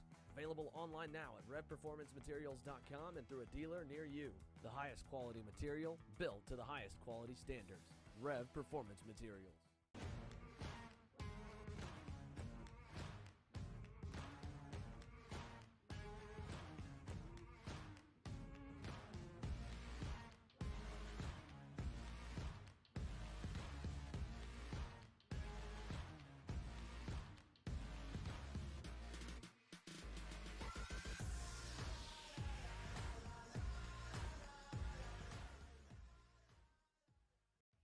Kart Store USA is a kart parts supplier that racers and retailers can count on when they need reliable advice and service.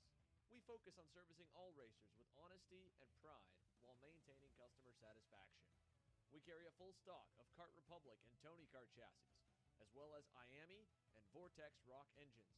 We've also got a host of other parts available and in stock, such as products from Rev Performance Materials, Jecco Racing Seats, and more. We have a 100% satisfaction guarantee, and on top of that, if your order exceeds $200, shipping is on us. Check out all we have to offer today by visiting us online at kartstore-usa.com.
USA, a top-level performance team with unmatched hospitality, offering a full-service driver development program with year-round testing available in Miami, Florida, and the official North America racing team of Parolin Racing Chassis.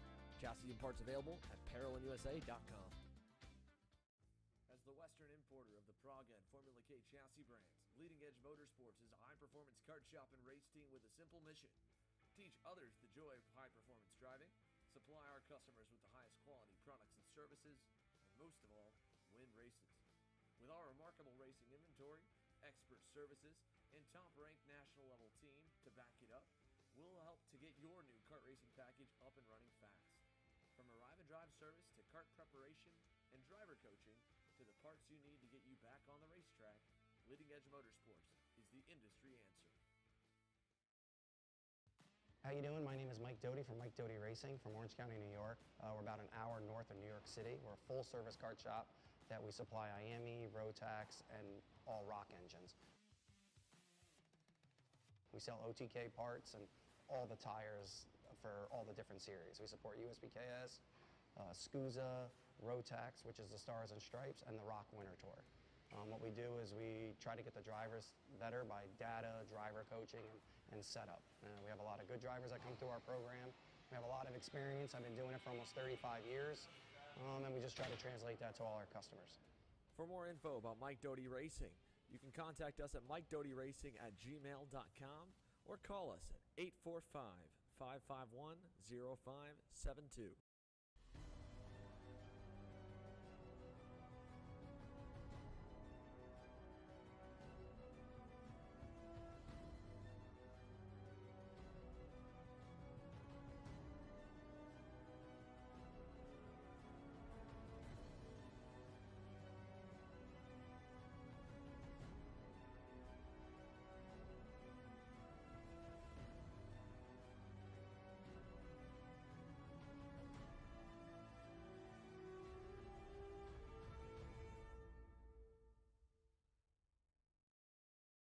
I'm Billy Vincent, owner of MPG Motorsports.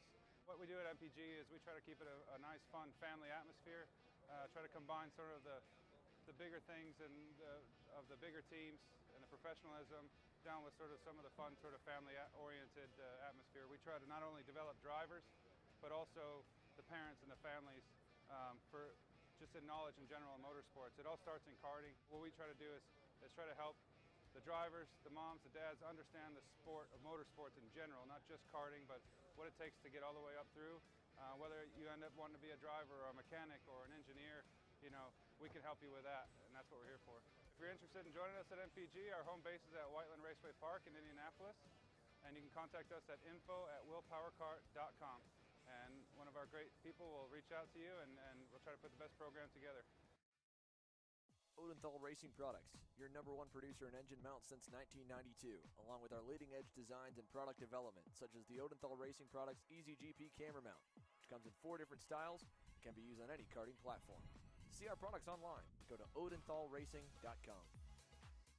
Hannah Greenemeyer is going to score the final win of the U.S. Pro Kart Series. Hayden Jones is a national race winner. Nate Cicero wins. Four-time champion Ryan Norberg winning Super Nationals 24. Winner, winner, winner. Are you ready to join one of North America's winningest driver development programs? Rollison Performance Group offers fully customizable packages that are meant to take your game to the next level. For more information, head to RollisonPerformanceGroup.com.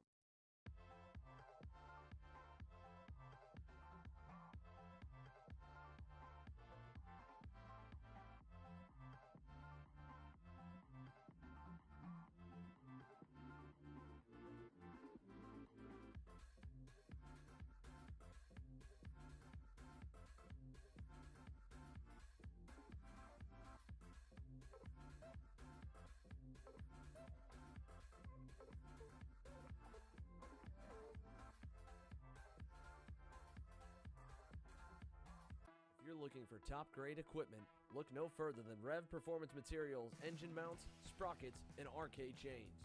Available online now at RevPerformanceMaterials.com and through a dealer near you. The highest quality material built to the highest quality standards. Rev Performance Materials.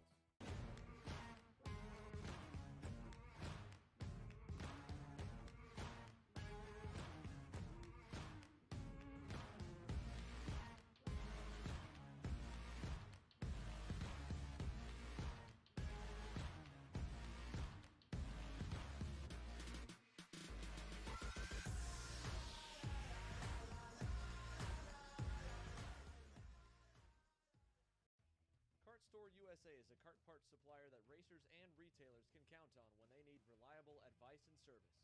We focus on servicing all racers with honesty and pride while maintaining customer satisfaction. We carry a full stock of Kart Republic and Tony Kart chassis, as well as Iami and Vortex Rock engines. We've also got a host of other parts available and in stock, such as products from Rev Performance Materials, Jecco Racing Seats, and more. We have a 100% satisfaction guarantee, and on top of that, if your order exceeds $200, shipping is on us. Check out all we have to offer today by visiting us online at kartstore-usa.com.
And welcome back here. So a little bit of change up if you're just now tuning in live.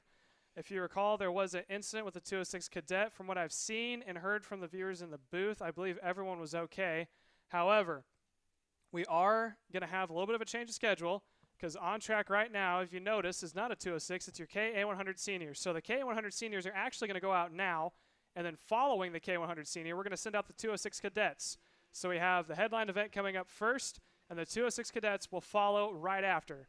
So now that we've sent these guys out, they're going to go on their pace lap before they get the green flag. And again, 16 plus 2. Your starting order goes as follows as they're now starting to get themselves bunched up. In total, if you recall, we had 2 groups. We combined them back together, so there's going to be 36 karts on track. Adrian Cruz is going to set pole position next to Alex Stanfield on the outside of row number 1. Aiden Rudolph starts P number 3 next to Nicholas Stauffer. P number 5 is going to be Vinny Muskelis. P6 goes to Tyler Stevens. Josiah Tracy will start in the 7th spot. P8 goes to Logan McDonald. P number 9 goes to Peyton Phillips. And rounding out the top 10 is Jared Fuller. So that is your top 10 with the first 2 on row number 1 being Alex Stanfield and Alex Stanfield and Adrian Cruz is your pole sitter. Then we're going to get them lined up and sent down. Again, your front row and your pole sitter is that cruise control kart of Adrian Cruz out in front. Get through the start finish straight. Green flag is out down into turn number 1. Looks like they're going to make it through. Let's hope it's clean. Everyone's getting just a little bit wide there on the exit. Turn 1. All drivers through turn 1. And it is going to be Cruz out in front. P2 is going to go to Aiden Rudolph. So Rudolph making up one more spot from the start, and he is now going to slot into P number 2. And then Stanfield slots into the 3rd position. So lap number 1 almost complete. Let's make our way down to turn number 6. To the inside to defend is your race leader of Adrian Cruz. Right behind him is Rudolph, followed closely by Alex Stanfield in P number 3, and right behind him, I believe, is going to be Nicholas Stauffer starting the 3rd position. So there's your top 4, making the way to complete lap number 1. We had a great run here. Oh, we have a pass down for the lead, and it is going to create a bobble there. Aiden Rudolph gets into the outside there of Cruz, and now Rudolph is going to fall way back along with Cruz. So it looks like our new leader here is going to be Stouffer. A lot of battling there back. Rudolph falls far back along with Cruz. Your new leader is going to be Nicholas Stouffer in that number 981. Second place is going to be Alex Stanfield. Oh, it looks like Alex Stanfield has actually gotten by for the lead while I was looking away. So Alex Stanfield is your new leader, followed by Nicholas Stouffer. Now we look a little bit farther back. That is the red helmet of Vinny Miskelis in your third place position as we head into turn one. Seems like Cruz has made his positions back all the way up into fourth. We are only one lap into this race and already have some great battles here, Caleb. Yeah, so the top four was fairly close together. Now it's broken up just a little bit, and now there's equal separation. The top three are side by side. Looks like Cruz was going shoulder to shoulder. I think that was one right behind Miskelis, so that would have been Peyton Phillips was trying to elbow his way into the fourth position. But there's a good shot of your leaders making the way out of turn number 6. There's a good shot of Cruz and Phillips, and right behind Phillips and Cruz is Tyler Stevens, who is running in the 6th position. He saw an opportunity. There's your top three broken away from the field. So that is Stanfield, Stouffer, followed by Miskelis going down to turn number 1. There's Cruz making up one more position. Actually, he was defending. I think he was defending and trying to get around. Losing one position there, actually, to Tyler Stevens in that red speed kart. They're now coming around through turn 3. Good battles here. Adrian Cruz, not as well as he was doing in his heat races, fell all the way back down to 5th. We're going to have to watch him if he's able to make up positions throughout this race. Our 3 karts out in front, Stanfield, Stouffer, and Miskelis. They are your front 3 runners. Stanfield went purple last time by, trying to run away from those yellow gloves of Stouffer. We come around to complete lap number 4 in this race. Still 13 minutes on the clock. Long race here, 16 minutes plus 2 laps. Amazing racing from these KA seniors here in our Exertech K100 senior race. Yeah, so your top 3 and almost 4 have got equal space amongst each other. Your third placement of Alex Stanfield is slowly getting reeled in by Miskelis running in the 3rd position right now. And right behind that is Peyton Phillips in P4. So, again, it's not as tight as it was on the start due to a little bit of a hustling and tussling that happened into turn 1. There's 1, 2, and 3. Stanfield, Stouffer, and Miskelis. Falling right behind him is Phillips. And then we get to Tyler Stevens, followed by Adrian Cruz. Cruz, who started up on pole position, trying to make up some spots after he had the little bit of an incident happening into turn 1, so he's trying to make his way back up. Currently, Peyton Phillips, your 4th placement, fastest kart on track, so he may be slowly starting to reel in the top 3. Exactly. Stanfield still out in front, is losing his gap back to Stouffer. Miskelis also starting to catch up. We're going to have a battle going on pretty soon here. Look a little bit farther back. Rough positions for Aiden Rudolph now back into 8th. He was a front runner here this whole weekend. But we also need to mention Braden Robertson, that 977 kart, fought his way up 8 positions into that 7th place.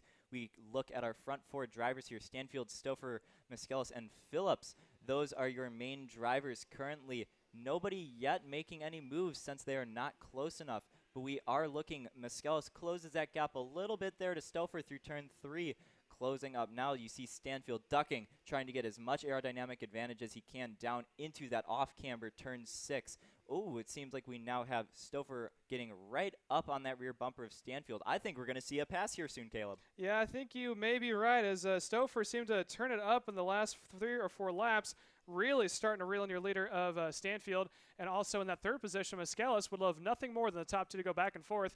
Meanwhile, Adrian Cruz in the 5th position just went purple, so now he's the fastest kart on track. He finds himself behind Phillips, and right behind, or in front of him, I should say, is Miskelis. So top 2 starting to close back up. Now the question is, will Stouffer try to pass, or will he try to maintain or increase the gap they have on the rest of the field? They're in a good situation to try to walk away from the field if they can get together. Obviously, 2 karts are faster than 1 if it's done correctly, but Miskelis in the 3rd position, he is staying in the toe of Stouffer this time across the line. Gap last time was 2.21. It's now opened up to 0.3. So not as much of an improvement as we thought we'd see there from Stouffer, but he is right there within the gap. And now here comes Miskelis in 3rd. He is closing in onto the back bumper of Stouffer, almost catching it. Those 2 together might be able to catch back up to your leader of Stanfield. I'm not sure if Miskelis is going to want to work together with Stouffer. We've seen Miskelis working his way up this weekend, and now that he's catching up with that pink helmet there onto the rear end of Stouffer, I think we're going to see a pass here going into turn 1 as Miskellis gets a run off of that last corner. He takes a quick look back, sees Payne Phillips is right there, knows that he has to make a move soon here. Alex Stanfield goes purple last time by, just get beaten by Adrian Cruz going purple that last time by. I think we're going to see Cruz start making advancements here towards the end of the race. Not close enough yet, but if we look here, Miskellis right on the rear bumper of Stouffer going through our turns 4, 5 here, heading down towards turn 6. We have a little bit of a bunch up here, 2nd through 4th, going down into here. Miskellis is not going to look out yet. We're going to keep all drivers here in line.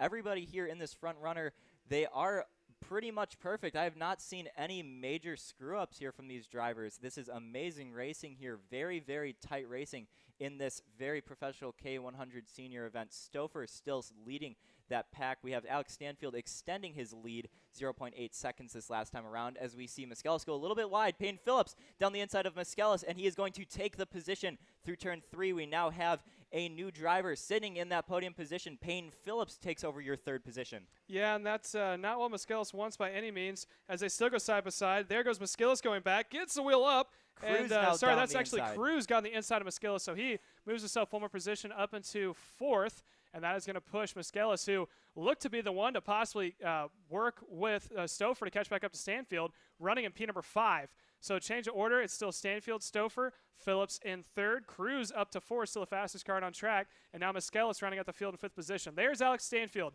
and you can see how much of a gap he has. Last time by, it was just at a second, just under, I should say, a shy, as he is up on the wheel going into turn number 1. So it's going to be can Phillips now catch up to Stouffer, but keep in mind, Adrian Cruz is quick. He might quickly catch up to back bumper Phillips and use him to get up to Stouffer. Alex Stanfield, that 906 OTK kart, lined up perfectly this weekend. As you can see that Team Felon visor ducking down our long front straight here into turn 1, going purple last time by. Adrian Cruz does not say anything about that, but we have Stouffer, Phillips, Cruz, Miskellis, that pack there battling for your podium position. Looks like we have Phillips right on the rear bumper of Stouffer. You need to pay attention to that battle here. Is Phillips going to make a pass here to Stouffer? We are not sure. We have a yellow flag out from our flagman. Seems like we are going to be fine. Stanfield leads the race through turn 6. We need to start looking here at Stouffer, Phillips, Cruz, and Miskellis. A good battle here going on, but we are paying attention to Alex Stanfield, our 906 kart. There we go. We can see Stouffer there leading that 2nd position. Phillips right behind him. Adrian Cruz caught right back up to the rear bumper. Adrian Cruz down the inside into turn 1 is going to make the pass for 3rd from Phillips. We now have Adrian Cruz back into the top 3 here. Now he is going to try and make up that position to catch up to the rear bumper of Stouffer within these following laps. Yeah, we are now over halfway by about 30 seconds. There's 7 minutes and 30 seconds remaining before we get 2 to go. So Cruz making his way up through the field after having a poor start, and he now is slowly starting to close on the back bumper of Phillips.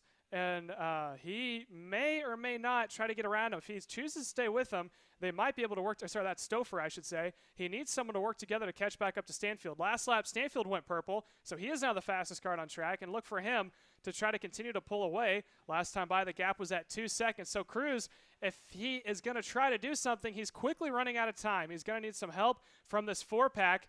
But I think at about 2 seconds, they're going to have something major here in the next 3 or 4 laps to close back up. Look down Cruz the inside is on here the into inside, 6. gets around Stouffer. Stouffer falls back to 3rd, and here comes down the inside. That was another pass. That was Phillips. Phillips now gets around Stouffer, and he's going to go, or try to go to the back bumper of Cruz. Now that Cruz has clean air, let's see if he can maybe go purple a couple laps and try to reel in Stanfield. Cruz now taking that 2nd place position right up where he needs to be. He knows he's a fast go-kart. Now he's going to try to run down that 906 of Alex Stanfield, 2.3 seconds up the road. Not looking like it's going to be able to make up, but he might with 6 minutes left on the clock. We have Cruz, Phillips, Stouffer, and Miskellis leading that 4-kart train here, battling for 2nd to 4th. We're going to see Stouffer pushing that rear bumper of Phillips into turn 6, trying to catch up to Adrian Cruz. They cannot let Cruz run away because Cruz is a fast go-kart. These other drivers know it. If Cruz is able to run away, they will... Phillips, Stouffer, and Miskellis are going to be stuck battling for the 3rd place position, and they know it. So we can see Phillips starting to catch up to the rear bumper here of Cruz. Will Phillips look out for an overtaking position here into turn 3? Does not look like he has it. They are going to stay in line through turn 3, going through 4 and 5. Now everybody staying in line. These drivers are staying very clean here throughout this race. Yeah, they've kept it relatively tame. There's been a couple passes. We got, one pulled off. I think that was a lapper. Pulled off on close to turn number 7. And they have come to a stop. Look at that. That's cart number 95. So hopefully we can get a number for you guys shortly. And there's your leader, Alex Stanfield, making his way down into turn number 1. And again, that gap is sitting at 2.5 seconds. So it's maintained. It hasn't gone down with Cruz running a P2. Stanfield's still able to turn the fastest lap overall. And right behind Cruz is Peyton Phillips. He has not let him out of sight. He stayed about within a half a cart length, looking a little low. We have Miskellis on the inside of Stouffer there in turn 2. So we now have Miskellis up to 4th and Stouffer back to 5th.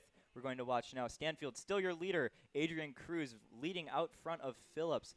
We have Cruz mainly just moving the air here for Phillips. Phillips has sped up since the time that Cruz has gone by. Cruz takes a quick look over his shoulder and knows Phillips is there. I believe Phillips is just going to wait behind Cruz now, maybe wait for 2 laps to go. Once we get down 5 minutes left on the clock, we are going to see these drivers coming around. A little bit of a mistake there from Cruz through turn 2, going to allow Phillips to catch up a little bit. Another mistake there, as now Phillips is right on the rear bumper. I believe Phillips is going to stay here. Phillips looking back, falls off a little bit, exiting turn 5 down into 6, and they are mellowing out here, Caleb. Yeah, there's about 4 minutes and 15 seconds left to go as we continue to watch the battle for second. Again, out in front is Alex Stanfield, who has continued to actually open up his gap. He was at 2.4. Now he has gone down to 2.5. Adrian Cruz able to go faster. He went purple, but however, we do have 4 minutes left. As Cruz up on Cruz 2 wheels. was on 2 wheels and almost looks like the car was perfectly level on the banking, making his way through turn 2. And now as we watch, Peyton Phillips, he is getting a little antsy. Got his nose in, trying to get his nose into turn 3. He's on the back bumper, giving a little bit of a push.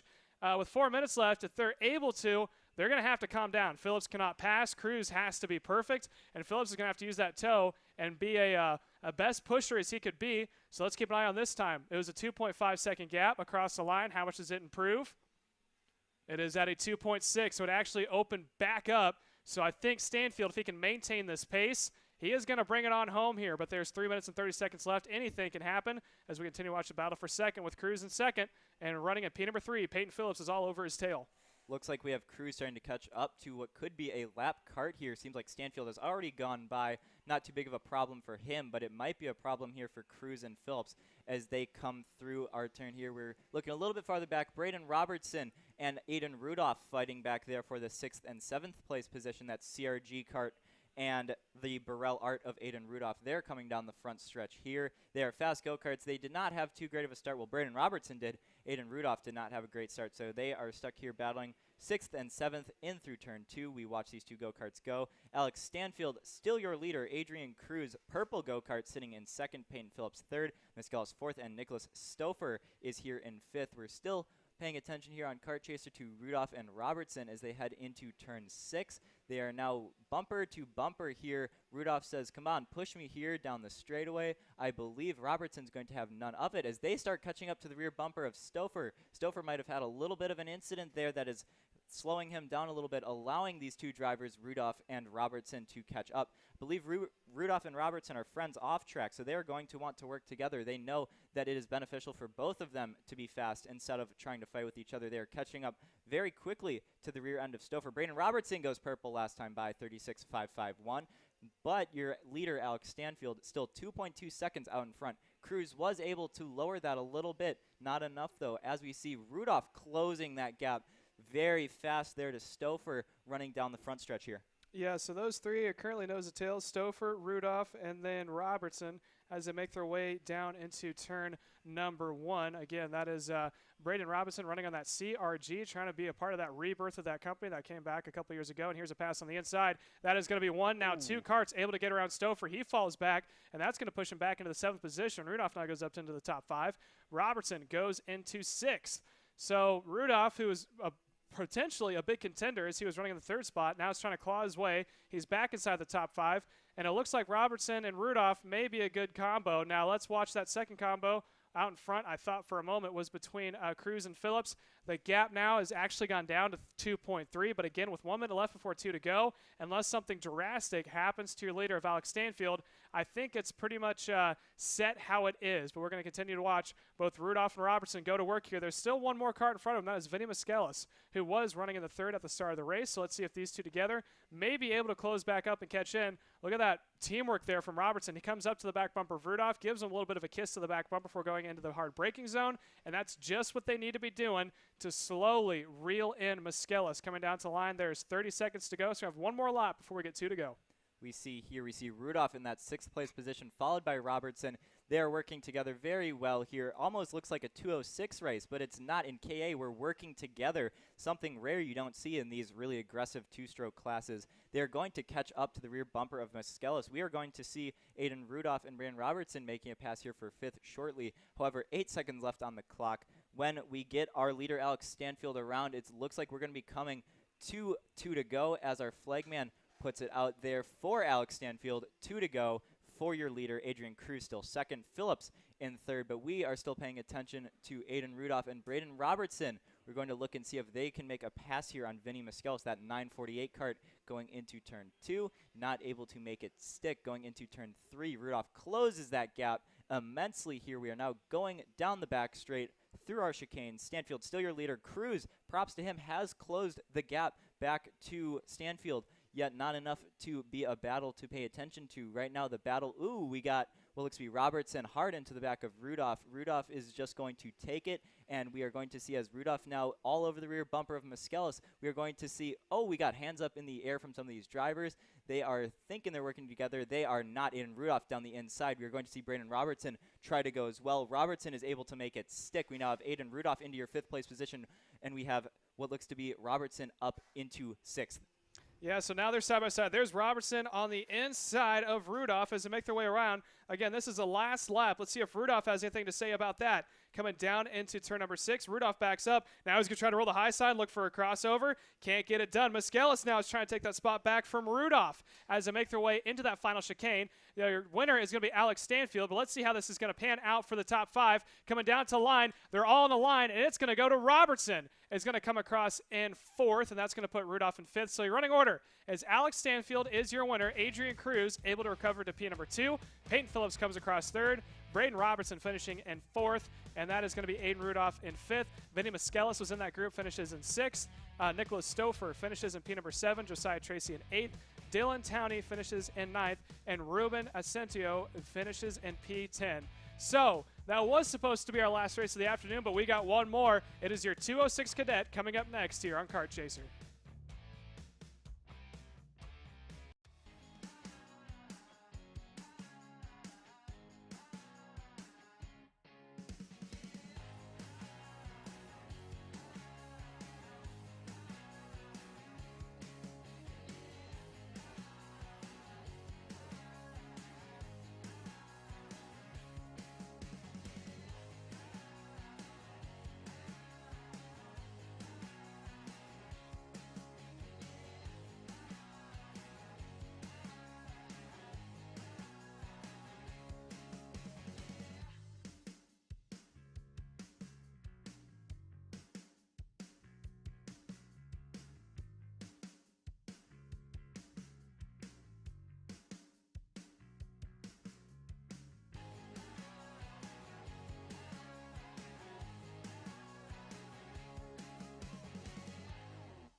USA, a top-level performance team with unmatched hospitality, offering a full-service driver development program with year-round testing available in Miami, Florida, and the official North America racing team of Parolin Racing Chassis.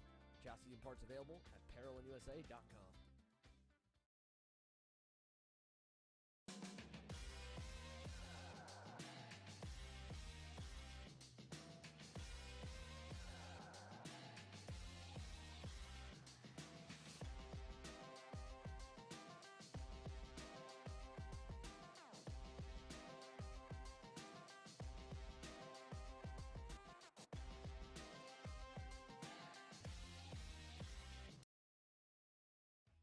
Kart Store USA is a kart parts supplier that racers and retailers can count on when they need reliable advice and service. We focus on servicing all racers with honesty and pride while maintaining customer satisfaction. We carry a full stock of Kart Republic and Tony Kart chassis, as well as Iami and Vortex Rock engines. We've also got a host of other parts available and in stock, such as products from Rev Performance Materials, Jecco Racing Seats, and more. We have a 100% satisfaction guarantee. And on top of that, if your order exceeds $200, shipping is on us. Check out all we have to offer today by visiting us online at kartstore-usa.com. As the Western importer of the Praga and Formula K chassis brands, Leading Edge Motorsports is a high-performance kart shop and race team with a simple mission: teach others the joy of high-performance driving, supply our customers with the highest quality products and services, most of all, win races. With our remarkable racing inventory, expert services, and top-ranked national-level team to back it up, we'll help to get your new kart racing package up and running fast. From arrive and drive service to kart preparation and driver coaching to the parts you need to get you back on the racetrack, Leading Edge Motorsports is the industry answer. Hannah Green. Welcome back here. We're getting underway for the final race of the day. This is your 206 Cadet, sponsored by Ferris Mowers. And again, a big shout out to our headline sponsor. That is Auction ETX. Your front row goes as follows for your 206 Cadet. Jackson Young starts on pole position next to Josie Chambers. Ashton Wyatt starts in P number 3 right next to Thomas Smith. Derek Wargo starts at P number 5 next to Paxton Dyson. P number 3 goes to Emmett Eddles, starting in P number 7 next to Tyrone Kemper Jr. And your fifth row consists of Tanner Barsh, starting next to Tristan Young. That is your top 10 for your 206 Cadet. They're making the way around. They're through that front chicane before they go down this, I guess you can call it a front stretch, which is right in front of the paddock and all the pits. Making the way down. They're probably going to woe it way down coming out of this turn 6 hairpin. Jackson Young telling some of the drivers behind him to slow down. He's got his hand doing that little hand signal, pushing his hand down, telling the driver behind him of Aston Wyatt to just lay off his bumper a little bit here. Yeah, I'm sure as you know Tristan from doing a lot of time in the 206 class, if you're on the front row, most of your acceleration doesn't happen from your right foot. It happens from the guys behind you.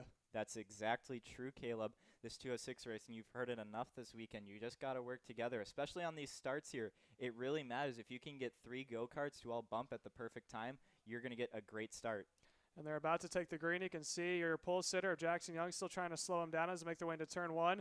The green flag is out into turn number 1. Let's see how they're going to pan out this time.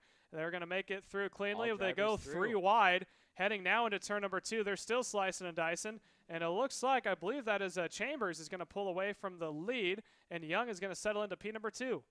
Exactly. So Jackson Young, a heavy hitter here this weekend, had very good racing here during the heat races today, and he's going to maintain that position here through our final. Jackson Young is your leader. We have 5 karts lined up here in your front group. Looks to be Young, maybe Chambers. We got a pass here. A little bit of an incident there in that back corner. We have one driver off from that lead pack. Unfortunate for that driver, as he will now be retiring from the race. So we have Jackson Young, Aston Wyatt, Derek Wargo, and Josie Chambers, your top 4 drivers. And it looks like there's a pass for the lead down on the inside. That is going to be Wyatt making a move on what was the front runner of Young. Young's going to have to settle back down to 3rd, and with him, he's going to bring Derek Wargo. So now Wargo moves himself up into P number 2. Your new leader of Wyatt is now on point, and that 4-pack is rounded out by Josie Chambers, who is a caboose running in the 4th position. Again, this is 16 minutes plus 2. A little bit of bobble there from the heads, working the way out of turn number 6. That was from Margo. I don't know if his kart was getting upset, if he's trying to scoot himself in the seat into the 206 scoot to try to get himself going faster. Coming down to the line here. A little bit of a nose flick there from your leader of Wyatt going into turn 1. Not sure if that was a pushback or if it's just loose from all the hustling and tussling that's happened so far. But he will lead the pack, followed by Wargo in P2. But Wargo goes way wide. Almost opened up the door there for Young to make a move. And that's causing a little bit of separation. And right now, Wyatt's got about a 2-car length advantage going through the chicane. Very interesting thing going on here. So Josie Chambers bringing up this lead pack, goes purple last time by. Very interesting to see as these 206 races go on. Oh, seems like we have Derek Wargo up on 2 wheels there through turn 6. We are only 3 laps into this race, and we already have some drivers bicycling, as Caleb likes to call it, through this front, or through that back corner there. We can still see Aston Wyatt, that front bumper jiggling around a little bit down this front stretch. We're going to have to see when he comes in. Ooh, a little bit of dicing here, as we're going to see Chambers look down the inside of Young, not going to make it stick. We have those 2 black carts, Wargo and Young, working together through our first infield section here. We're now heading down through the chicane down the back stretch. Aston Wyatt is still your leader. Yeah, they're still 4 deep heading down into turn 6. I don't think anyone's got to try to move on the inside. I say that. Well, I thought there for a moment your third placement of Young was about to, but he decided to back off, thought better of it, stays right behind Wargo. And he's continued to push that back bumper of him, trying to catch back up to Ashton Wyatt. Now we're talking about that nose flick. If you look at your leader, that front nose has a little jiggle, as Tristan said, or a little bit of a wobble. Now what may cause that is a pushback bumper effect, which is when the bumper gets pushed out of alignment. That causes it to kind of flick around a little bit. Now the problem with that is that nothing to do with the aerodynamics. You actually get a penalty for that. So if that is a pushback bumper violation, too wide here. They are too wide, as it's now going to be Wargo falling back into 4th, and that's going to push Young. Goes through as well. Yeah, so Young goes up into 2nd. Chambers goes back to 3rd. But I was saying about the pushback, if that is the case, that will be a penalty, and series are different, whether it's time or whether it's positions. So if that is a pushback and it was given for the right reasons, then look for him to possibly not have a great day. But for now, we're just going to count it as the fact that he is still your leader and everything is going to be fine. One more lap into the books, as we are 12 minutes and 30 seconds here to go.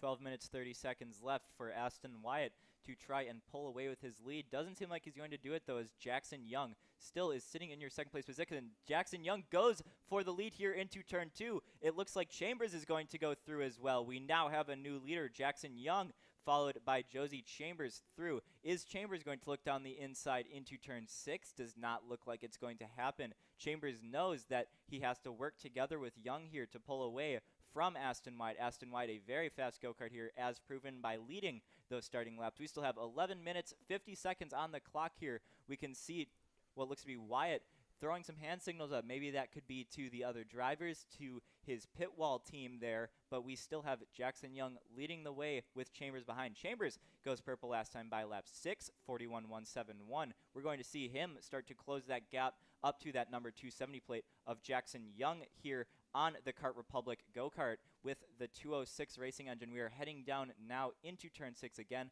Nobody close enough to make a gap. We can see as Josie Chambers gets a lot of that aerodynamic effect here down the straightaway. Now these go-karts, they do create a lot of drag, which creates a lot of dirty air, mainly from the suits here, and that's why you can see some of these go-karts, especially in the higher classes. Even here now we can see some oddly shaped front fairings. They are designed like that from the manufacturers to try and move more air out of the way, and that does make a huge effect here in these 206 classes, where you need to work together and you need to have many carts here in a line. It looks like Jackson Young, your leader, has pulled away a little bit here over Josie Chambers. Aston Wyatt goes purple last time by, right on the rear bumper of your 2nd place position. Chambers, your leader, still Jackson Young. And something else to keep in mind, your 4th placeman of Derek Wargo has lost sight of the top 3, so he continues to fall back off the pace. Now, he is in an island right now. He's not close to the leaders. He's not in the draft of the leaders. Once you're out of the draft, you really start to fall off. That's probably why we don't see him out in front anymore. But he does have a little bit of a buffer before 5th placeman of Emmett Eddles, who is running in P number 5. So if Eddles is able to work together with Paxton Dice in the 6th position, they could make up one more spot. I don't think they're going to have enough time to catch back up to leaders. I don't think they have the pace either by themselves. They're going to need a little bit of extra help. So we're going to continue to watch the top 3. Again, this is Young out in front, Chambers in P2, and then running in the 3rd place is Ashton Wyatt. And again, off in the distance and not a camera view is 4th place of Derek Wargo, and rounding out the top 5, Emmett Eddles, as we are now working 10 minutes. So we're about 1 or we're 2 minutes away until we're under halfway, so there's still plenty of time for these three to go back and forth. And who knows, if something were to happen to slow down the middle of these three, we've seen it before in the micro and mini classes that the outside of the top five somehow able to be a contender here in the closing parts. Exactly. I was just about to interrupt you to bring up that fact. With these 206 classes, all it takes is a little bit of a battle here to allow a lot of drivers to catch up here. If you start battling in a 206 kart, it can really hurt your momentum, and you can see upwards of a second or two a lap getting harmed here. So Derek Wargo here in our 4th position is not out of the battle yet. Same with Emmett Eddles. He is up to 5th place running purple last time by. Was that a pass for the lead? It looks like it was not. We still have Jackson Young in that Black Kart Republic out in front, followed by Josie Chambers in a Nitro kart, and what looks to be Aston Wyatt in his Burrell Art coming down the front stretch here, taking a little bit back. Oh, we do have a little bit of an interesting battle here. Wargo and Eddles. Eddles has caught up to the rear end of Eddles, so Eddles has made it by apparently that last lap. We see a yellow flag out in turn 1 from our flagman. We still have Jackson Young, our leader, but we're looking in at that number 3 kart, Emmett Eddles, up into the 4th position over Derek Wargo. So Derek Wargo no longer on that island like Caleb was talking about, now in an actual populated city with a few drivers. Jackson Young still your leader, Josie Chambers, Aston White, Emmett Eddles still watching here. We see our front 3 drivers in the bottom of your screen starting to line up a little bit with each other, kind of like how they've been, only about 1 car length in between them. We're still watching Emmett Eddles coming down the front stretch. Now we switch our attention over. Looks like Josie Chambers has caught up to the rear bumper of Jackson Young heading through turn 1 here, Caleb. Yeah, so that's the top 3, and it looks like the top 2 is starting to pull away again with Young and Chambers 1 and 2. But right there, he's not close enough to make a move or press any issues, is Ashton Wyatt. He's going to need just a little bit extra as we are now approaching under 8 minutes to go. We are now at 8:02. There it is now as an 8-minute flat, now 7:59. So we're under halfway, making our way into turn number 6. And I mean, the third placement of Wyatt, he's right there. He just needs a little bit more, maybe a pass or two, maybe a little bit of a toe. I don't think his kart was entirely set up to run later half. I think he was set up to try to go fast in the front half, maybe get a pushing partner, start to pull away, because he was leading off the bat on the start, had a decent lead going for himself, and now he's with the top 3, but as I've said multiple times, just not quite there. An update, Eddles continues to trail behind at about 2.5 seconds from Ashton Wyatt running in P number 3, but Derek Wargo, he is slowly falling into the grips of Paxton Dyson, so look for Dyson in the 6th place, possibly crack the top 5 and go to the lead as we watch the top 2 leaders now. Heading into turn number 6, again, Young and Chambers pushing each other, and this is not what Wyatt wants. He can see it happening in front of him, and I'm sure he's trying to think of in any way possible that he can slip in between the 2 of them, and if he can do that, break that pack up, keep him close to you, as we're now working 7 minutes left. An interesting thing I'm seeing happen here between Young and Wyatt. Chambers stuck right in the middle. Chambers keeps bouncing back between Wyatt and Young. He spends a little bit of time there with Wyatt hitting right about that 3rd position, but then a few corners later he can catch right back up to the rear bumper of that 270 Jackson Young, all within a span of a lap. So we're going to see him use that effect again. Josie Chambers right on the rear bumper of Jackson Young heading down into turn 6. Now, this is a beneficial thing for Chambers. Chambers is going to know coming down to like 2 laps to go that he is faster than Jackson Young into turn 6, and he can use that to his advantage to possibly make an overtake here. We can see in the distance as Emmett Eddles starts catching up a little bit to Aston Wyatt, your 3rd place position. But for now, your leader Jackson Young over Josie Chambers is staying consistent here with 6 minutes still on the clock. And now they're working their way into turn 3. As it was just said before by Tristan, we have 3 minutes left. We continue to watch the top 3.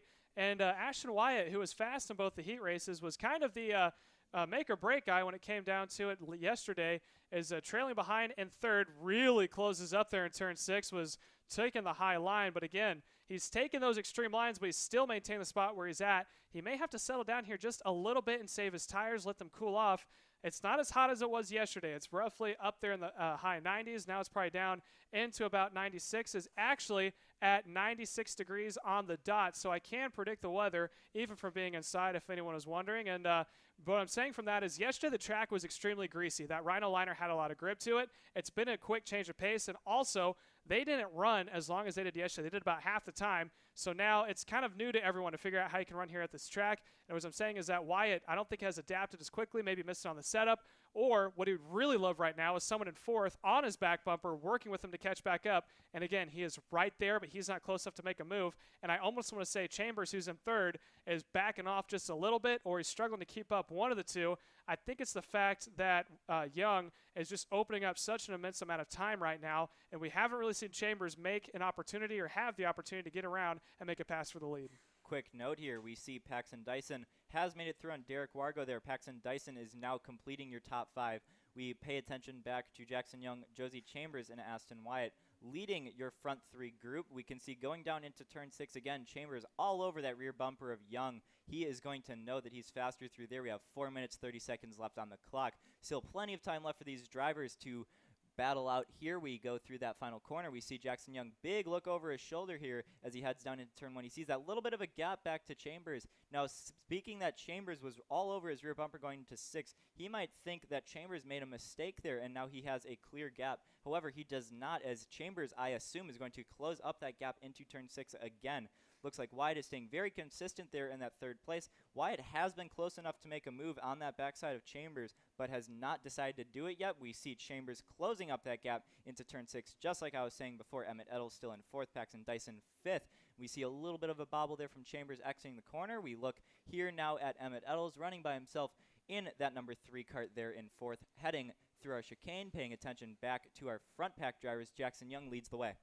Yeah, so Jackson Young is out on point. 3 minutes and 30 seconds remaining in the final race here of the afternoon as we watch him now go into turns 1 and 2. That's what you said, Emmett Eddles, who cracked into the top 5, currently in P4.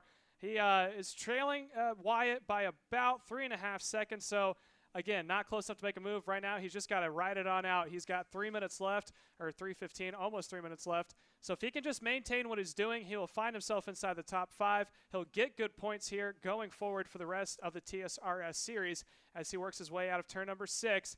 You can see he is an island. He's not close to the 2 cities, as Tristan pointed out. There's the 3 leaders, I should say, out in front. Young, Chambers, Wyatt running in 3rd. Emmett Eddles actually is now the fastest kart on track. He went purple last lap of a 40.893, so he's got the speed. He just doesn't have the time. We're working 2 minutes and 40 seconds right now. Top 3 are out by about 3 seconds, although that last time by he has brought it down to 2.6. So he made up about 0.6 that last lap.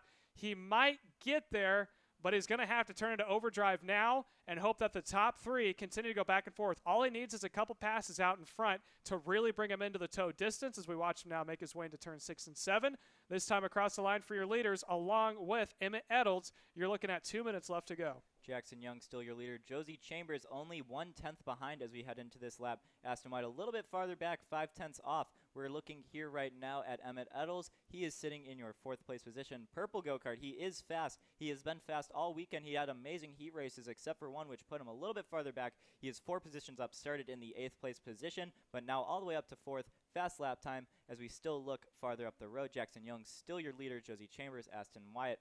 And we still have Derek Wargo and Dyson are having a close little battle there for 5th. So that will be a battle for our final top 5 spot. Jackson Young still your leader. So we look now, Emmett Eddles going down. Oh, we see here as Jackson Young is right within the grips of Josie Chambers heading into turn 1. We have 1 minute 30 seconds left on the clock. So we'll see these drivers come around twice again before we see that 2 to go. So we have about 4 or 5 laps here in this 206 Cadet sponsored by Ferris Motors. Jackson Young is your leader.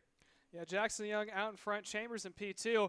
Wyatt's got to look out because slowly but surely, Eddles has closed the gap back up almost by a second already in a span of 2 laps. The top 2 stay nose to tail, pushing their way through was Chambers on the back of Young. I bet you Chambers is waiting to see 2 sticks up in the air before he tries to make his move. Got a little bit of a wheel hop coming through both of the chicanes on the final corner. And then off in the distance, you can see there was your 3rd placement of Wyatt. And just behind him, last time by was a 2nd. This time by, he made up 0.2. So he needs, Emmett Eddles needs just a little bit more. He might get there at the end by the time the white or checkered flag comes out, but he's going to need a little bit more if he wants to have enough time to make a move. Speaking of make a move, let's watch the back bumper of your leader of Young as he makes his way down into turn number 6. Chambers on his back bumper, decides not to pass, and they stay through.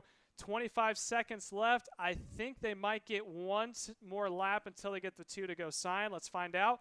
They're at 17 seconds coming out of the corner. How does the official see it? Coming down to the line, it is going to be They're going to 3 get laps one more left. lap. So 3 laps to go in total. Down into turn number 1. Young out in front. Chambers in P2. Edels has now closed it even more. He is down by 0.8, less than a second. We could see a last lap pass for third and for the lead here in the closing stages with about 3.5 laps still to go. Exactly. So we are coming around into turn 6 when these leaders, Jackson Young and Chambers, come down to the checkered flag. We're going to be seeing 2 laps to go, and we're going to need to start thinking about Jackson Young maybe on the defense here, running the bottom lines into these corners to try and defend from Josie Chambers running around that outside. We come down the front stretch now. We are not going to see a look over the shoulder from Young. Young knows he has a little bit of a gap. We also have a pass there in the back for what looks to be second, not going to make it happen. Edels right on the rear bumper of Wyatt, 0.2 behind, almost right behind. That is right behind. Goes purple last time by. Is he going to stick it down the inside into turn 3 of Wyatt? He is not. He is going to stick it back and let it run down. I would like to assume Edels is going to try and attempt into turn 6 as we follow them down. Oh, we see Wyatt blocking the bottom. Edels is going around the outside. Can he make it happen? He's not. He's going to look for a crossover move. He is not going to make it happen. We see Wyatt staying calm and collected there, just calmly looking over his shoulder, looking back at Edels. That is the battle for 3rd and 4th. They are having a great battle here. We come to white flag. 1 lap to go. Your leader, Jackson Young, Josie Chambers, Wyatt, and Edels. We are paying attention to Edels and Wyatt right now. We are seeing Edels, a very fast go-kart in this race, trying to catch up to that rear bumper of Wyatt. All over it, we can see Wyatt defending here now down the backstretch, Caleb. Yeah, so this is the battle for 3rd. Can Edels get around? It would be a drive of the year if he was able to do so. Already up 4 positions. Here are your leaders that are about to make their way out of this final chicane. There is a lapper out in front. Where are your 2 leaders at? There they are. How is it going to play out? Let's see. Chambers, not enough to get it done here on the final lap. Look over the shoulder. It is going to be Jackson Young taking the win. Now let's see if we can get a shot of the 2 running it out for the 3rd position. Down to line. They're side by side. And that is going to go to Ashton Wyatt, able to hold on from Emmett Edels finishing in P number 4. That is going to be Derek Wargo finishing in P5. And then your 6th position goes to Paxton Dyson, P7 to Chris Tracy. 8th position is going to go to Braxton Westfall, P number 9 to Davis Henry, and your 10th and final position goes to Tanner Barsh. So that was our main event here of the afternoon for TSRS round number 2 here at the beautiful Denton Karting Track at North Texas Karters. We want to thank everyone who tuned in on our private page, everyone who subscribed for the premium. We're going to see you guys here in about a week and a half to 2 weeks. We'll be up in Wisconsin at Road America for USPKS round number 3, if I believe, or event number 3. But until then, we want to thank everyone for everything that has happened today. From myself, Caleb Smock, and also Tristan Farber, who is located up in the booth. Thank you guys, and hope you have a great week. Thank you.